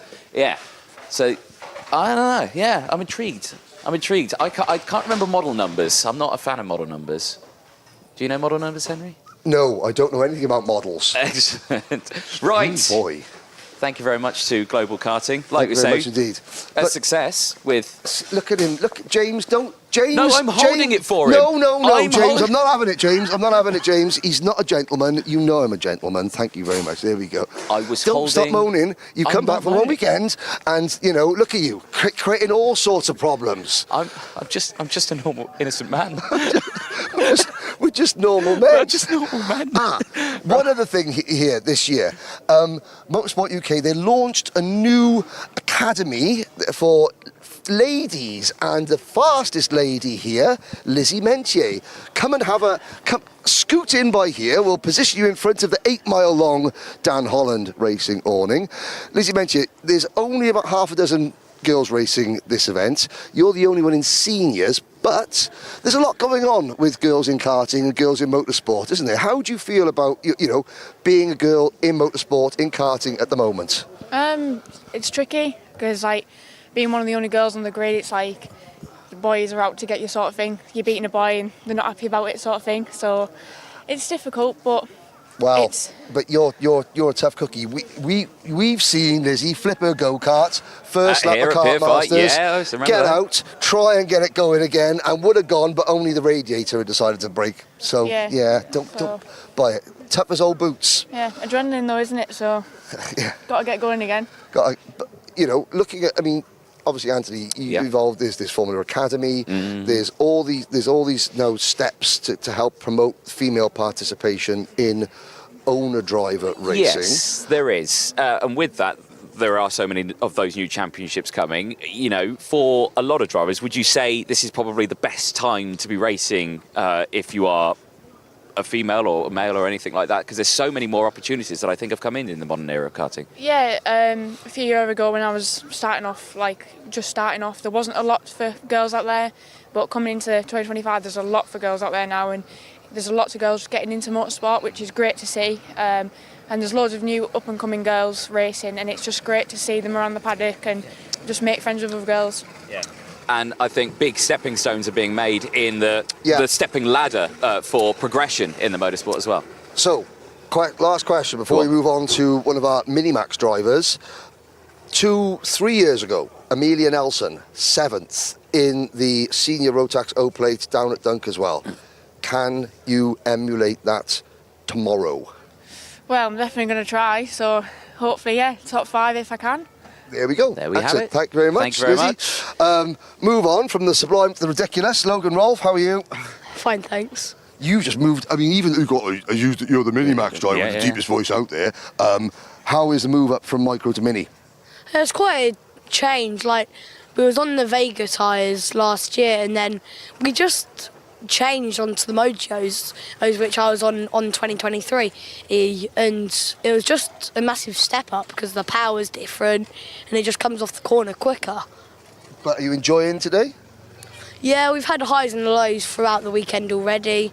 On Friday, it wasn't that good, and then on practice 4, we managed to get inside the top 15, in top 11, and then we just mucked it up on practice 5, and then we didn't really have a good quali. We was 18th, and then I got a nose cone in heat 1, and like, it wasn't the best because I got it coming into the pits, but hopefully for a better day tomorrow. Well, good luck. You're driving for Luke Christie Racing. That's the new team this year. I think which are going to become Synergy. There's an involvement. Okay, there's a huge bunch of MLC Motorsport drivers over here. One of the hard... Thank you, Logan. Yeah. See you later. See you later. Right, let's bring in... Greg's on legs, Charlie Wolfett. Jensen Chalk is hiding. Jensen's hiding, but Luca Holmes-Ballock. Come in. Come in very, very quickly. We just spoke to the global karting mechanic who was saying that his driver managed to bend or break every part on the go-kart today. Step forward, said driver. Congratulations, your mechanic is knee-deep in grid there. It's not been a great day, has it? He said wonderful things about you. Yeah. Yeah, there we go. Better days ahead. Managed to break every part, right? Bring in the MLC lots. Come on, bring them in, bring them in. Some of them. The rest of them ran off. They're all scared. They don't like cameras. So. Well, you know, maybe we could go intercept that van because that's where they're all hiding in that van. Go intercept it. Well, maybe the last time that we announced went into a motorhome in the paddock, it wasn't actually the person's motorhome who was it. So what had happened is that... Do we need to relive the story? No. Yes. No. Carry on. How was your day? Welcome to Rotax. Oh yeah, it's been all right. Not too bad. It's round PF. I know this place like the back of my hands, but it's been a good few days and testing Rotax. It's definitely completely different to X30, but I'm enjoying it. So you're in seniors, and Charlie is now in juniors. Yeah. So top 10 in an O-Plate last year. Is that right? Yeah. It was really good last year, but hopefully we'll go again this year. Well, come again. First of all, Jensen Chalk, 2023 Micromax Grand Finals champion. Now, it's Jensen. You're eating your sweet, right? But we're going to say very one thing. So Jensen's dad is here mechanic for him, but we're going to say hi to your mum at the 70s weekend in Butlins with you. Is it your granddad's 70th birthday this weekend? So we're going to say happy birthday, and we're going to tell your mum not to get too... Don't get shy. Happy birthday. Yeah, and try. There we go. There we go. Excellent. There we are. Right. Thank you very much. We've shut him up. Let's go. Excellent. Thank you, guys. Bye, guys. MLC Motorsport, Luca Holmes-Ballock. Henry, I don't know if you can hear that noise on the microphones, but I thought that was you, Henry. It's been a while since lunch. My stomach is grumbling. Oh, KR Sport. And I tell you what, there's people shouting at us. There's Maria Roberto can come in. She's running off, but we want to try and get... Maria Roberto. Come on over, Maria. Come on, Maria. Right. First of all, from Salerno, family from Salerno in Italy. We just spoke to Lizzie Mentier. You're in Mini still, aren't you? And I think you're the only girl in Mini as well. I think so. Yeah. What does that? Does that make a difference to you? Do you care? No. No? Do you look at things like Formula Academy and the female-only championships and think and initiatives to help women, the girls on track, things like that? Do you look at that and think that's a bit of me, or do you think I want to go and beat the boys? Both. Both. There we go. Double bubble. Tell us about your Alice in Wonderland crash helmet. I got it done, and yeah. And it's good, and it's cool. There we go. All right, thank you, Maria. Excellent. this weekend. Let's go and speak. We're going to be speaking to the drivers, so the parents. Let's speak to a dad, but not just any dad. This is a big one-off event. It is. Okay. It's no prizes for coming second. It's the Open. Now, there's one driver in this paddock who knows how to get it done in the one-off events. He won the O Plate in Micromax last year. He won the Rotax International Trophy at Le Mans, and then he went on to become the 50th British driver to stand on the Rotax Grand Finals podium when he won the Micromax Grand Finals. That's Joshua Cook. He's nowhere to be found. But of course, he's playing football by the gate. He's playing football by the gate. Of course he is. The image from Sarno, the videographers used to round out the entire event was you lifting Josh up and giving him a hug, father and son. Thankfully, he's only small, so it wasn't too much trouble. But yes. Normally, you're lifting him up warmly by the throat. What is it about Joshua that makes him so good at these one-off events? I don't know. I think he probably puts himself under too much pressure in a championship. You know, you've got a greater risk that's going to go wrong. You've got to accumulate points over a larger number of rounds. So maybe at a one-off event, there's opportunity to get it wrong, but it's not going to be so critical for later in the season. Yeah, maybe that. Now, this isn't a ticket event for the Grand Finals. I mean, so it's just the British Open. Since he became Rotax Grand Finals champion, have you noticed a change in him, his confidence? You know, what is that title, the biggest title in Rotax karting? What's that done for him as a driver, and also as a, because how old is he? 10? He's just turned 11. What's it done to him as an 11-year-old kid? Yeah, it's a mixture of things. I think I've always said that karting's brilliant because it gives kids life skills. I think learning to win, learning to lose, I think he's had to work on his resilience. So I'd say that, yeah, coming into, obviously stepping into Minimax, the grid's brutal. There's probably 15, 20 kids on that grid that could win a race. We did notice today. So he's not apologetic for being there. When we first stepped into Cadet, he almost felt embarrassed to be anywhere near the quick kids, as he'd call them, whereas he now feels he's there by right. So I think confidence, yeah, it's helped for sure. Yeah. Excellent, excellent. While you're in here, Anthony, I mean, yes. do you want to talk about any of the body work on the carts or the serial numbers, the chassis? Thank you very much, Mr. Cook. Thank you. Here's your bog standard OTK NASA panel, the new one for 2025. It looks like the Batman thing. Here we are then, your first grid walk of the 2025 season. This time it is your Rotax Junior O-Plates. Behind me, they're starting to walk onto the grid. We're going to have a quick talk to some of these drivers, see how they're feeling ahead of this race. The first of which I'm going to grab is Cameron Nelson. Cameron, big race here, O-Plate, it's a one-off. You know, as a driver, I feel like sometimes maybe there's a little bit less pressure because points don't count and you can just leave everything on the line, but how are you feeling? Yeah, I'm feeling good, obviously. Like you say, there's not that pressure of losing points. Like, you win it or you bin it. And going into this then, you look like you've had a really strong winter. You know, you've come a long way over the past 12 months. Going into this race, what's the mentality other than what you just said? Is there any game plan or are you just going into it with a fresh mind? Yeah, fresh mind, I'd say. I just try to get into the lead, control the race and just win it. Best of luck to you then, Cameron. What I want to do as well is head to the front of the grid to go and speak to Leon Hasty. Leon, earlier on this weekend in one of the practices, actually had a roll in the kart. Going into hairpin one, you know, it went a bit wrong, bit of an incident, but here he is on the front end of the field at the absolute sharp end, the number 83 for Craft Motorsport. Leon, juniors for you, is this your third year now? Yeah, no. And I feel like this could be your year. You've looked so strong so far, you've looked so strong through the winter. Going into this race at O-Plate, you know, you could be taking it home, especially starting on pole. How are you feeling? Yeah, pretty excited. Not really too nervous, I'm just ready to go and race. And in that last heat, you know, when the rain was coming down, you looked so strong. Not a single mistake. That kart was planted. You were absolutely rapid. Are you hoping maybe for some mixed conditions through this?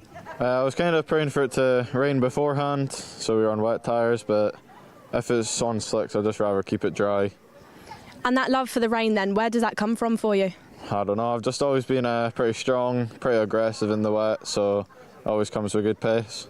And the junior class, you know, we see a lot of excitement. It tends to get quite busy. When you're at the front of the field and you've got that pressure of having to deal with that, what's your thoughts?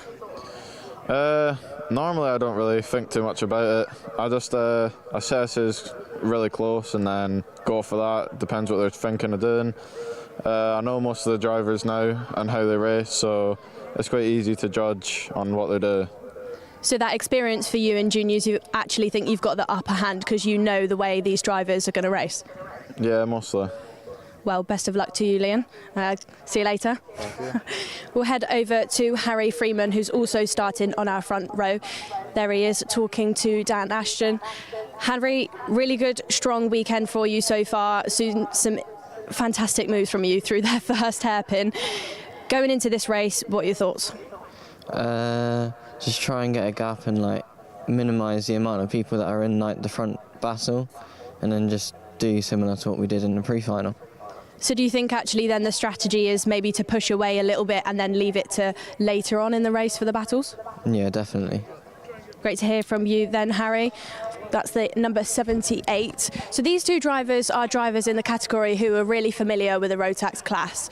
We've got Riley Cranham behind me, who has joined Global. He's got the GP plate on, but you know, typically doesn't do too much of Rotax. Riley, good to see you. How are you feeling about this race? I'm feeling excited, I can't lie. We're just about to clear the grid. Have you got any final words before you head off? Let's go racing. Let's go racing. Let's head up into the box then, because like Riley said, we're going racing. Thank you very much, Nicole. In the modern era of the British Karting Championship, there have been five junior Rotax O-plates. 6, I do apologise. The winners, 2019, Kai Hunter. 2020, Matthew Higgins. 2021, Daniel Ginchard. 2022, Ethan Jeff Hall. 2023, Macaulay Bishop. 2024, Harry Bartle. Whoever wins this race will be joining Exalted Company. Who's it going to be? Let's find out.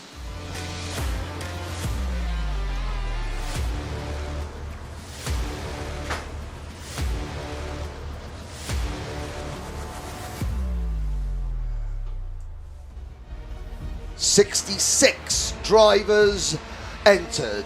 36 remain. They'll be led to the grid by Scotland's Leon Hastie for Craft Motorsport. Harry Freeman, 7th last year, goes from row number 2. Riley Cranham and Albie Lapper on the second row. Row number 3 sees Matteo Palezzio and Cameron Nilsson. Nilsson with a great run in the qualifying heats after qualifying 19th overall. Finley Buck and Eli Baden join on row number 4. Nelson was 6th in this race last year. Daniel Kilpatrick and last year's Minimax P3 O-Plate driver Albert Friend round out your top 10, followed by Ellis Bell and Vlad Jomenchuk. Ethan Griffiths and Riley Bishop, Griffiths from Wales, start on row number 7. Ava Morris and Ryan Gandor go from row number 8. Problems for Charlie Wolfitz, who will not start from 19th. Louis Radcliffe and Kai Clark on row number 9. And Zane Quacker, who raced his way in, rounds out your top 20. Lights are out. We're off and racing. The only driver in over the spin. Nelson goes around in front of the field. Amazing. And somehow they all miss him. But the Pride of Ponteclean is out. Charlie Wolfitz also out. There goes Nelson. Well, somehow everybody missed him. Where can Cameron Nelson get to in the next 12 minutes of racing? Well, we're about to find out, and there you are seeing that beautiful shot in towards hairpin 1, the two very drastic different racing lines, the tight, slow inside line, trying to defend position, the fast flowing round the outside of hairpin 1 from many others. But all the meanwhile, the top 3 break away, and Leon Hastie is looking pretty rapid right now. Riley Cranham right there in second place has had a good start for him, up that one position. I always say the inside of row 2 is always the second best place to start in these races, especially if turn 1 is a right-hander. Absolutely. How hard is it to win one of these one-off events? The only driver in the field, in the junior Rotax field, who has won an O-plate before, last year's Minimax champion, Finley Lines, didn't make the final. That's how hard these races are. Eva Morris trying to become the first female driver to crack the top 10 in a Rotax O-plate since her coach and mentor Amelia Nelson did it in 2022 in seniors when she finished 7th. She's gone backwards at the start, sadly, as Eva. She's down to P20.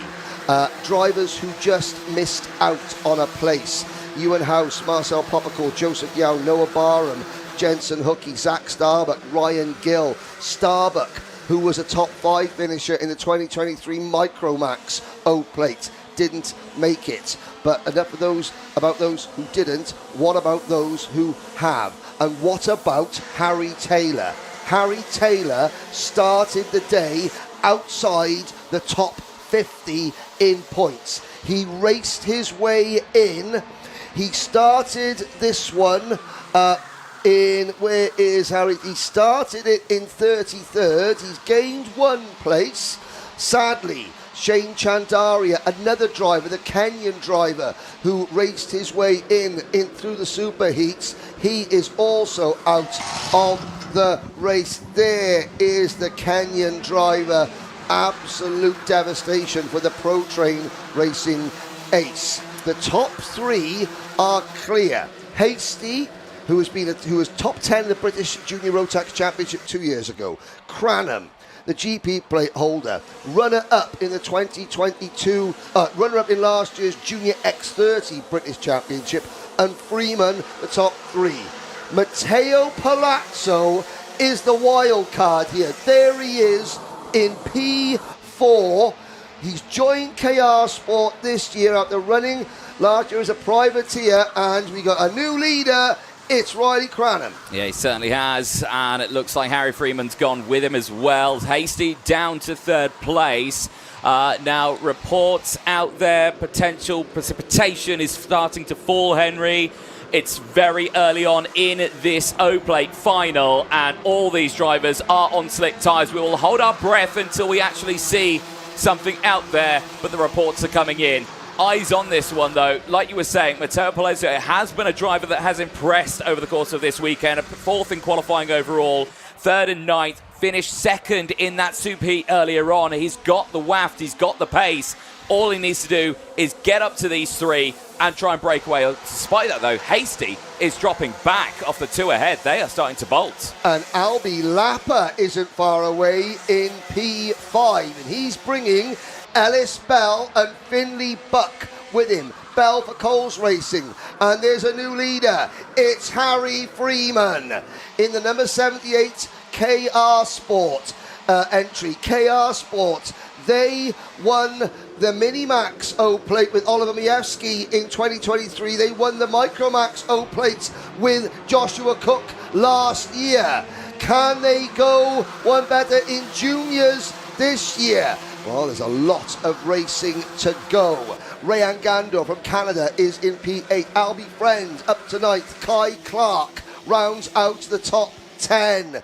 Sadly, the MLC Motorsport team looking forlornly on because of their 4 drivers in this race. One of them is out, Charlie Wolfitz. The other 3, John Richardson, Jensen Chalk and Jake Flewitt, are all outside the top 25 at the moment. Cranham trying to break away as Hasty retakes 2nd. Palazzo makes his move into 3rd. Freeman drops from 1st to 4th, and then Lapper, Bell and Buck are now closing in. You've got Global, you've got Kraft, you've got KR Sport, Strawberry, Coles and Ultimate R in the battle for the lead, and there's 2 drivers that aren't in the battle.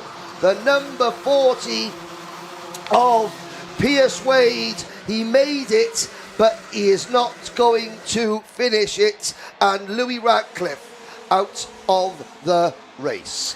Indeed. Well, the race still continues. 6 minutes left of this one as they are starting to really heat it up things now at the front here. Cranham on a clear defensive line there up the banking and onto the bridge. That will suffer his exit down the hill, and he knows it. Tucks into the inside. Watch the KR Sport drivers really close in here. Palazzo and Freeman very close behind. Albie Lapper right there now behind. Ellis Bell has closed in. So has Finley Buck. They are now scrapping for position in the background. But keep an eye on this. This is not over. Remember, we have said it over and over again over the years.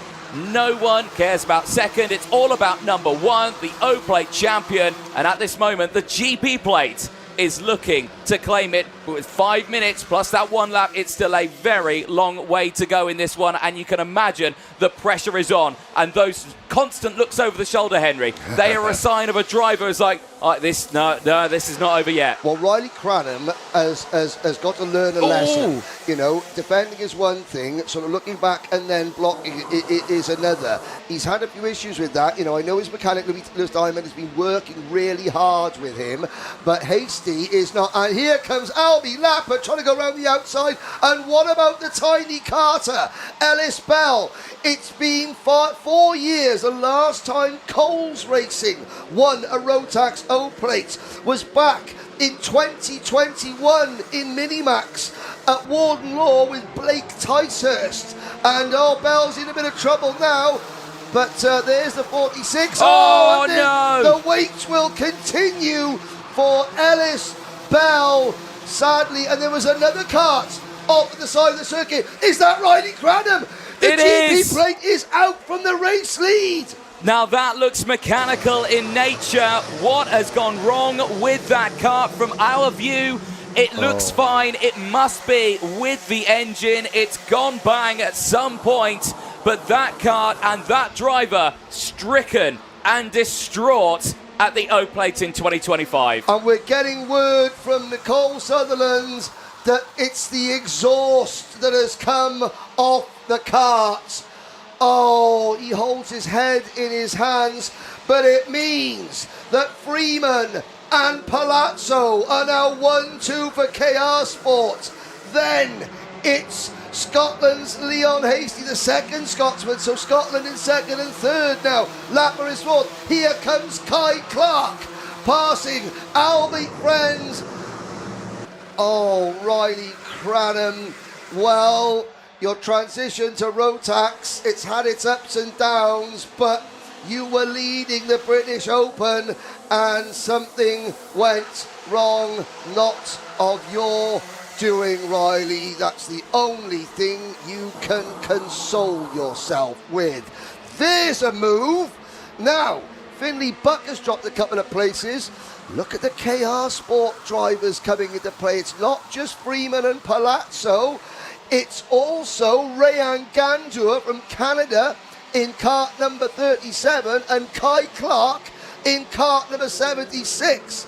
So the pink and the silver and purple of KR Sport, the Cosmics, are heading one way, and that way is towards the front.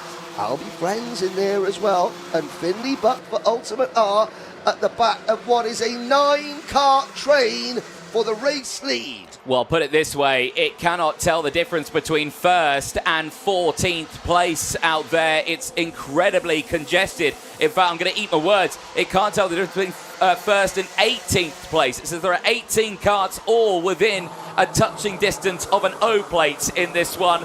This is incredible. Less than 2 minutes plus that one lap. Sideways under braking for Leon Hasty. And a big send down the inside there from Kai Clark into P4. This is superb stuff. And watch it here now. Aston Sharp! He's gone through. Yeah, Aston Sharp has had mega race. He's up 19 places. Aston Sharp qualified 66th and last yesterday. He made up so much ground. There he goes. It's Scotland 1, 2. It's Scotland 2, 3, and 4. Is that with Palazzo's? Palazzo's dropped back a little bit, but Freeman leads. But he's absolutely got the whole field virtually lining up behind him with a minute and a lap to go. There's yellow flags out into Bobbygane corner. Someone has dropped off the track, and that someone could be Ethan Griffiths. Yeah, going no further. A huge shame for him, but eyes on this one here. We're keeping an eye on it. Freeman still in the lead of this race. But again, the defensive line, it brings everyone close into play. Now, Aston Sharp's gained all these places now, but he's found himself in a really tricky spot here. He's got a gap between himself, and he's got a huge train of cars behind, and straight through goes Albie Lapper. Lapper getting up into third. No, Kai Clark indeed. Yeah, Kai Clark getting up into third place now. Lapper down to P6. Palazzo back into fourth place now, Henry. It is indeed. So they're not going to get the last lap board this time around. Hasty and Freeman. This is Leon Hasty's third year in junior. It's his last year in junior before he moves into senior. He'll never have a better opportunity than this to win a British Open. What have the last 2 years taught Leon Hasty? But there are more spots of rain on the cameras. It's Hasty. Freeman tries to go to the outside. The cutback doesn't work. Freeman trying to turn 7th last year into a win this year. In third position, Palazzo has somehow fought his way back to third, and they're 4 wide coming into the Fullerton S's, and the last lap board will be going out next time. Well, this is as close as you would like it between these drivers. It's going to go right to the ragged edge, and you can imagine this is going to be a one-train battle all the way to the end, but it ends in tears for some as one of the KR Sport drivers gets rotated out of the Mike Wilson complex, but the rest of them carry on. It's Hasty and Freeman, 1 and 2. Palazzo's there in third place. You would think at this point Palazzo's got the best opportunity. He's got the slight gap between himself in front. He will go for the wide line here. Watch them go to the inside. Palazzo was down the outside here. He'll try to get the switch over, but he outbrakes himself. It's not going to work out. It's still a 2-kart race here. Freeman and Hasty, line astern. It's too close to call here, Henry. Out of the second hairpin, up the short chute. Palazzo had a great opportunity, but he missed his braking point into the first hairpin. Now it is going to come down to who has got the grit, who's got the nerve. It's going to be Hasty who's going to lead them up the final corner. But is it going to be Hasty who wins? Freeman's got to get this corner right. 1 to go. Leon Hasty joins the list of British Junior Rotax O-Plate champions in a race that was full of excitement. And it's Hasty from Freeman and Palazzo in third place. Well, this battle will go on all year. Albie Lapper finished in fourth place. Zane Quecker moves up from 20th to, he did get a 5-second penalty as well. Aston Sharp, I think, has passed more drivers this weekend than any other. He finishes in 6th position. The closer, Cole Denham, comes home in 7th. Rayan Gandor is 8th. Albie Friend 9th. And the Cato Motorsport Kart of Eli Baden rounds out your top 10. But look who finished 11th. Yeah, not a Cameron bad Nelson. one. Not a bad one at all Last for Cameron to Nelson. 11th. Yeah, such an incredible drive there for him. But like you say, just outside the top 10, a valiant effort. But in these one-off races, Henry, it's all about making it or breaking it. And for this young man here on your screen, Leon Hasty, a perfect scoring weekend and a sign of what 2025 could be for that young junior Rotax driver. Pole position in qualifying, 2 qualifying heat wins, the win in the superheats, and the O-plate in the final. What a drive from him. For Freeman as well, a 2nd place, a very deserved one, and for the KR Sport team, a big team now. They've grown from so many fantastic things. Ash, and the team have worked hard from their humble beginnings in the garage at Daytona Motorsport in Milton Keynes, where they were based out of there. They moved to a big unit in Silverstone. The trucks came from thick and far from around, and they find 2 of their drivers on the podium in the Junior O-Plate. A fantastic effort for them. Indeed it is. But Nicole Sutherland is down in Parc Ferme. Craft Motorsport have got their first British Open champion. And that is a significant achievement for Killian Craft and the Gilbert family. Nicole Sutherland, you can speak to today's first champion. There he is then on your screens, Leon Hasty. He's just running over, congratulating the other drivers on their great results, but also, more importantly, looking for Luke, his mechanic and team manager. There he is on your screen, supporters giving him the big thumbs up. What a drive from Leon. Let's go and speak to him. Yeah, Luke Hughes there, Leon. his mechanic, brilliant stuff. Leon. Congratulations. That is a brilliant result for you. I know how much bad luck you've had over the past 12 months. That's fantastic. How do you feel? I feel brilliant. It's been so long since I've been on top of a British grid.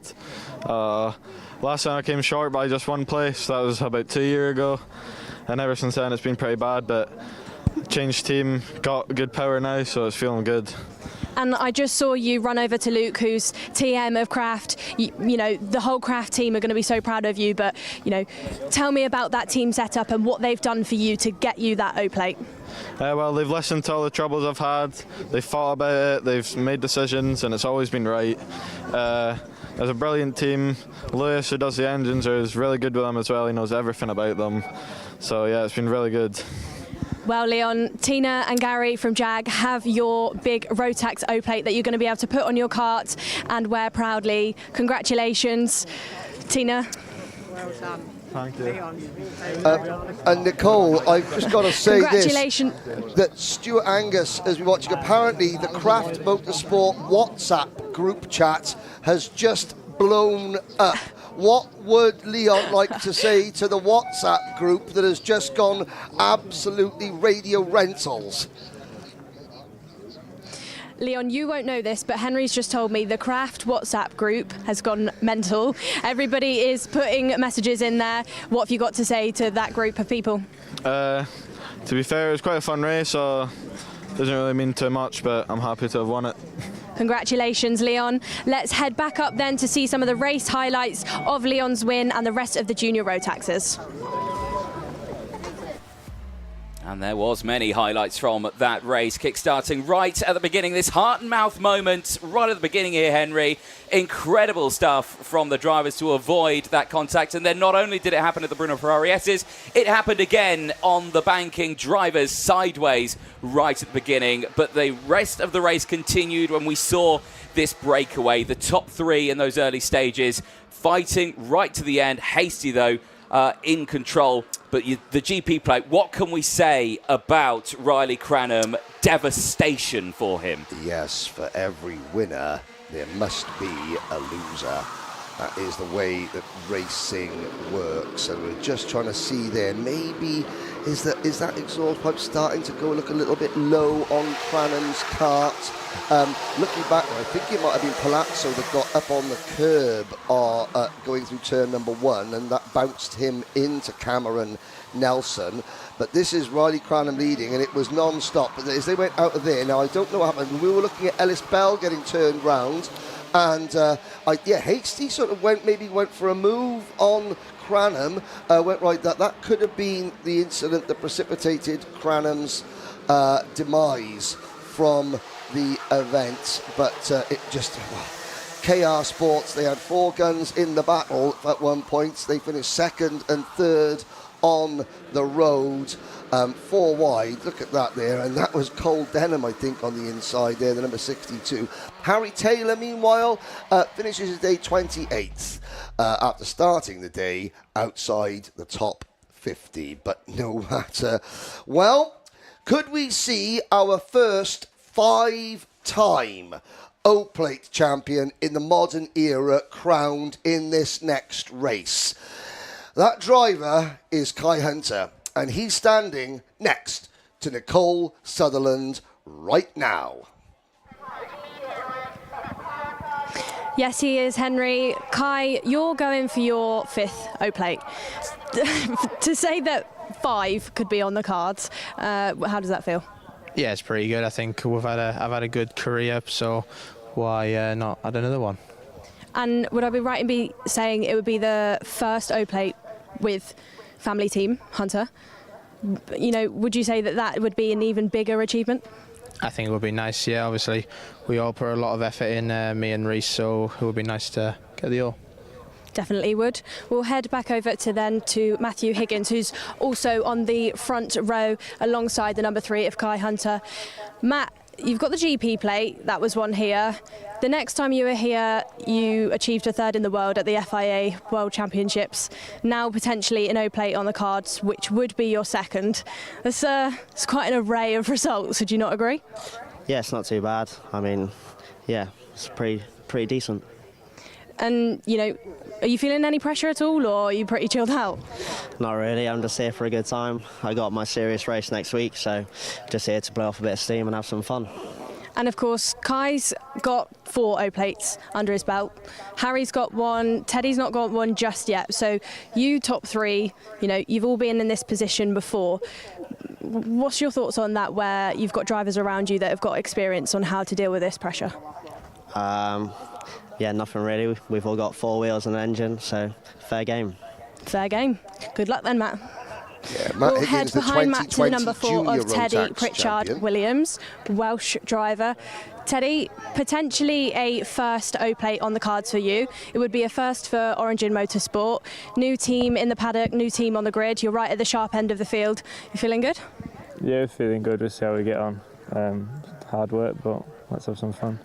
And to be, you know, behind Matt and Kai, who very, very strong, but, you know, the 3 of you know how each other race. Do you feel more confident that you know maybe how they're going to approach this? Yeah, maybe. I just think it's an O-plate final. I don't think you can predict anything. No, definitely not. Good luck to you, Teddy. Good luck to these drivers. We'll hear from a championship partner before we head off to this senior race.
"56 drivers entered Senior Rotax. Here are your 36 finalists. Kai Hunter and Matthew Higgins go from row number 1. Harry Bartle and Teddy Pritchard Williams go from row number 2. Kean Garrity and Archie Walker on row 3. Guy Cunnington and Matty Hingley on row number 4. The rest of the top 10, Macaulay Bishop and Ewan Charman, followed by Brandon Truman and Lewis Gilbert. Then we have Freddie Ingram and Jack West, Joshua Turnbull and William Antramus. The top 20 rounded out by Mikey Walker, Hugh Moulton, Joshua Graham and Kai Veach. Of the other drivers there, look for Henry Gregory in 22nd. Tristan Rennie has got a good record in O-plates. He's got a couple of top 10s to his name. He starts from row number 12. Further back, America's Charlie Smith goes from 25th on the grid. Neo Clark goes from 28th. He's had a top 5. Lizzie Mentier, her quest to become a top 10 Rotax O-plate driver starts from grid number 30. And George Holbrook, privateer driver on the CRG chassis, rounds out the top 32. Armand Hamilton, a Grand Finals champion, starts shotgun on the field. Oakley Pryor, 3rd in the first O-plate in the modern era. He starts 35th.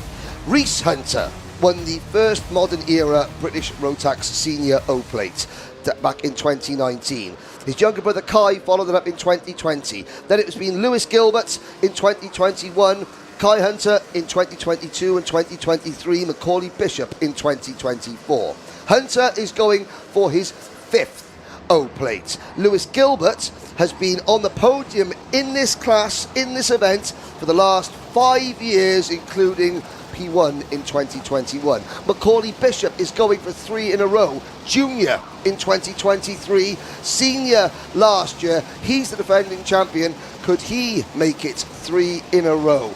Harry Bartle, he's the junior Rotax O-plate champion from last year. There he is.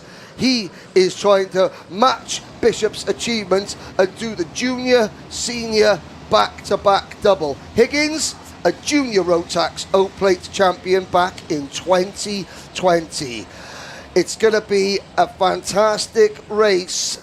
Anthony Jordan, bring them to the line. We've got so many O-plates here. Let's see if we can find one more. Lights go green. We are racing down in towards turn number 1. It's a fantastic start from that inside line. Higgins caught out dry. He's gone down to about P4. Rest of the field gets through up the banking, all clean and dry, which is good to see as they go over the Litchfield Bridge. It's 3-4 wide onto the apexes there as they negotiate their way down the hill in towards hairpin 1. Clear breakaway though at the front. Crucially, there you can see everyone in a fine position, but Bartle is on the charge here now behind the likes of Kai Hunter, who leads the way still on that number 3. It's a calm and controlled start for the front. However, in that midfield, Henry, it's getting a little bit dicey there with Freddie Ingram defending that position. No, I couldn't see who it was. One driver starting towards the back went clean over the grass at turn number 1,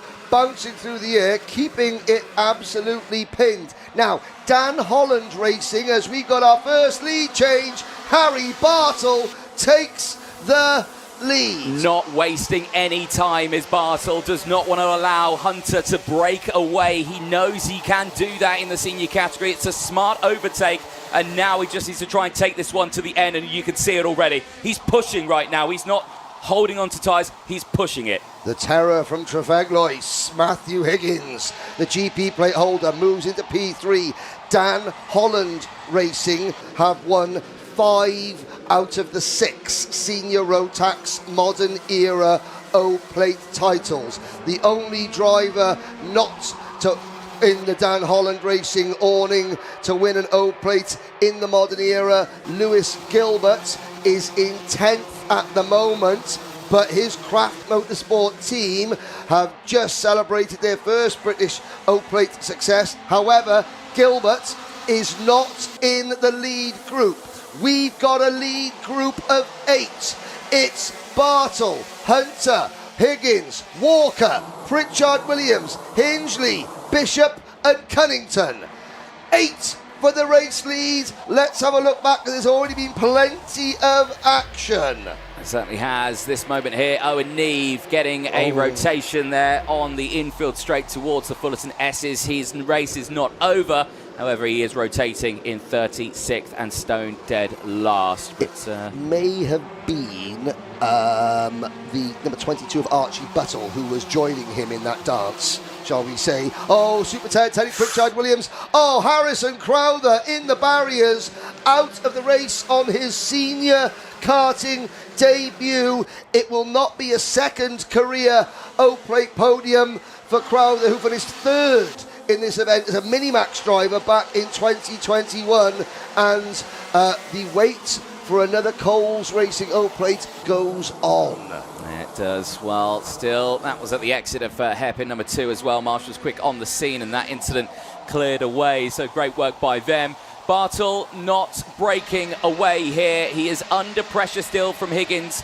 Higgins, smart, controlled driver, now into 2nd place. He's going to be waiting for that opportunity. He knows how to win races around here. He's rocking the GP plate, the Grand Prix, the Kart Masters champion of 2024. He knows how to get around this circuit. Kai Hunter as well, another very familiar name around this track, still in a strong position of 3rd place, and this is going to be a run to the line. Speaking to every single one of these drivers over the course of this weekend, saying, who do you think is going to take it? Who do you think is going to win it each and every one of them said, I don't know, it's going to be a pool of around 15 to 20 drivers who are in a chance of winning this one. Yeah, and we've got one of the drivers that was in everyone's pool to potentially win. Macaulay Bishop moves to the second. There's a move. Higgins to the front, coming up the bridge, and Bartle trying to move across to prevent Hunter going through. Ring the dinner bell. Hunter in second, Bishop in third. Oh, it's going to heat up here, but not for much longer. As back down the inside goes there's Bartle. Harry Bartle making sure that Bishop doesn't come back and in through no! there. Bartle's round. And Archie Walker, they've got to miss him. Harry Bartle gets going. It will not be two in a row for Harry Bartle, and that changes an awful lot. The order will change significantly. I couldn't quite see it. May have been Archie Walker that had that issue with Harry Bartle, but now we've got Higgins and Hunter clear at the front. Still 7 minutes to go, however, and Bishop, Bishop now has to do what Bishop does and get his elbows out and scrap and fight for every position to try and get himself back into contention. Cunnington third, Pritchard Williams in fourth, Hingley in fifth. Let's have a look back at that incident that took Harry Bartle out of contention. I'm curious to see of just how it unfolded. You can see now Bartle on the outside here. Yeah, a little bit of contact there with Walker and just going round. But again, that's so easily done going into the Fullerton S's. You'll always get a kart down the inside. If you leave a cut with gap, there will find a kart there, just like that, as Macaulay Bishop heads back through and up in past Ewan Charman, up into 7th place. Yep, so Ewan Charman, Kai Hunter's Hunter Motorsports teammate, drops back. Ewan Charman, there is Jamie Rogers. He's mechanicking for Freddie Ingram in this race. And I've got to say, Ingram is the best placed Strawberry Racing driver in this final. Now that Bartle has been pushed back, Cian Geraghty has retired. Harrison Crowther has retired. Hugh Moulton has dropped back. He's back to 34th position. Armand Hamilton for Strawberry Racing. He's only gained 5 places. Let's have a look. Lizzie Mente is still mired back in 32nd. And there's a problem. Who was that running very, very wide? Back in the pack. That's a lot further back in the pack here. Big train from about 29th to 34th. I think that could be the number 63 car. It was Oakley Pryor.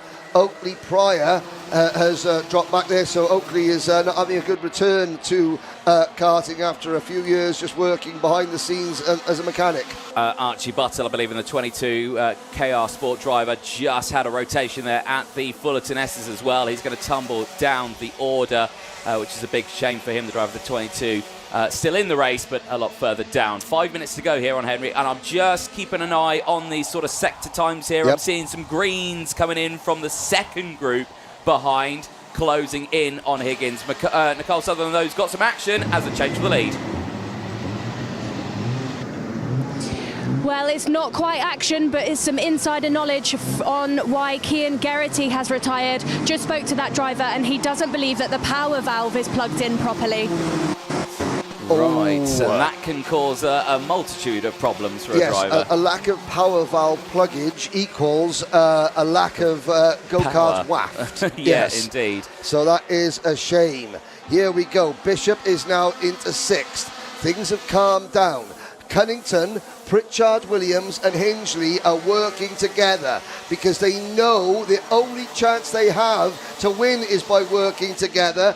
They know that Hunter and Higgins at one point will have to start throwing shapes at each other. Could the drive for 5 be on for Kai Hunter? The Hunter Motorsport team, looking back last year, Morgan Porter finished 4th for that team last year. New leader, Matthew Higgins. Yeah, and again, smart overtake. You can see that the trio behind are closing in. He doesn't want to get caught out with Cunnington going for that first move and then putting him back. Then Pritchard Williams, then Hingley goes through. It will all end in tears if that's the case. So Higgins now giving himself a buffer and using Kai Hunter as that buffer. They're going no further as the 87. That's Alfie Thompson. He goes no further in this race. That is a huge shame for him. However, my eyes are still focusing on the 3 drivers, not in that second group, but in that third group, Henry, now as well, that's being led by Bishop, Walker there, and Jack West. They are also looking incredibly strong right now, and that gap is also closing in, but time is very quickly running out. It is indeed. The number 92 of Jack West trying to makes the move on Archie Walker at the second. Nicole Sutherland, what have you got for us down in the pits? We've got another retirement, Henry, this time the kart number 30 of Lorenzo Cordell on your screens. You might be able to see, but if not, it's the radiator that has snapped and come off. Wow. Now, they don't tend to do that without assistance. Oh, and speaking of assistance, this is all getting a little bit tasty. Kai Veach, Mikey Walker in the mix. There's an MS kart, the Jack Dex, number 93 of Liam Hartley, and they're all fighting over 19th position. That lead battle is getting closer, and now Cunnington, Pritchard, Williams and Hingley join the fun. The famous 5 up at the front. Hunter leads. Here we go then. Less than 2 minutes plus that 1 lap. Hunter back in control of it. You saw that overtake closes that gap up so quickly. And now with the 5 of them there, look, Bishop's on the gap now. 6 Bishop's of them there. It's now 6. Make it 7 or 8 in the next lap. This is far from over here.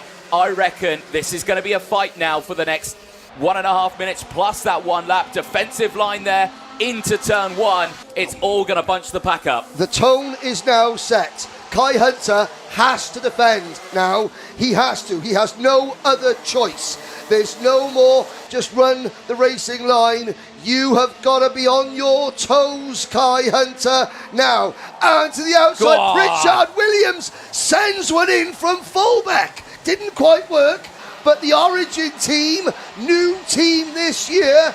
Oh, this would be a debut, wouldn't it? The O for Origin, it would be replaced with the O for British Open title, and Super Ted's now running P2. Yeah, he has a nice little dive to the outside there. Again, it's a common move that we see here at PFI in towards hairpin 1, and Pritchard Williams makes it work for him. But like you say, they're in second place. Kai Hunter still in the lead of this one. The gap is still around 0.2 of a second, but the big check over the shoulder, the slipstream, the toe, he's on his rear bumper going into the Bruno Ferrari S's, but keep an eye on them behind. It's only a train of 4 now. The 5th place driver is still in contention. Archie Walker as Pritchard Williams on that inside curve. He's going to lose out on time. He's into 3rd. Is he going to lose out on 3rd place as well? Walker's going to certainly look for it, but the 2 are fighting at the front here now. Hunter and Matthew Higgins are line astern now heading in towards hairpin 2. What a drive from Matty Hingley in kart number 11. He's been out of the seat for quite some time. The former vice champion in the British Series back in 2020 as a junior. And he's there in the top 4 or 5. Cunnington has fallen back to 6th. And so the clock strikes 0.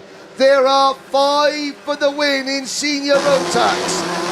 The Micromax kids watch on enthralled. You watch on enthralled. Will it be Hunter? Will it be Higgins? Will it be Pritchard Williams, Hingley, or Archie Walker? We're going to find out now, Anthony Jordan. It's all going to kick off here because Higgins under pressure from Pritchard Williams. Here comes Hingley. Hingley and Williams wheel to wheel into hairpin. Watching around the outside again. Oh, they're off in the background. And that is Macaulay Bishop out. The British champion of last year, is out of the O plate. But can Kai Hunter? He's got 4 O plates to his name. Can he make it 5 at the end of this lap? You can see it picture in picture. Bishop is out, but the eyes are focused on this lead train here. Higgins is going to try it, but there's a little bit of contact between the 2 of them. Oh, but they make it through. The 2 of them are keeping it clean, tight and crisp. Kai Hunter, here Henry, he's done 4, he's looking for 5, he's going to do it!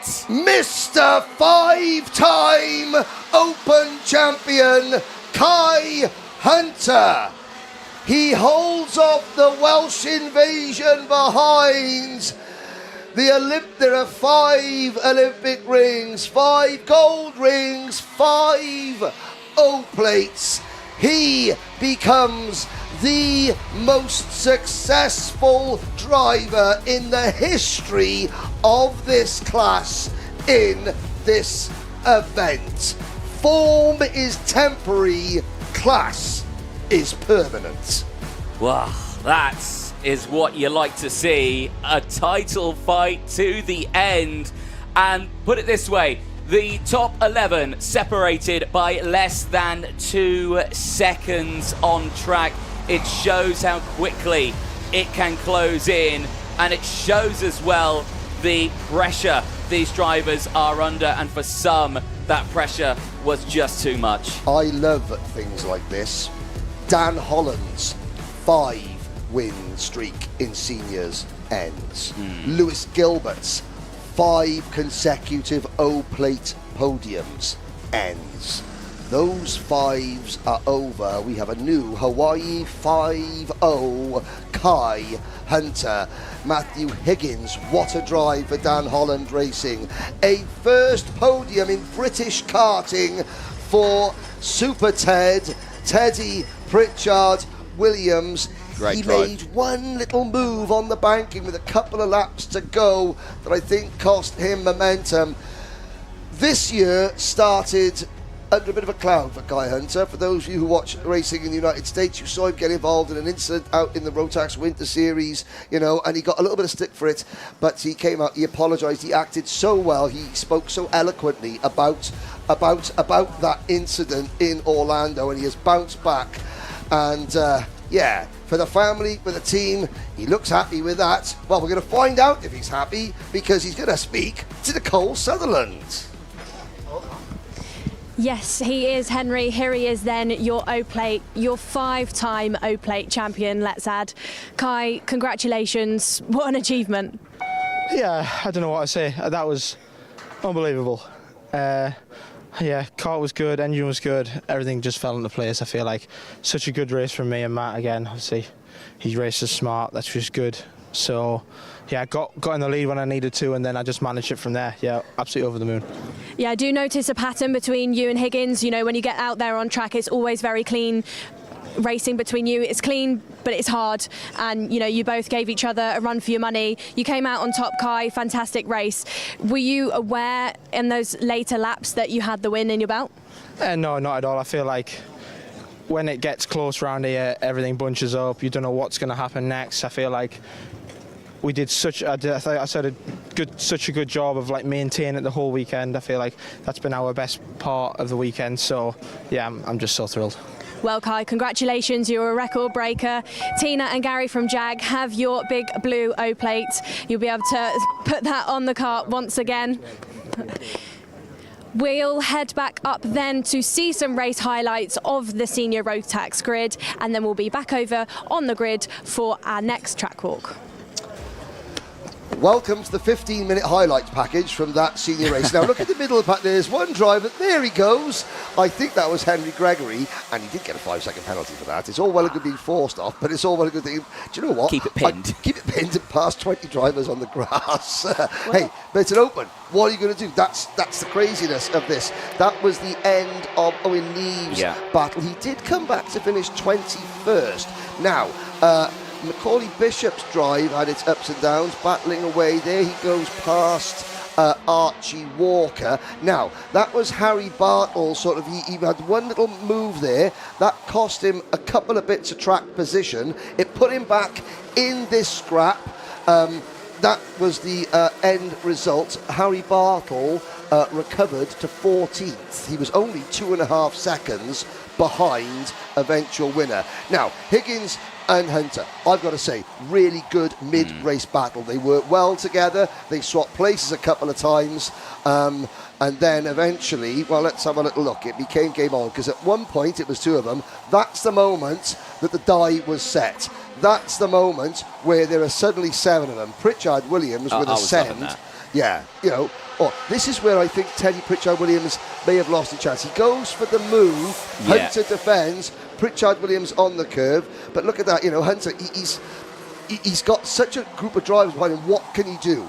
It's the closing minutes, 2 minutes to go. That was the last lap, Bishop out of the race, but, you know, it's not, you're not defending against one driver, you're defending against 8. So if you leave the door open for one, you are going to get elbowed out of the way and lose 9 positions. It is what it is. It is what it is. Well, what it is now is a great race. Are we going to follow this up with another great race? Because we go from the seniors to the babies. It's Micromax time. Hello, Nicole. Hello, Henry. We're on the grid then, and like you said, we've gone from the seniors, our oldest drivers, biggest karts, to our youngest drivers, smallest karts. I've joined Charlie Page, who's starting on the front row. Charlie, you've had really strong results in micro before, both at the British and at last year's O-Plate. Are you feeling confident that maybe you could grab an O-Plate and take it home this weekend? Yeah, I'm confident. Like, I'm on the front row, so I could get up there. Like. And the racing so far, you know, it's looked tough, it's looked competitive, but can you tell me how you found it? Like, obviously, like, the track's gone on and off to dry and wet, and, like, you need to adapt to that, so it's quite hard, yeah. And we've got a little bit of cloud around us. It started spitting in the junior race. Are you hoping maybe for a little bit of that, or would you like it to stay dry? I'd like it to stay dry. Okay then, Charlie, before you head off, have you got any final words before this race? No. Good luck, Charlie. We'll head over to the other driver on our front row, which is the number 11 of Benedictus Masiokas. Benedictus, you've looked really strong this weekend. You're starting alongside Charlie, who's just said how confident he feels. Do you feel confident as well? Yeah. And the racing so far, what's it been like? Hard. Hard? Well, good luck to you, Benedictus. Looking forward to seeing how you get on. See you after the race. We've got a little bit more time, so let's see if we can find Dian Bahal, which I have found him. He's just behind me, the number 23. Dian, last year in the Micro Clash, you had a great year. You know, well, you're one of those drivers that we watch, and you're never scared to take an overtake. You know, you're always right up there. Are we going to see lots of overtaking from you in this race? Most definitely. I'll try my best, do what I can, and work hard. Work hard then, Dian. Good luck to you. That's time then. The whistle has gone. Henry, Anthony, let's throw up to you after we hear from Championship partner. Go.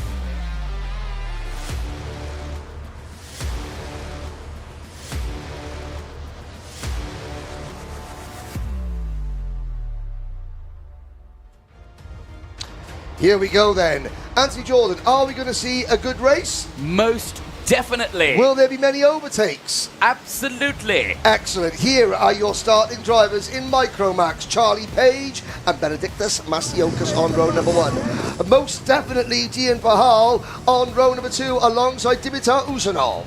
Row number 3 sees Alfie Garrett and Albert Farrow go from row 3. They'll have Ralph Martin and Harris Barber on row number 4. Albie J. Stubbs and Dax Farrow round out your top 10 ahead of Otto Amy and Jensen Darlow. Zach Andrew and Sebastian Crawford go from row 7. They'll have Chloe McGill. Can she make it inside that top 10? At the end of this one, she'll have Ted Hayward starting alongside. The rest of the starting lineup. Ansel Murray, after a great drive in the superheat, he can get it done from position 7. Will Wainwright, George Simmons, Max Armitt, and the final few drivers: Freddie Walker, Harley Brereton, and hopefully Oliver Woodall, who was struggling. I could see him at the exit of the pits there. So there. Oliver Woodall there, where he's got that Mr. Mulvaney there to get him going again. That's good stuff there. Let's see. What can the Micromax drivers do? They come out of the final corner. Charlie Page in the 33. Lights are out, we're off and racing. Woodall joins from the back. Page leads them through the first corner. Dimitar Uzov there runs a little bit wide in that CKR chassis. Oh no, it's happened! It's a problem. Pahal and Page come together. The two leaders out of contention on the opening run to the banking, and who now moves into top spots? It's Alfie Garrett. What a dramatic opening lap there, Henry. The leaders colliding at the banking, and their O-plate chances diminishing as the lights go out. But at the front here, as you were saying, Alfie Garrett, a start for him. And, well, here is how it all unfolded. We were saying that we were going to see the overtakes from Pahal. That was it, down the inside, and I think, was that just a little bit too ambitious at the start? I think it was, but we're only at the end of lap number 1. These races have a habit of unfolding in crazy ways. Benedictus Masiokas has the advantage. What a return for Nathan Rawlings' FSFR Motorsport team would this be? Now, this is the third Micromax O-Plate event in history. Oliver Spencer won the first one. Joshua Cook won last year. Cook then went on to take the Rotax International Trophy and the ultimate Rotax prize, the Grand Finals Trophy. Big shoes for these little drivers to fill. Certainly so. 10 minutes. Oh, wow, there. Very wide off the side of the track there. Harris Barber bringing it back onto the track. 10 minutes plus that one lap remaining. And again, now it's simmered down just in this early stages. Now this is where you've got to start to see these finesse drive, like this little movements with the steering wheel, try to get these karts to the end. You've got Albert Farrow there in second place with now a gap of 7/10 from Masiokis, who is breaking away now, and this is where it starts to get tricky. Garrett there back into third place. They really need to push each other along here. Now they do get the slipstream, they do get the tow, they get the draft, but can they close that gap up? I'm going to keep an eye on it. 7/10 per second. They'll cut the timing being down towards hairpin 1. I've got a feeling that gap is extending, though, and it is. It is by a 10th. Jack Monaghan, great point. Benedictus Masiokas, he's got an English and Lithuanian heritage, but he sounds like he's from Gladiator. My name is Benedictus Masiokas, driver of fast wagons, wearer of great crash helmets. Yes. My Roman name is Antonius Decimus Meridius. My name is Henry Idius Maximus. Idiots Maximus. Idiots Maximus. Yes. Here we go. Spots of rain in the air. Farrow and Garrett trying to close down the leader. And look at, we said it earlier, the wild card. One of the two wild cards in this race. Ansel Murray is up to 9th. But look at the number 62. Dimitar Uzanov is closing in on the second place battle.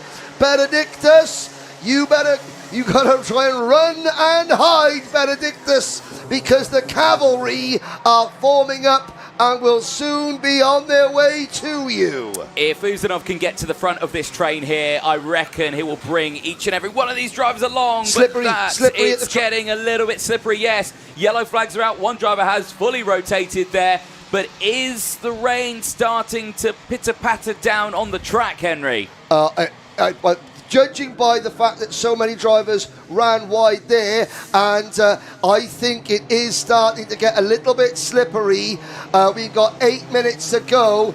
This is a huge test for these drivers. Let's remind you, if you're new to karting, Micromax 8, 9 and 10 years old.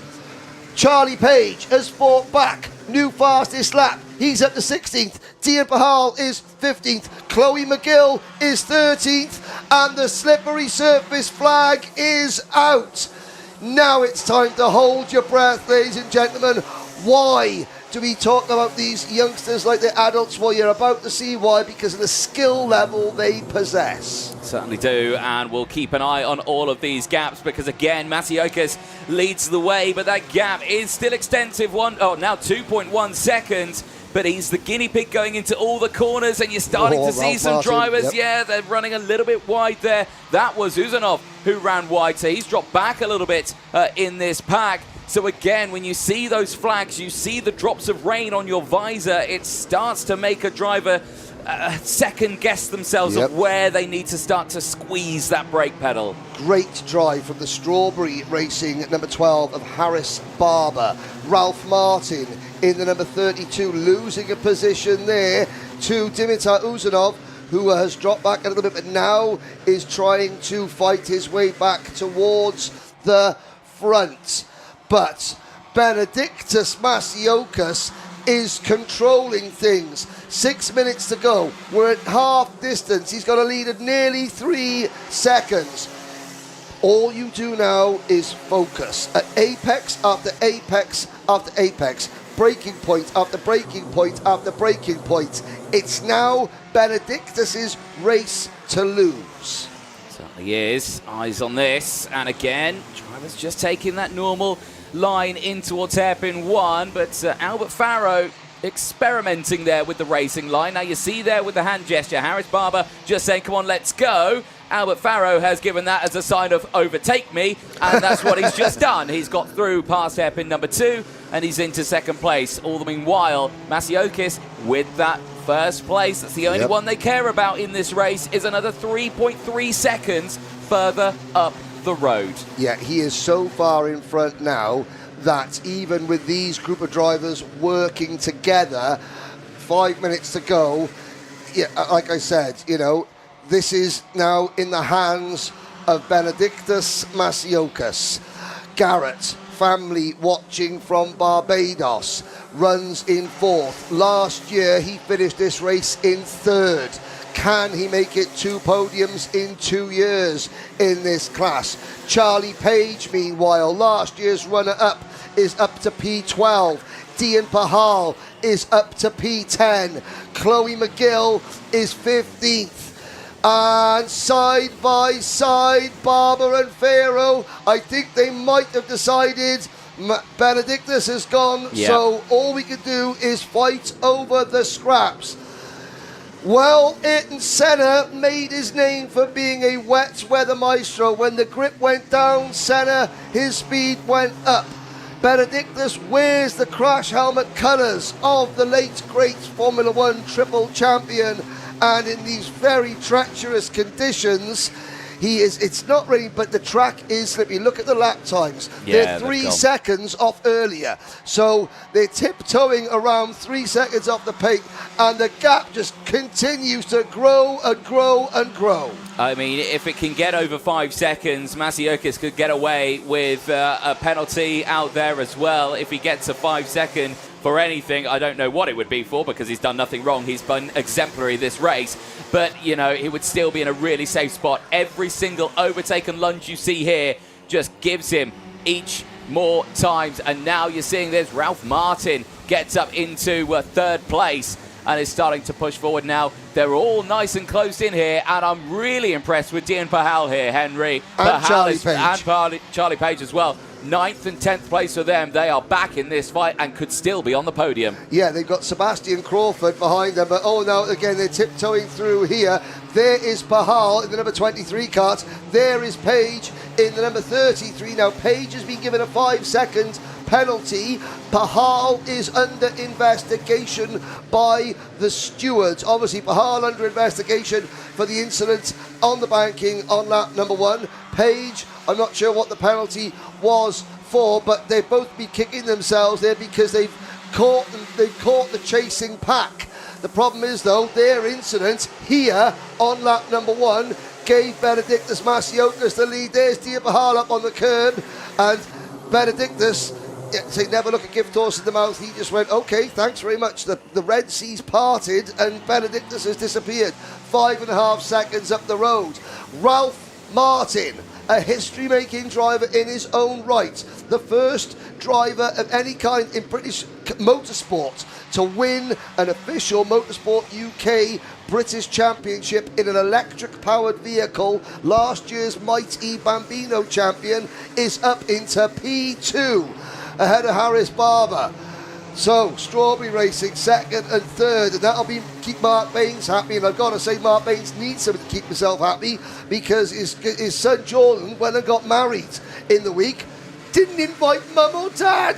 Just phoned him and said, "Oh, yeah, by the way, mum, dad, I got married earlier. Thanks, thanks for the invite, Jordan." Well, consolation's happening here. Charlie Page trying to get past Alfie Garrett, and Garrett not happy about that, throwing his arms up in protest. However, Page is on a recovery drive here, so you can imagine will go for any given overtake he can. I'm just jaw-dropped about this gap we've got from Masiokis right here. 6.3 seconds. He's exiting hairpin 2 as these drivers exit hairpin 1. There he goes, right past the screenshot there. It's just such a lead he got. There he is, into the all by himself. Not a drama in the world. He is just dialed in. That is tunnel vision at its finest. The last time SFR Motorsport as a team competed in the British Championship, this class did not exist. 2022, at the end of 2022, they raced in Honda Cadet, and that's when SFR Motorsport sort of was put on pause, and Nathan Rawlings came over to run the junior arm of the Strawberry Racing team. He's now decided he wants to go back to his own thing again, and in his first big race back, Benedictus Masiokis, who made his name in Honda racing last year, is just a stunning drive. But what could have been, because Dean Pahal and Charlie Page have gone from first and second to last and last but one, and now they've driven all the way back through the field. If this was the lead battle, then it would be amazing. But of course, they would be up there with Benedictus. So Pahal and Page have passed virtually the entire field. They might think to themselves, "Oh, have I won the race?" No, because Benedictus Masiokis has put on a clinic. Certainly has. Timer strikes 0.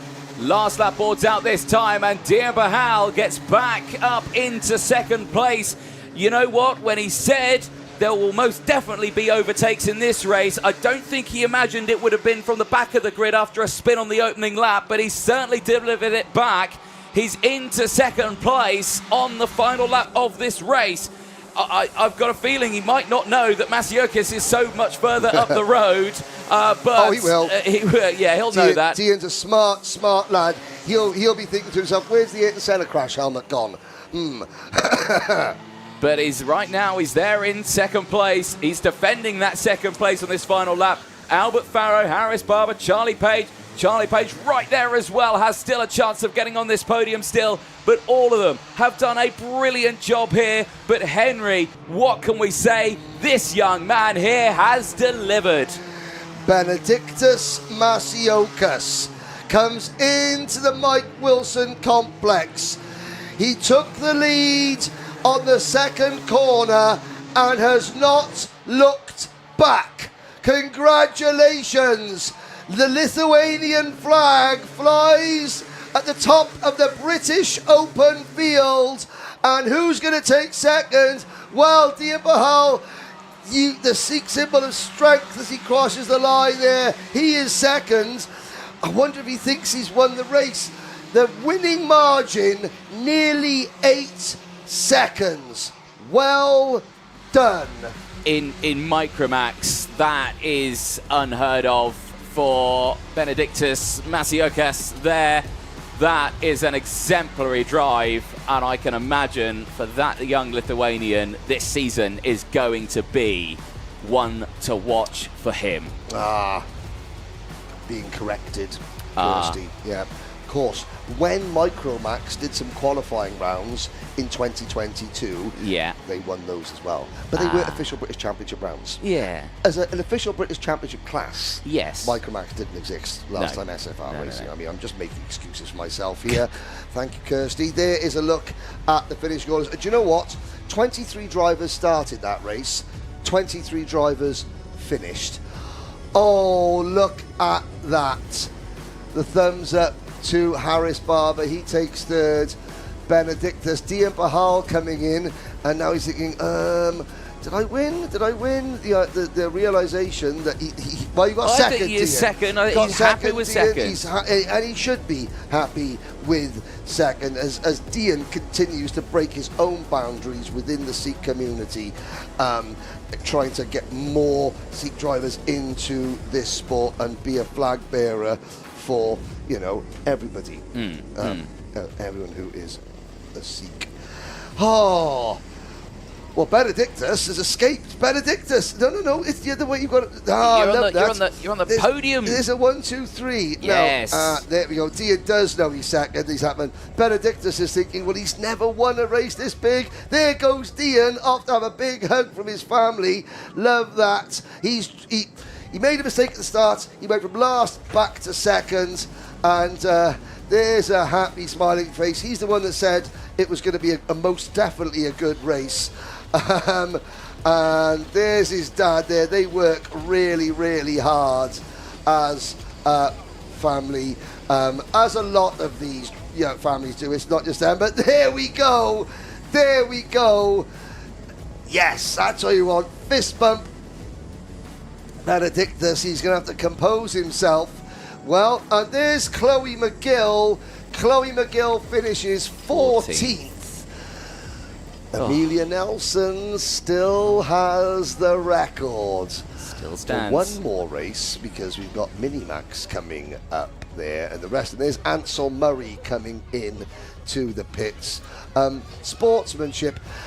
In the paddock last night, when we record the Paddock Show, Anthony, we get interrupted every once in a while by suddenly a flurry of Micromax drivers all playing hide and seek. Yes.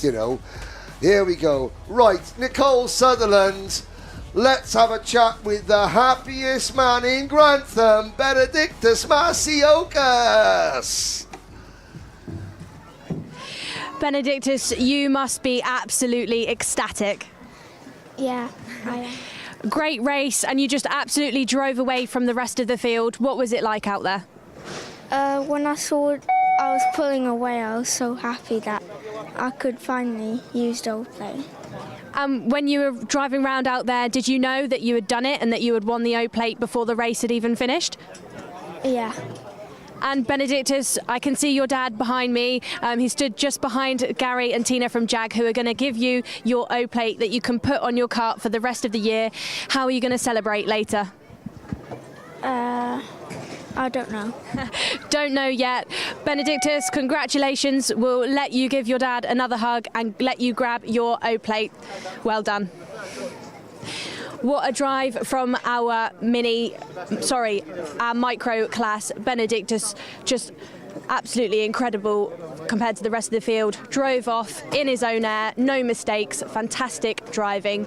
We'll head back up to see some race highlights, and then we'll see you once again on our grid. Thank you very much, Nicole Sutherland down there, and well for Micromax. Blink, you'd have missed it. Bosch, the leaders, the front runners out at the start.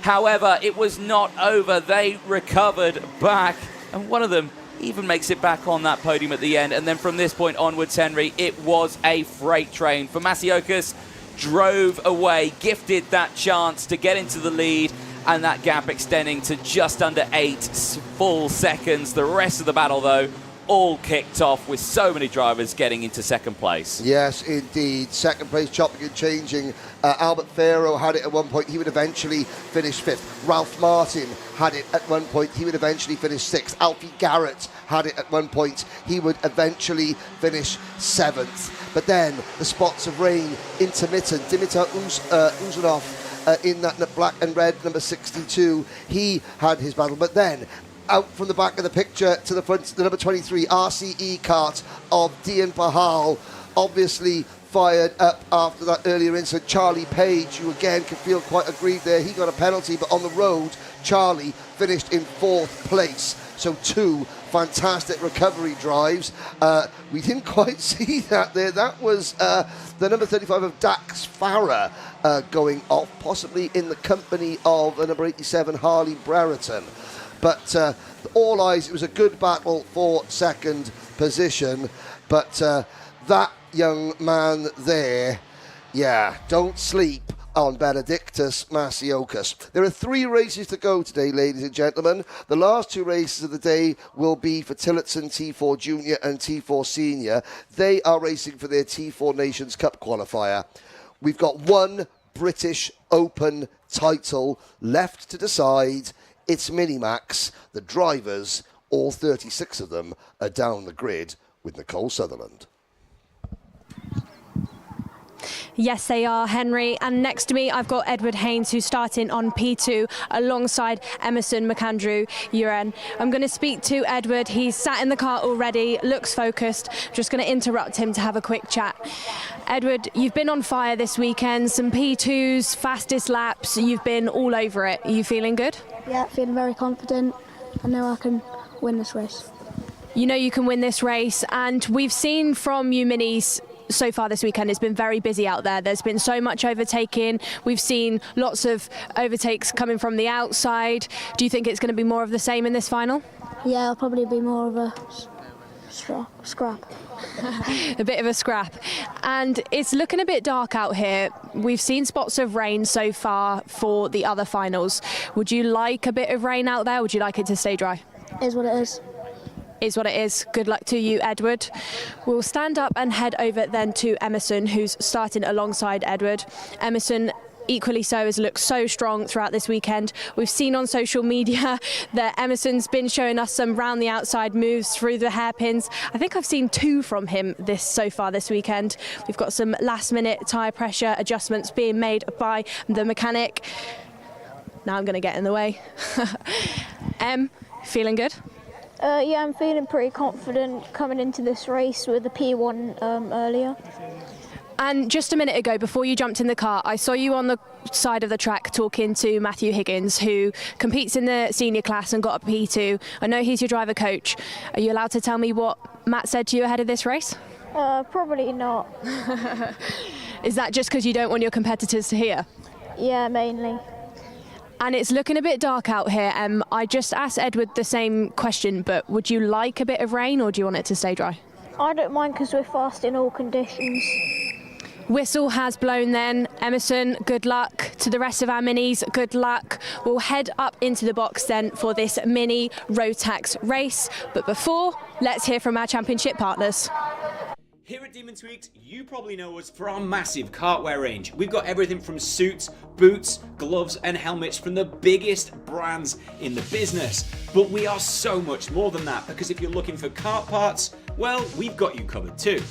We've got everything from Rotax parts, sprockets and chains, discs and pads, data loggers and dashers, fuel tanks, steering wheels, bead breakers, and loads more. But of course, it doesn't just stop at the track, and if you're looking to build your skills in the sim, then we've got everything you're going to need to build the ultimate rig. So whether you're just getting started or you're already at the top of your game, Demon Tweaks has got you.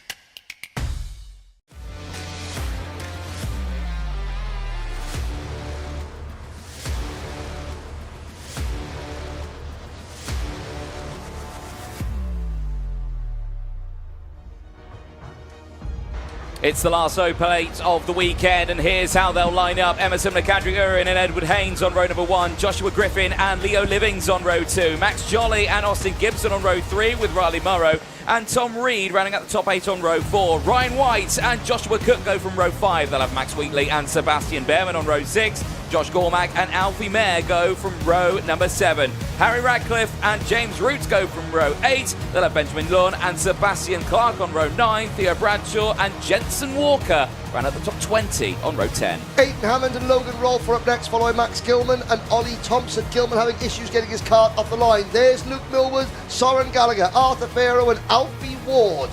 Oliver Spencer, Maria Roberto, Jack Fulbrook-Harmer and Lucian Smith. The final drivers, Austin Oman, Thomas Jackson, Alessandro Salas and Esme Rosie.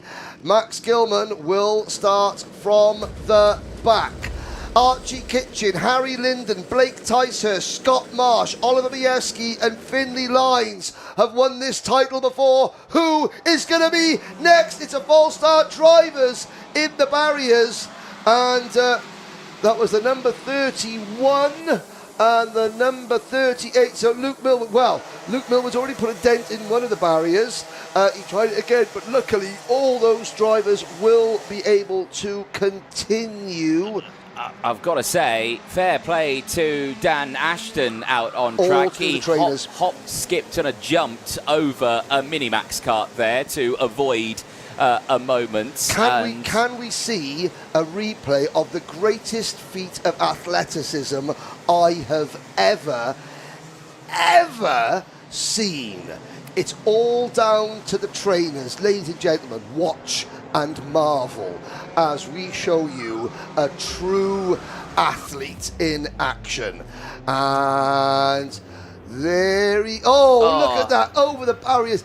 I mean, talk about 110-metre hurdles. Dan Ashton, what a true athlete and a legend. Now, I think that will go down in the folklore of karting history. I think that's the fastest I've ever seen him move. Well, no, when the dinner bell rings, you can get a quick bit of pace on as well, but there we are. Right, well, good stuff. Probably not the start they will have wanted, sorry, Dan. But great reactions from him. Right, are we going this time around? Last O-plate of the weekend. We are green and racing down into our turn one. And Edward Haynes got the jump there, but it's Emerson McAndrew-Urin who'll get the whole shot through the Bruno Ferrari S's for the first time. Up the hill they'll go, and you'll see Joshua Griffin now into second place. He's had a good start as well. He's up into P2. As again, I see the spots of rain, Henry, on those cameras. It's daunting. Yes, indeed. Last year, Emerson McAndrew-Urin at 6th in this event. Oh, Edward dear. Hayes 7th, and they're going great. off. McAndrew-Urin, they're all going off. Urin's in the barriers in the number 3 kart. 3 of the drivers, the 44. It's raining. The It 12. is raining hard. Max Wheatley has gone. Lucian Smith has gone. There's a Hunter Motorsport kart leading the race. The slippery surface flag goes out. Max Jolly leads on his debut for Strawberry Racing. Haynes in the number 7 plate kart. He finished 7th in the British Championship last year, 7th in the O plate last year. He's looking good. It's tiptoe.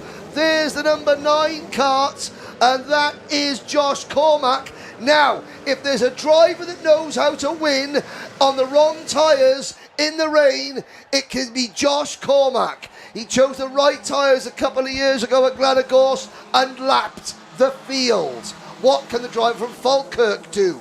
Well, let's find out, but that was an explosive first opening lap. There are yellows at turn 1 as well as drivers going on the grass, but they're all back on the straight and narrow. Now it looks like everyone's got going again from that incident at hairpin 1, but crucially the drivers who really lost out on that one, Lucian Smith, Max Wheatley, Emerson McAndrew-Urin, Riley Murrow, Sebastian Behrman, you had Jensen Walker and Sebastian Clark. They all lost out on that opening lap. Alfie Mayer goes for a spin in the number 15 SFR Motorsport kart. And Tom Reed came across the line in first place, but I think Tom Reed He's might not have there been anymore. No, that might have been the SFR car that went for a spin. So Reed, he led into this lap and then spun, so Max Jolly goes back to the top of the order. Leo Livings in second, and there's Griffin and May battling over third position, and they both allow Josh Cormack through into P3. P4. This is where the race directors and the stewards earn their crust. They certainly do. That's how slippery it is. Perfectly executed 360 from Aidan Hammond. But that was, he just tiptoed on the power, the global karting, and there's someone going off under the bridge. That is an SFR kart. Is that May or is it Reed? I'm not too sure. We will have to wait until our timing screen updates there, Henry. But so much drama is happening. Yellow flags are still out. The slippery surface flags, they're still being shown as well. As it going into the corners here. May's out. Yeah, he is. He's tumbling down the order. The 15 goes no further in this race.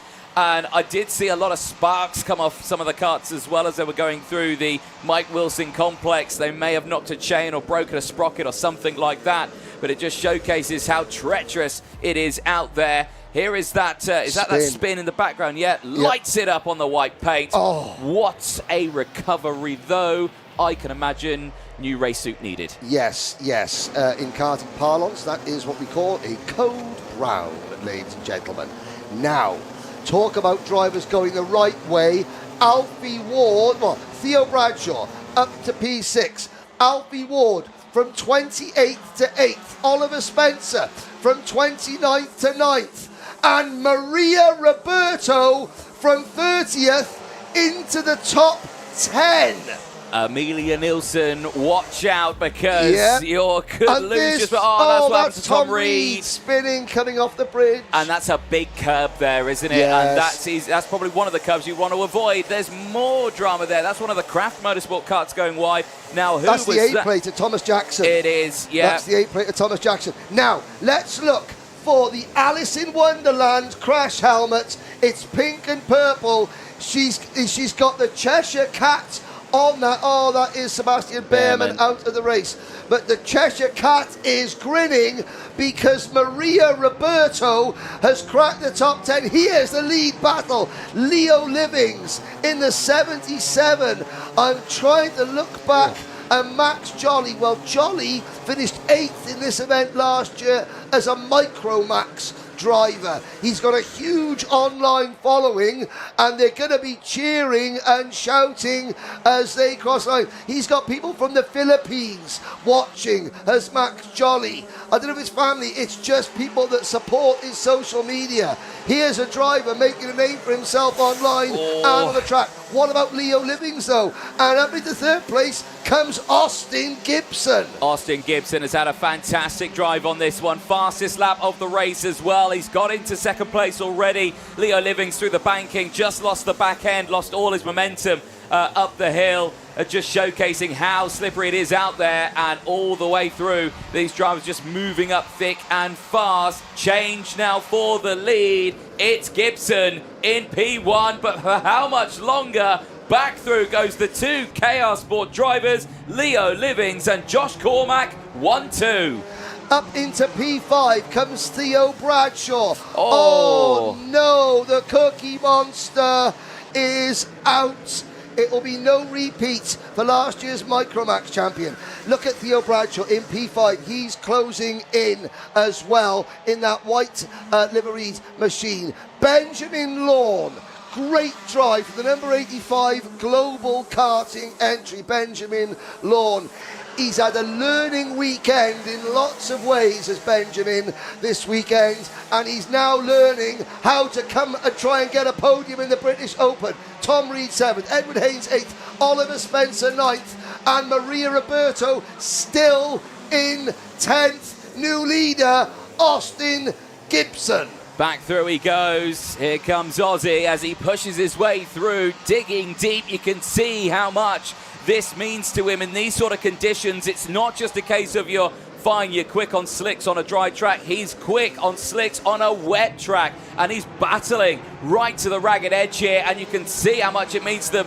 Just taking that wider line. You can see Leo Livings just holding that tighter line, but you've got to remember that the track is evolving constantly as this race goes on. If the rain stops, it gets drier. The dry racing line is the faster place you want to be, and there you can see just on the exit, it's still so slippy again. Sparks coming out from underneath. We wait as they whiz through underneath the Litchfield Bridge as they go through onto the banking. This is where drivers have been struggling the most.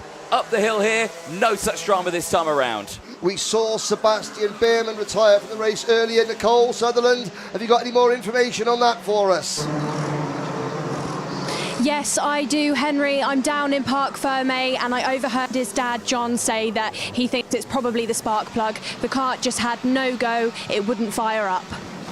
Oh, that's a shame for Sebastian Behrman, who Sebastian won last year's British GP plate in Micromax. But we've got some new names. Well, Austin Gibson, he's not a new name in the British Championship, but he normally races in the Army and the Water Swift classes. What a debut for the Sam Pollitt Racing team here, and what a debut for Rotax. Sam Pollitt Racing, well, their best O-Plate results in their history, a second and a third last year in juniors for William Antrobus and Lewis Goff. Could they go one better? What about the KR Sport drivers trying to make it, another win? Oliver Mieski won this event in Minimax in 2023 for the KR Sport team. They've got Leo Livings and Josh Cormack sitting in second and third. Jolly is fourth. Bradshaw, Lawn, the rest are a long way back. It's a four-way battle. 3 minutes to go, and we've got a new leader. Josh Cormack, almost Leo Livings, teetering on the brink of disaster, but still Gibson holds the advantage. He's gone off. Gibson's off, and Jolly takes the lead. Again, it's the rain again. It's starting to come down. They got comfortable on a slightly drying circuit, and now that rain falls once more, and the grip level once again disappears. Now these drivers really need to dictate. And look at this, Max Jolly. He's gone. He's got this in the bag. 2.5 minutes left to go. Look how much rain is falling now. But again, he's the guinea pig in towards turn one. He's the guinea pig into the banking. We have seen drivers struggle in the lead when you look back off the bridge, but right now with the clear track, we're seeing a similar story of what we saw in Micromax. Yes, indeed. There's Livings taking a very different line to everybody else. Hasn't quite worked. Cormac struggling. Gibson struggling. They're signaling to the okay, let's work together, and they got to go. 2 minutes to go. Hard on the brakes. Oh, they've gone off at turn number one at the first hairpin, rather. And they somehow scramble back online, but that has given Jolly. Jolly's still got a tiptoe round. But let's look back. Oliver Spencer is now 7th. Haynes is 6th. Griffin 8th. Ben Law 9th. Roots is 10th. Oman from 33rd to 11th. Then it's Pharaoh. Roberto's dropped to 13th. Reed, Ward, Radcliffe, Murrow, Bear, White and Clark, the top 20. Change for the lead. Yeah, Cormac in the lead. Got the switch over at Bobby Game Corner as these two literally have no traction out on the circuit. It is pouring down with rain.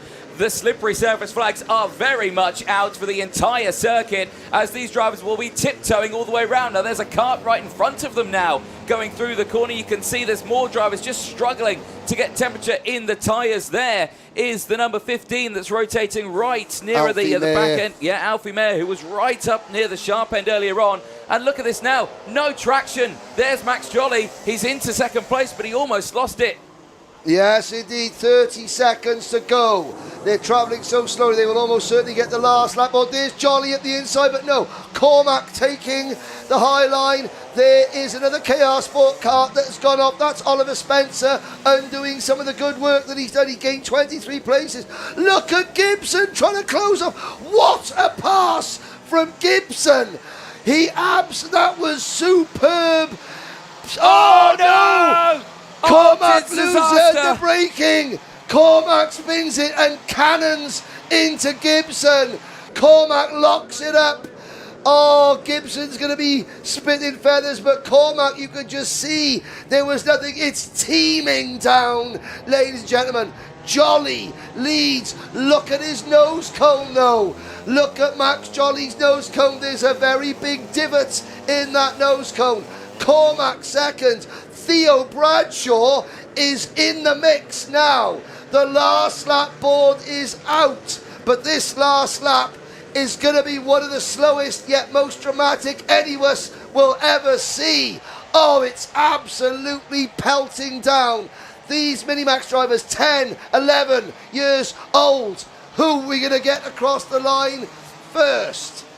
Well, let's find out. Max Jolly just needs to tiptoe this wagon around the lap. One miscalculation on the brakes, too much wheels on the curbs, a white line, a bit of grass could end your O-plate hopes. Over the bridge they go, and it's just a fine line between perfection and disaster here for KR Sport. Their two pilots in second and third of Cormac and Livings. Need to push through, but he's completely misjudged the braking. Has Josh Cormac, and he's going to tumble down the order. Now, does this give Theo Bradshaw a chance of getting on that podium? I think it might do. But for Max Jolly here, Henry, he has delivered some ups and downs over the course of this weekend. But right now in the final where it really matters, he's delivered an exemplary performance. He has indeed. Max Jolly, he's not home yet. He's tiptoeing, he's got to stay off those curbs, Max. They are like ice. Cormac and Livings dispute second place. Max Jolly has only got to tiptoe round two more corners. The teammates go at it again. Bradshaw's going to be on the podium. But Max Jolly, stay off those white lines, Max. Keep the hands on the wheel until you're over the line. Oh. Now you can celebrate. Now you can celebrate for the Strawberry Racing team. Well, Austin Oman in the barriers, but he's okay. And look at them crawling across the line. It has been a war of attrition. It has tested these drivers, but when Max Jolly's tens of thousands of social media followers look into Instagram and TikTok at his latest post, they will see him proudly saying, "This is the day I became British Open champion." Absolutely superb there for the Strawberry Racing team and Max Jolly. What a drive that was in the up and down conditions there. I didn't think it was going to go that bad with the rain, Henry, but how wrong we were. It went from dry to wet over the course of just a handful of laps. I got to say, I'm not surprised that the race didn't get red flagged. There would be many occasions where that race could have been red flags. It's a credit to the drivers. Yes, there were spins, there were incidents, but those drivers earned every single moment of that. The only question is that nose cone. We will see very shortly Max Jolly's reaction. Wow. Has Max Jolly got a nose cone penalty? Let's have a look. He's waiting. Here comes the official. He waits. He waits to see. Well, maybe he's already passed the nose cone test. Yes, there's a smile. There we go. Oh, Josh Cormac finishes fourth on the road. Leo Livings, what a drive from that young man. Leo Livings, well done, finishing in P2. And Theo Bradshaw for the Luke Christie Racing team rounds out the podium. Frustration for Cormac. And he gets a hug there, but it's not going to... Josh Griffin, there we go, his fellow Scotsman. Do you know what? Last year, from Josh Griffin's point of view, how have these young men grown? Last year, Josh Griffin at the Oak Plate he behaved not how Josh Griffin, and he admitted that. He had a moment of madness, while being lapped and trying to take out Finley Lyons, who was leading the race. We can say that now.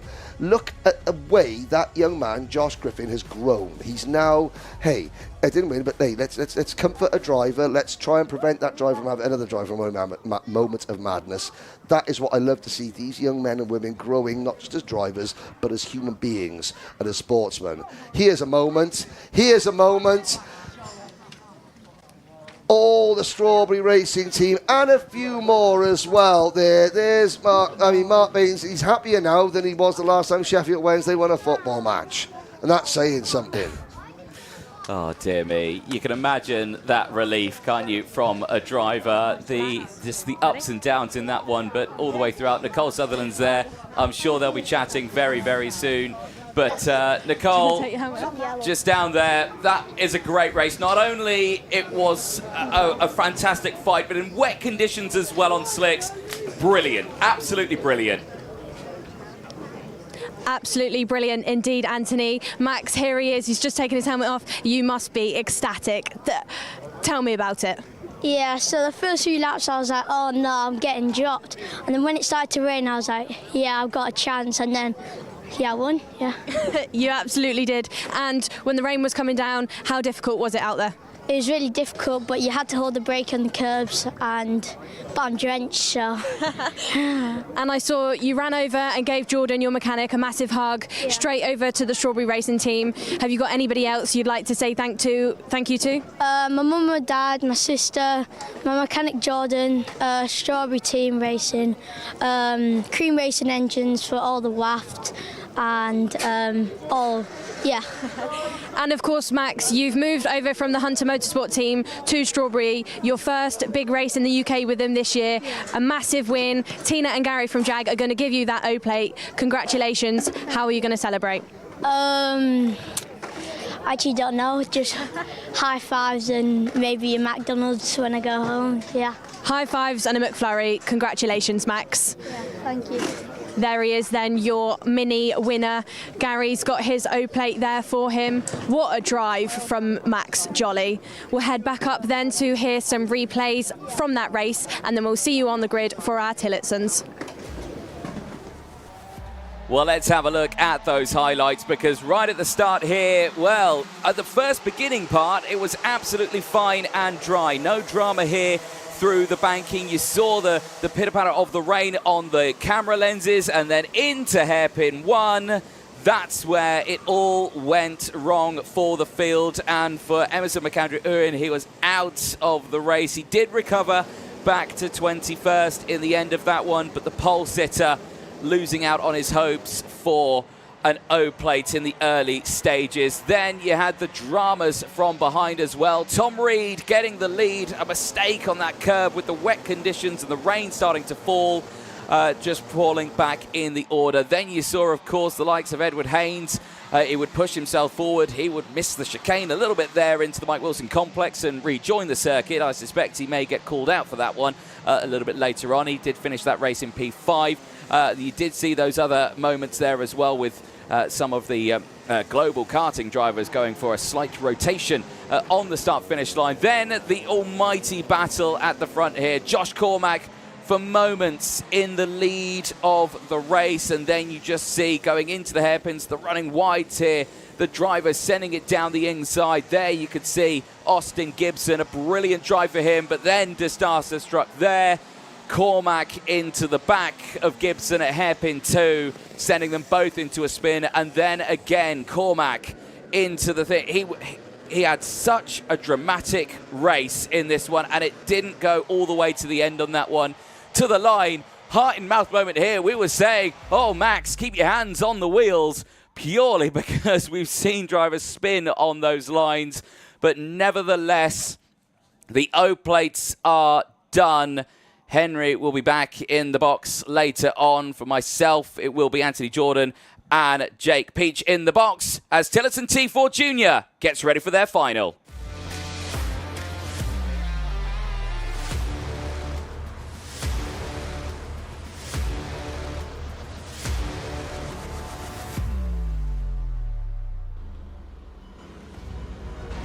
Green flag waves on the grid as they make their way out onto the track, and it starts with Ralphie Branscombe on pole position. They'll have Tisius alongside Thomas Harper and Frederick Hesse on row 2. They'll have the likes of Harry Gardner and Wesley Berriton on row number 3. Ben O'Keefe and Ronnie Legg on row 4. Harry Ward and Samuel Harris round out the 10-kart field.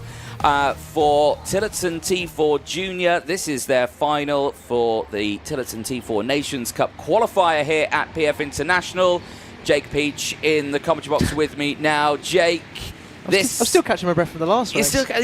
They've been pretty hectic, haven't they? And now for Tillotson, it's all down to them now. 10 drivers for the final, a qualifier for the Nations Cup, and it's a slightly damp, greasy circuit. Yeah, they don't want to take any chances, of course. Not going to start on the slicks. They've gone on to those wet tyres to try and give them a bit of extra grip as we go around this PF International circuit. But of course, only the 10 runners in this race. So quite interesting to see with the smaller grid how that's going to play out. Are they all going to be close together? Are we going to see Ralphie Branscombe break out at the front and build a lead like he did in a couple of the heats? It will soon to find out here as we get ready for this T4 Junior Final to qualify for the Nations Cup event later this year. Yes, indeed. Ralphie Branscombe, of course, a well-known name in the British Kart Championships in the Honda Cadet classes, moving to Tillotson T4 Junior.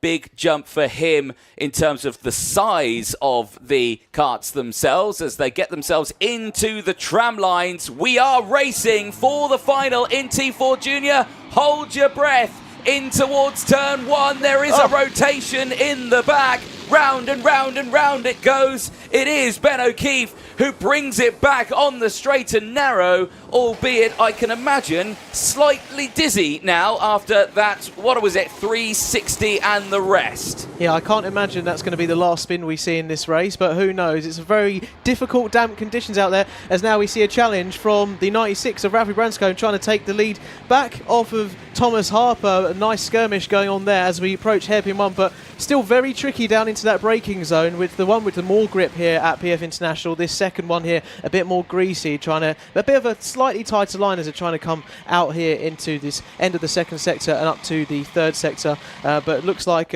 Ralphie has managed to retain that lead and get a bit of stability going into this third and final sector, if you can call it that, out there at the moment. Well, I think stability is, yes, few and far between, because they're running wide out of the Fullerton S's there.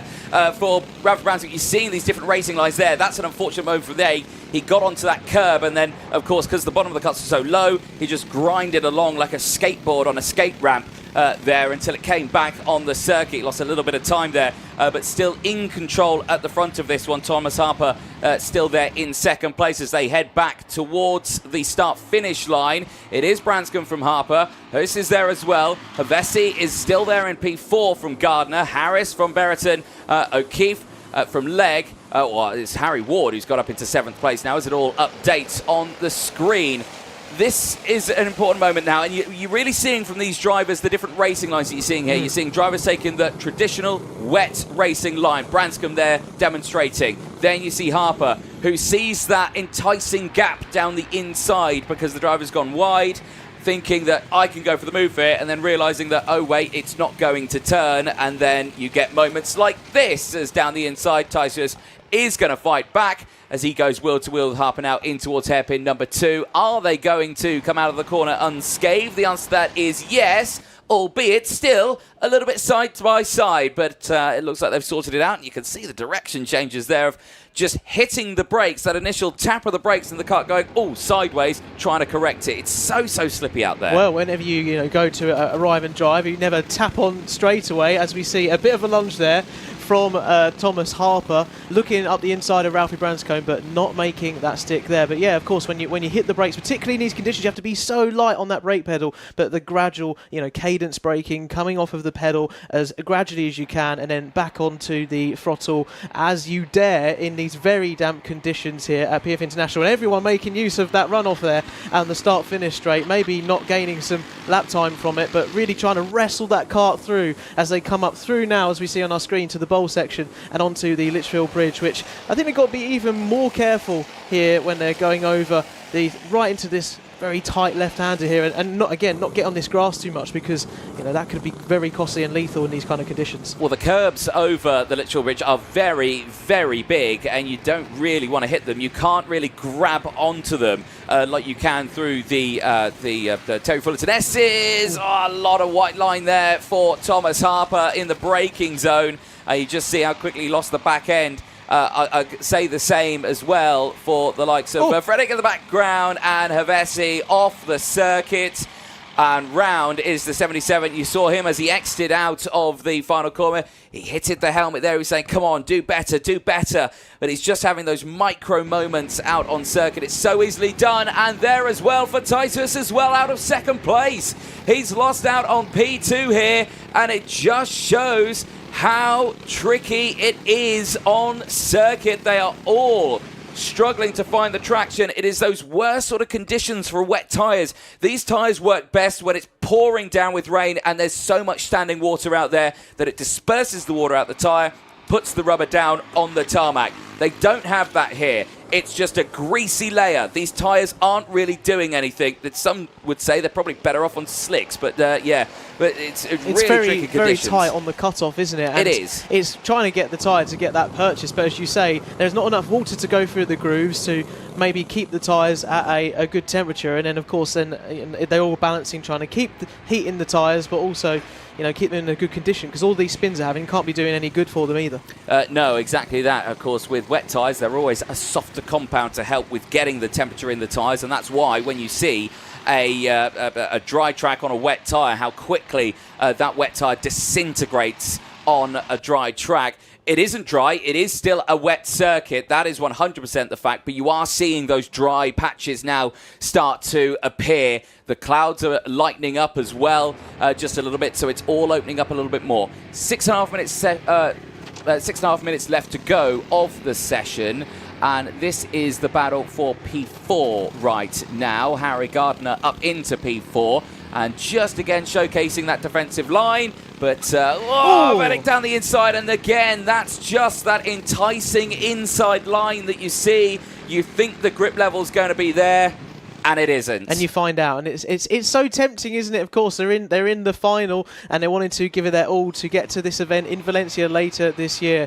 But of course, you've got to get the judgment absolutely 100% spot on. Otherwise, you're going to end up, possibly taking out one of your colleagues out on the track, or even yourself coming out worse there, as we saw from Ferenc Kövesi, who's now in 6th position. Running down the field for you, Branscombe, Harper, Tay Schweis, followed by Harry Gardner in 4th, Samuel Harris in 5th, Ferenc Kövesi, Harry Ward, Wesley Berriton, Ben O'Keefe and Ronnie Legg in your P10 at the moment. And right here we're witnessing the battle between 2nd and 3rd. Thomas Harper just keeping Tay Schweis honest at the moment as we go between the two hairpins here.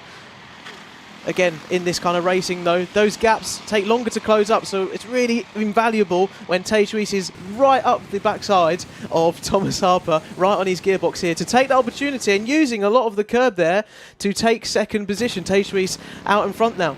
Well, this is what we were saying about the Terry Fullerton S's there. The curbs are more inviting for the driver, the same in towards Bobby Game Corner. That's where you see that slightly tighter line there.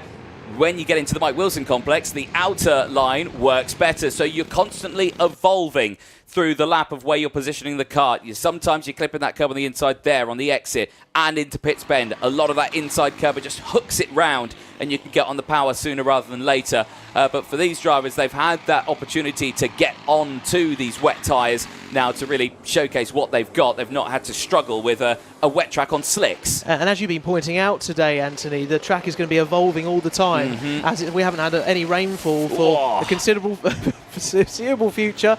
But really giving it some there, Tay Schweis. They're constantly fighting the car, every position. And that, again, is that big curb on the bridge. And for Thomas Harper, a lot of oversteer there onto the literal bridge, and he's lost out on a lot of time there. And look how wide we're seeing these lines from Tay Schweis and trying to get that run onto the straight. Well, again, the way it works, and me and Henry have said this for eons of kart racing, where it's like basically you've got kitchen gloves, and when they're dry, they're very grippy. But when you've got wet kitchen gloves and you try to rub your hands together, it's very slippy. So that's why when you're on the racing line, you don't want the rubber touching the rubber that's on the circuit. You would come off the racing line into the dirty part of the track, and that's where the traction is. You have to chop and change again for different corners because you can see that sheen through the corner there. Perfectly demonstrated. And again, the nice lunge down the inside. Worked this time. Back through. Yeah, again, worked this time around. But again, that's because the track is evolving lap by lap. It gets just that fraction drier here and there. And that's where you can start to get that confidence level back up. But we always say it, if you're at the front of the field or anything, or there's no one in front of you for a long while, you are the guinea pig going into these corners. Well, we can see, Ralphie Branscombe building out a 9-second lead now, which is incredibly impressive. We saw the same thing in the Rotax, of course, claiming that victory there. But, a great lead out in front. He's going through hairpin number 1 currently. Second place is heading towards hairpin number 1 and has got there now. That's how big that lead gap is for Ralphie Branscombe. And like you say, if he can get it to a 10-second gap, he will find himself, if he got 2 penalties in a race, he would still be clear. There is Branscombe. We've not said much about him over the course of this race. 10th start for him. Did lose the lead in the early stages of it, but the pole sitter has delivered over the course of this weekend with those ups and downs. But right now, looking at the kart control there, you're just seeing how much he's just using the back end, rotating it. A lot of oversteer there. Yeah, getting on those rear wheels on that curb on the exit of the Mike Wilson complex. It just showcasing how tough it is out there in these conditions. How impressed have you been with Ralphie this weekend? Because it seems like he, hasn't really put a foot wrong so far, and he's just keeping it calm, measured, and of course has this lead out in front now, really showing his mettle. Well, he's got that experience of racing in a Honda Cadet, a much smaller chassis, a smaller powered engine, of course. It was Honda Cadet when he was racing. It was the GX200. I think he raced it with the GX160 as well, or the 180. I can't remember. But yeah, it was a lot of experience in that class, and that has been a busy class as well. Multiple drivers in that one, slipstream changes. It's a different style of racing that he's had to contend with, different strategy that he's had to contend with. Bigger engine, bigger chassis, bigger brakes, everything like that. Everything's bigger, and Branscombe has just. He's taken to it like a duck to water, no pun intended, with all the rain out in circuit. But no, he's just shown some pure skill in this one. And again, it's a sign of what you can expect from Branscombe in years to come in his racing. He likes the 4-stroke package. He's clearly shown that in Honda Cadet and in that. But he's not just limited to 4-stroke. He's tested Rotax. He's tested other forms of 2-stroke racing. And he enjoys that too, and he's not half bad at it either. So again, he's just showcasing, not just restricted to the 4-stroke side of it. This battle here, though, all starting to heat up a bit there. You've got the 3-1-1 of Samuel Harris there. You've got Harry Ward, Wesley Berriton, Ben O'Keefe, Ronnie Legg as well at the back of the field. They are all still scrapping for position, and all round it for Ben O'Keefe. That's how quickly it can go wrong. Too much curb, too much power, and round you go. And it's been an unfortunate race for him because he has worked so hard to recover from the earlier spin he had on in the race. And, it's all undone again by these really treacherous weather conditions. But, yeah, really great battle here forming for P5 and onwards. Yep, certainly. So, again, a lot of curb. And Harry Ward has that moment for him out of that final hairpin. You hear that pitter-patter. Yeah, between the pedals. Yeah. You're hearing... now, I'm not sure if that's a nose cone rubbing on the track. I am not sure if that's a limiter because it's obviously on the start-finish straight and it's the fastest part of the circuit, but I suspect... I want more power, come on! More power from this kart. No, I think it's a nose cone scrapping on the circuit. You see some of the nose cones are a little bit low, and the track here, into the braking zones especially, is relatively bumpy. It's not horrendous, but there are some... ups and downs on the circuit. So again, you do hear that. Right, timer has struck 0.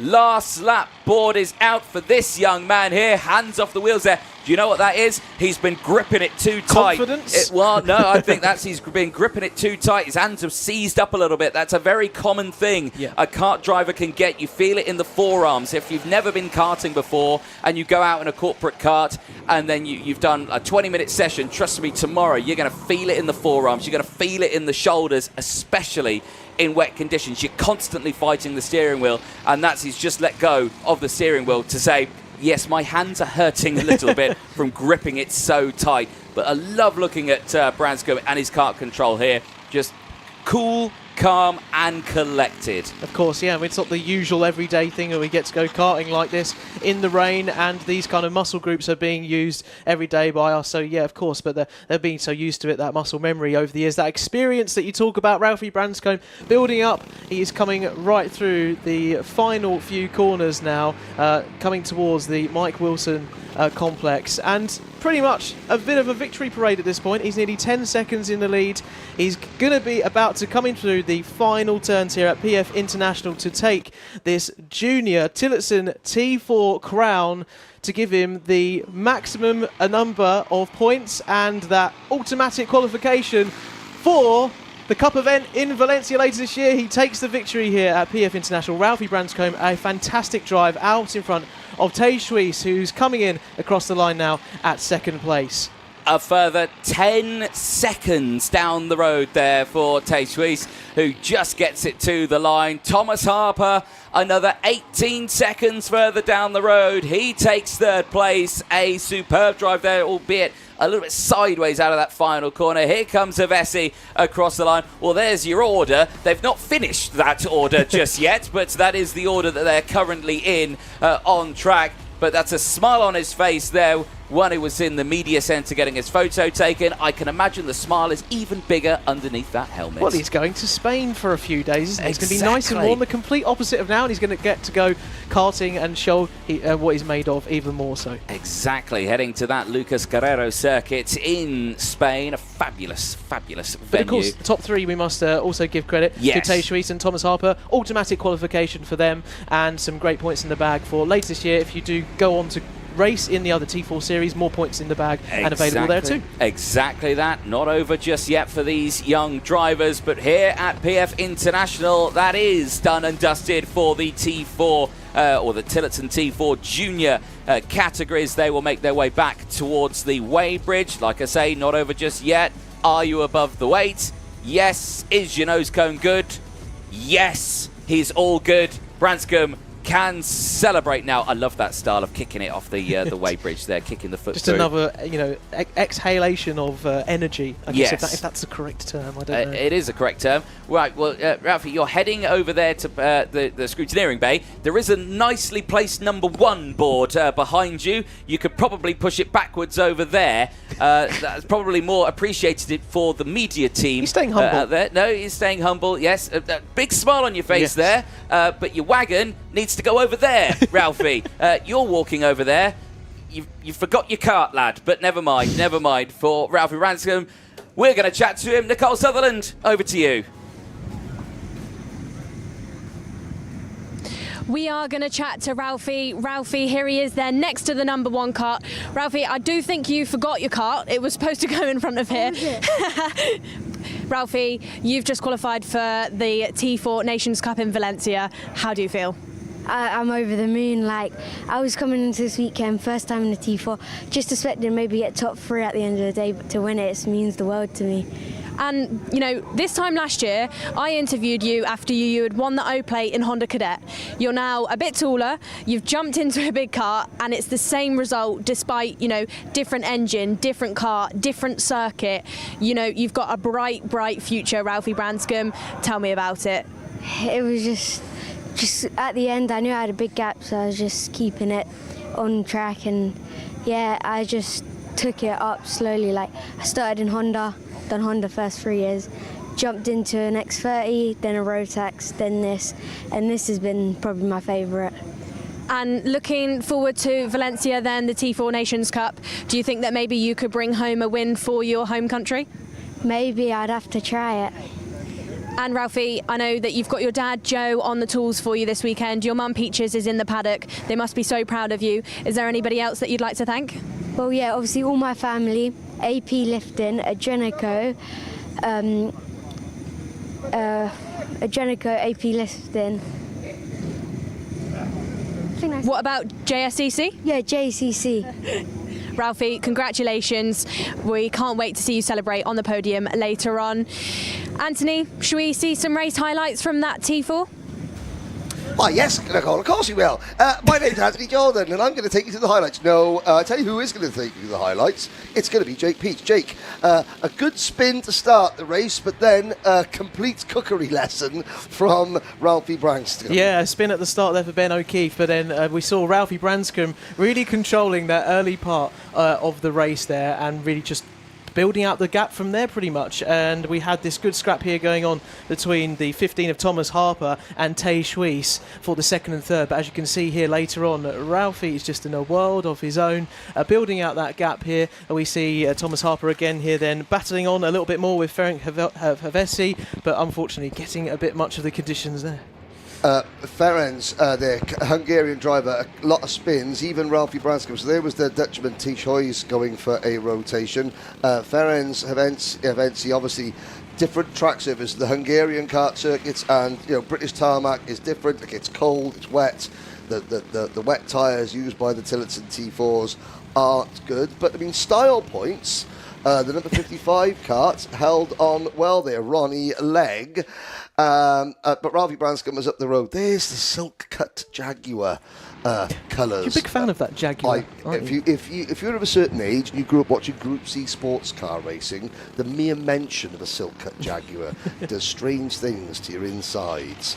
Ben O'Keefe, unfortunate for him in that race. He did spin at the start of the race and then, as you just saw there, did all that hard work to try and catch up again. But of course, as we're seeing, Ralphie Branscombe out in the lead, very comfortable, coming across the finish line here and taking that top spot to qualify for that Nations Cup event in Valencia later this year in the junior category. And of course, we are now going to move on to the senior category, the final race of the day. Yes, race number 28 of this weekend. It's Tillotson T4 Senior. It's their final race here at PF this weekend. Nicole Sutherland is going to speak to some of the contenders. Yes, I am Henry. It's time to find out who will be joining Ralphie Branscombe in Valencia for the T4 Nations Cup. Alongside me, I've got Aaron Coogan and Noah. We're going to speak to Noah first. Noah, you've joined us from across the pond, quite far away from sunny Florida. Yeah. It's a bit colder here than Florida, is it not? I'm freezing my butt off. I've been freezing my butt off all week. But this is a new challenge for me, and I really enjoy, learning new conditions like this, so I can't be happier, really. So is this quite different from what you get to race over in Florida? The circuit as well as the conditions? Yeah, the conditions, rain driving in tracks like this is very different from what we do in America. And, I've never driven this kart in the rain. So it's been a new challenge for me. I'm glad I got some practice on Friday, but I'm feeling really good. So the kart is a challenge. What about the challenge of your competitors? What have you thought of the competition so far, and what are you thinking going into this final? Well, there's some local guys, in the field that know this track pretty well in the wet, and it's good to kind of adapt off them and see what they're doing. I've learned a lot just from the 3 practice sessions on Friday, and I'm feeling really good. Well, Noah, any last words before you head into this race? Not at all. No, feel good. Feel good. Let's speak to Aaron Coogan then, the number 75. Aaron, tell me about this final. How are you feeling? Confident? Yeah, confident enough. I'm excited to see what happens. Hopefully it goes well. And, the attitude of all of you guys in the Tillotsons, you all seem like you're, in a way, bouncing off each other. It's good vibes out in the paddock and here on the grid. Would you agree? Yeah, it's close, hard racing, like any racing, I suppose. And I suppose these Tillotsons are very close together, so it's definitely good racing. Well, best of luck to you, Aaron. I can see out the corner of my eye, Dan Ashton is blowing the whistle to say 1 minute, it's time to clear the grid. It's the final race of the day. Let's head off.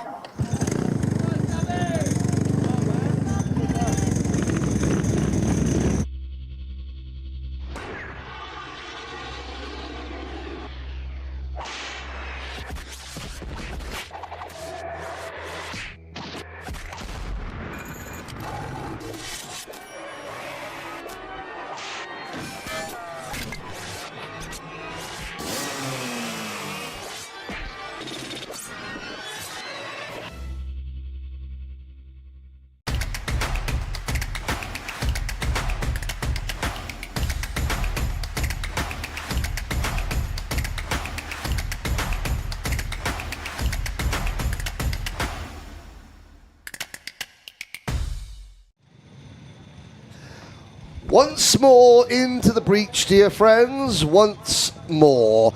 Noah Rosser, who drives for Team Felon in the USA. Now, I've done a fair bit of commentary over in the United States. Can't remember if Noah competed at Supernats Vegas. We'll find out what he's made of as we get the last race of the day underway.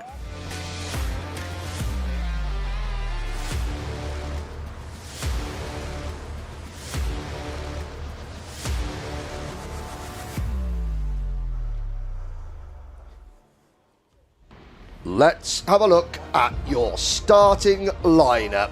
From Florida, Noah Rosser will lead the field to the line alongside Ireland's Aaron Coogan, Owen Roberts and Philip Rawson on row number 2. Sam Halle-Hinksman and the Netherlands' Jorn Bremer on row 3 alongside Chris Alcock, and then it's Warren Russell.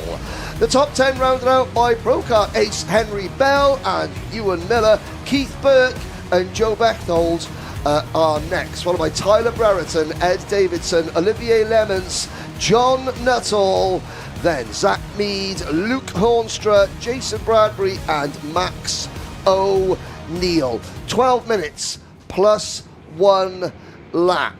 Now, in the United States, the 4-stroke, they call it 4-cycle racing in the USA. Something different. There's the Challenge Kart Cups North America, the CKNA. Their national championship attracts every year at the Newcastle Motorsport Park 600 entries. Wow. That's is staggering. a big paddock. Yeah. There's only 20 drivers here, but Jake Peach. Yes. Your first weekend up here in the Alpha Live commentary box. Let's get this go-kart race underway. Let's do it. Double the amount of the field of the juniors.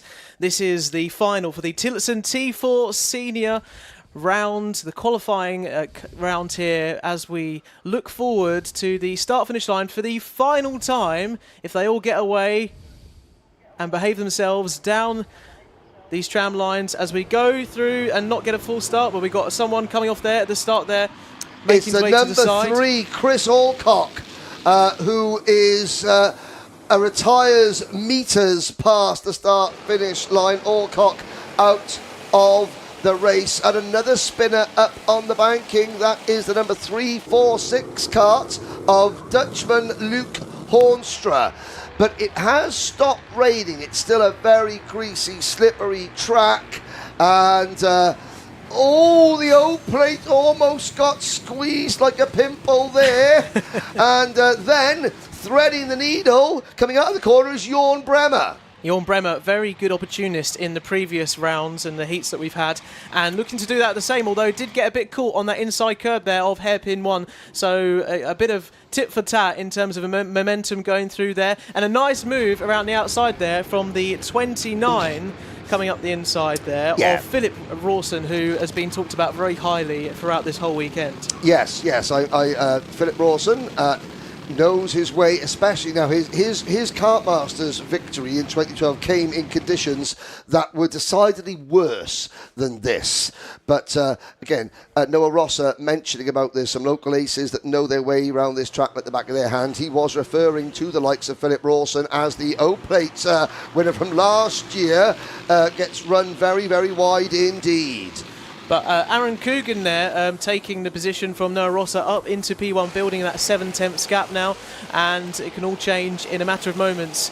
Of course, in the Rotax classes, but also here in the Tillotson categories as well, as we're racing around this PF International circuit. Noah Rosser very confident on the grid. He's been very impressive all weekend, as has Aaron Coogan. I think Aaron has had a bit of bad luck and unfortunate events happening throughout the weekend. But you can see Philip Rawson is making his way up. He's kind of been very impressive this weekend. Maybe not directly at the front all the time, but actually saving it for when it counts in the final. We could see it all to play for. Yep, this is the main event. This is where that position in the T4 Nations Cup finals in Valencia are handed out of the Fullerton S's, down the back straight. I'll start again. I haven't been drinking, ladies and gentlemen, honest. Warren Russell. I said William Wainwright all correctly all weekend, but I can't. Warren Russell gets a 5-second penalty in kart 708. That would, I assume would be a tramline infringement. New leader, Philip Rawson, crossing the line with a new fastest lap, 1 minute 19.49 seconds. That's beaten by Olivier Lemons, who's moved up from 15th on the grid into P7.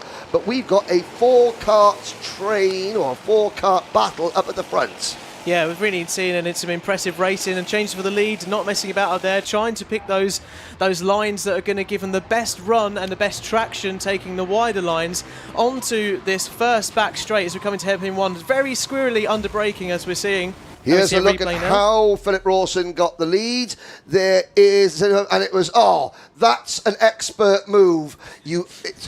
Aaron Coogan, he got mugged there. Rawson stole one from him in that instance, and now Coogan's having to defend from Noah Rosser, and Noah Rosser better look behind himself because Sam Haller-Hinksman is there as well. Yeah, they're all ready to pounce, particularly Aaron Coogan was on the grid, feeling quite confident. Didn't have much to say. He was going to crack on and do his talking on the track, and that's very much what he's doing at the moment. But Noah Rosser coming back with that same kind of move. You're going to leave the door open for me like that? Thank you very much. I'll go right up the inside and down the start-finish straight. But that is not what you want to be doing, getting out wide there on those strips, because as Anthony was saying earlier, it is like you're caught on the skate rail, and once you're out there, it's very hard to get back. Exactly. Now, of course, there were some photos earlier. Trent Valley Kart Club and the PF International Circuit painted the curbs in preparation for this event this week, which means they are shinier and slipperier than ever.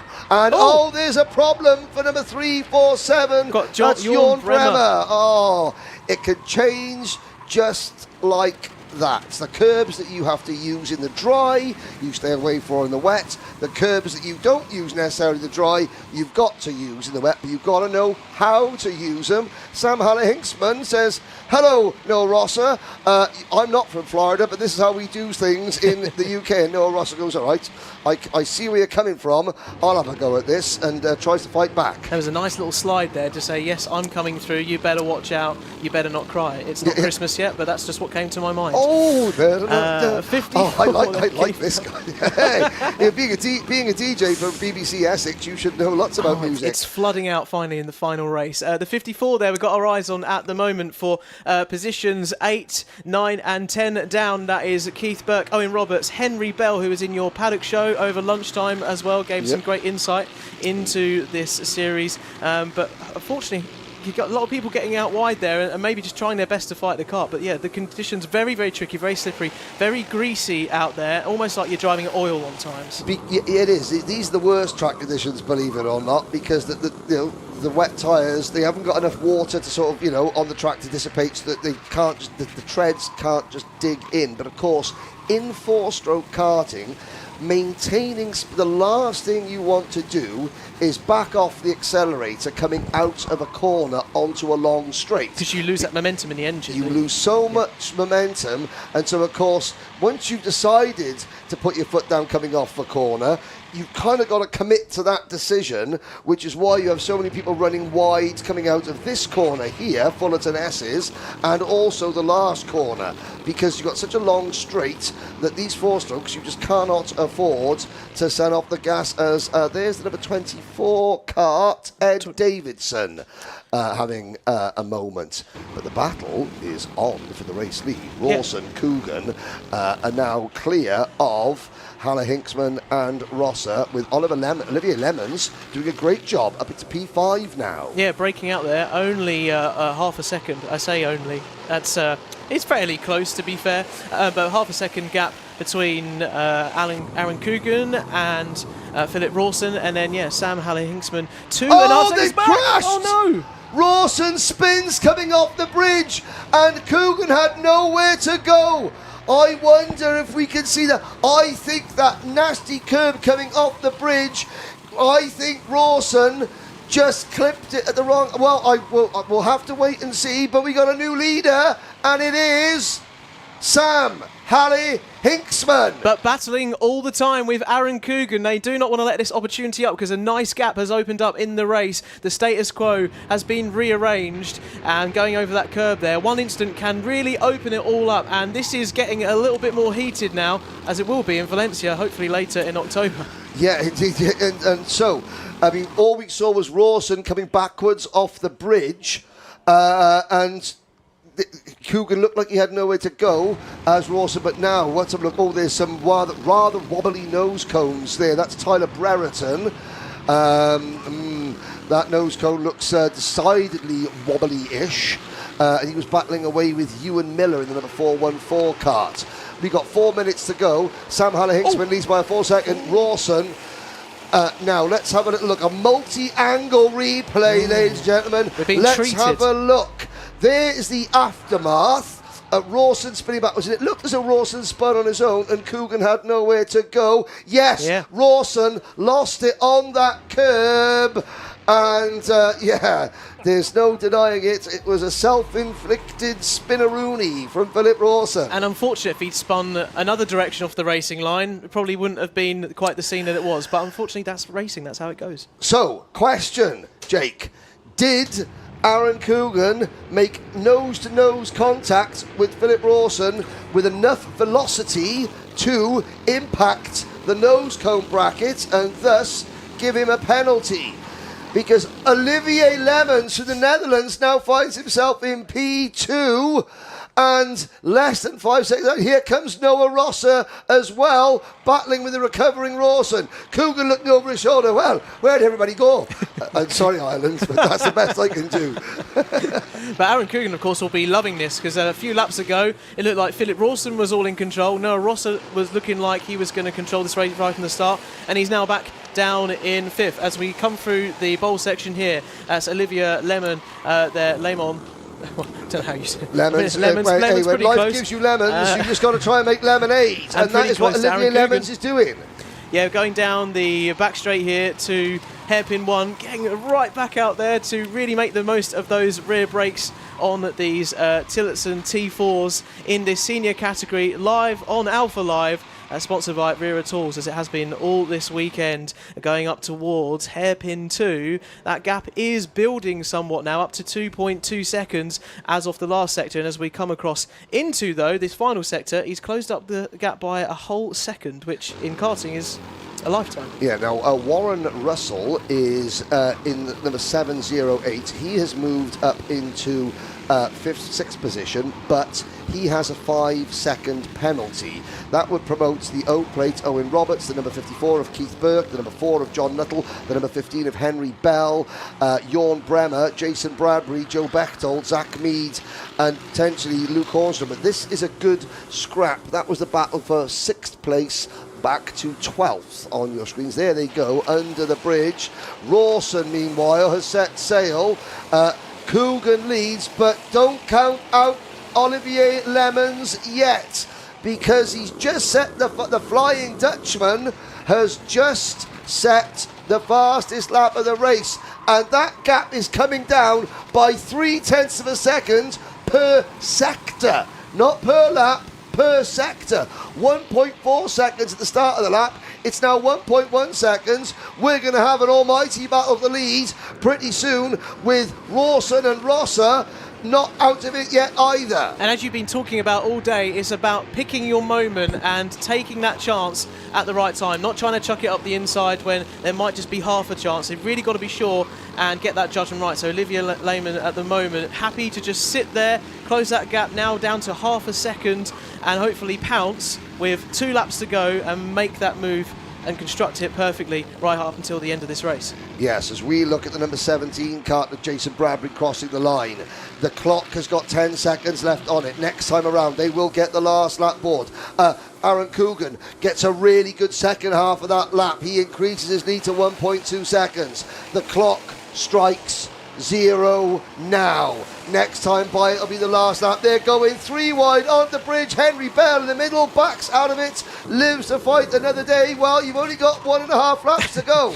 So whatever you've got to use it up now, boys. And at the front of this pack there, breaking the 3-3-1 there of Noah Rosser, trying his best to keep hold of that T4 Tillotson, but a 4-way, 5-way scrap now going into hairpin 2. Brilliant. Anyone could come out on top here, and Noah Rosser says, again, thank you very much, I spot the gap. I'm going to try and do a bit of the drifting that I might do back in the US when the track's a bit warmer, and show you what I've got. 2, 4, 6, 7, 8 carts on the line. You're all chasing. Well, it's a forlorn chase. Here they go into Bobby Gain corner. And now that's a very Mika Hakkinen-esque style crash helmet there. The blue, the turquoise, the blue, ice and through his the white. veins. Yes, ice through his veins. Well, I mean, that's only because he's been standing at PF International for the last 3 days. The final lap has begun. Aaron Coogan leads. Olivier Lemons has got the gap down to 9/10 of a second. Here we go. Ireland versus the Netherlands with Rawson and Roberts fighting over the final podium position. Aaron Coogan, let's see what you're made of now. Through turn number 1, the Flying Dutchman is closing in, however. Yeah, and it's all to play for. These top 3 positions guarantee that automatic qualification for that T4 Nations Cup. Although it's a bit of an argy-bargy with the O-plate of Owen Roberts, and Philip Lawson there back in P3. So that final podium place is all to play for. But at the front here, we see Aaron Coogan running away with it now into this 3rd and final part of the track and through the Mike Wilson complex. He must be feeling pretty confident at this point. Just a couple of turns to go, and his work here this weekend at the PF International Circuit has paid off, and being cool, calm and collected on the grid. He's not now. He's taken victory here for the T4 Senior Tillotson event and qualifying for the Nations Cup later this year, and an impressive drive there from Aaron Coogan, capitalising when he needed it most, and a great drive, albeit in 2nd place, from Olivier Lemon as well. Yeah, Olivier Lemons, he was cheering and punching the air just as much because he knows he has now booked his place. He'll represent the Netherlands in the T4 Nations Cup final. Philip Rawson will go for Team UK in the T4 Nations Cup. He beats Owen Roberts. Now, there was an incident on the last lap. Noah Rosser falls all the way back to 10th position. So it didn't end well for the Team Felon driver out of this. But there we go. The Audron Henry Racing overalls of Aaron Coogan, P1 for Ireland, P2 for the Netherlands, Philip Rawson, P3 for the United Kingdom. And apart from Chris Alcock, who went out at the very start of the race, every other driver finished. Yeah, it looked like a bit of an issue there, but hopefully we'll maybe hear what that was all about. Of course, yeah, rounding out your top 10, Owen Roberts, Sam Halle-Hinksman, John Nuttall, Henry Bell, who was part of your Paddock Show, and maybe we're pretty happy with that result in a big scrap in the midfield there. Jorn Bremer, Warren Russell, following on to Noah Rosser, who you just mentioned there, unfortunately down 9 places from the start of the race, so an unfortunate one for him. Jason Bradbury in 11th, Joe Betchold in 12th, Keith Burke in 13th, Luke Hornstra from the Netherlands as well, the fellow Dutchman of Tej Suisse. Zach Meads, Tyler Berriton, Max O'Neill, Ewan Miller and Ed Davison rounds off the 19 runners that finished here at PF International for this final race of the day, and as we said, bad luck to Chris Alcock. That's the effort that Olivier Lemons has put in to go from 15th to 2nd. That was a drive. It doesn't matter how fast the karts go, he gave that 110%. And yes, Nicole is about to speak to a driver who hopefully isn't busy losing his lunch right now. He's your winner, Aaron Coogan! Aaron Coogan, indeed. Aaron, great race there for you. You'll be going over to Valencia to the Nations Cup. You must be absolutely ecstatic. Yeah, over the moon. Can't believe it, so pretty good to be fair. And you were just saying a comment to me about the steering column. Can you tell the audience what you just said? Yeah, so I was coming down off the bridge and Philly spun in front of me and my front wheel just got caught in his. He bent the steering column completely, so it's going up the track like this, but finished P1 in the end, so can't complain. So going around the track with a bent steering column, you just hit Philip Rawson and you still managed to get the win in there. You know, pretty impressive result. Thinking forward to Valencia, you know, that's going to be a tough race, but, you know, confidence level high that you could bring a win home? Well, hopefully. Last year didn't go to plan, so hopefully a bit better this year. And the Tillotsons, of course, this weekend, you've had a big presence in the back paddock. You know, you've been pitting together as a big group. It's been really great to see. Have you enjoyed your weekend here at PFI? Yeah, definitely. There's been great camaraderie between all the drivers, so it's definitely good class, so can't complain. Yeah, thanks. Congratulations, Aaron. We'll head up then to the boys to go through some race highlights. Thank you very much, Nicole. Yeah, I'm seeing just how physical it was down there in the paddock in the background. Drivers giving it all, but seeing some highlights there. Very strong start with Owen Roberts, so you can see the O-plate on the outside getting caught on that very damp and wet line there, but of course a bit later in the midfield trying his best to catch up with everything. Number 54 Keith Burt there in the mix of it as well on your screen, and then we had Aaron Coogan just seeming to take this first position and capitalise on this opportunity, building a nice gap out the front, whilst the rest, you can see, squabbled in the background and getting all a little bit out of shape as we came onto that start-finish straight. Again, nice midfield scraps with Owen Roberts involved there, as well as Keith Burke in this midfield, because it all can change in the matter of an instant, and that's what we kind of saw throughout all of the races today in the Rotax classes, but particularly in the Tillotson T4 as well, as we've witnessed here. And this spin was a big moment in the race, the 75 spinning round there, and Aaron Coogan managing to carry on, but Philip Rawson caught in that, and that was a pivotal moment for Aaron Coogan to come and take the victory. But it seemed like it was all Philip Rawson's own doing, and then just a bit of traffic coming off of the bridge section as we go throughout the rest of that sector there. And some nice shots throughout today of PF International, of all of the amazing camera crew. Must give a shout out here to all of the Alpha Live team who have been bringing you this coverage today, and giving you these great shots through really changeable conditions. It's made a very difficult kind of racing for at least a third of the events today, hasn't it? Given us some great action. Noah Rosser there, you can see, was really having a hard time trying to get that stopped into that hairpin, and unfortunately went down the order from that pole position to finish in the 9th or 10th position. Aaron Coogan, though, had it all to do, but he did it very well, and this series very big over in Ireland, very popular, and of course Aaron Coogan has certainly got that all signed, sealed and delivered. Jake Peach here, been with you commentating on this and some of the Tillotson races today. It's been a pleasure to be with you on Alpha Live, and I've got Nicole down there on the grid to see what's all going on the after reaction of this fantastic race day we have had here at PF International.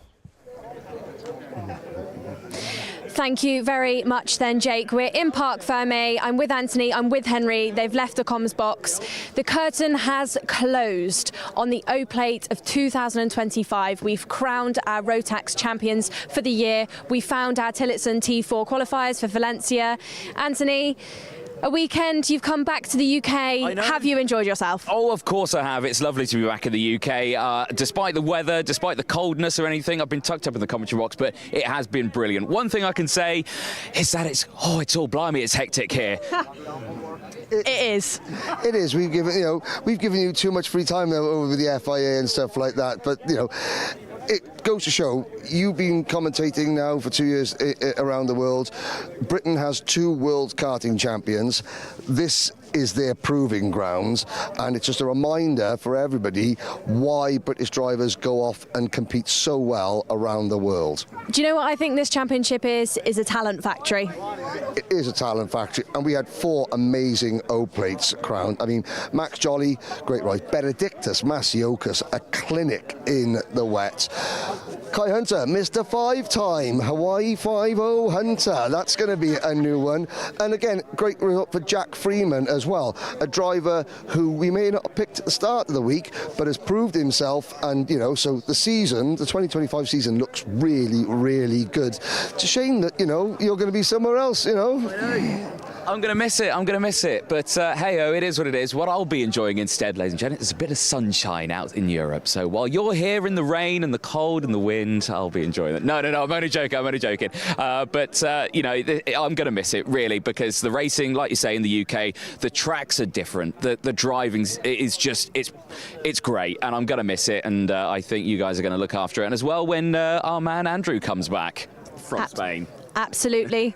This is it then, guys. Your O-Plate 2025 presented by Wera Tools. Thank you to Wera Tools. Thank you to Demon Tweaks, Alpha Live, Motorsport UK, our team of incredible marshals out there on the track, keeping all of our drivers safe. We'll see you next time.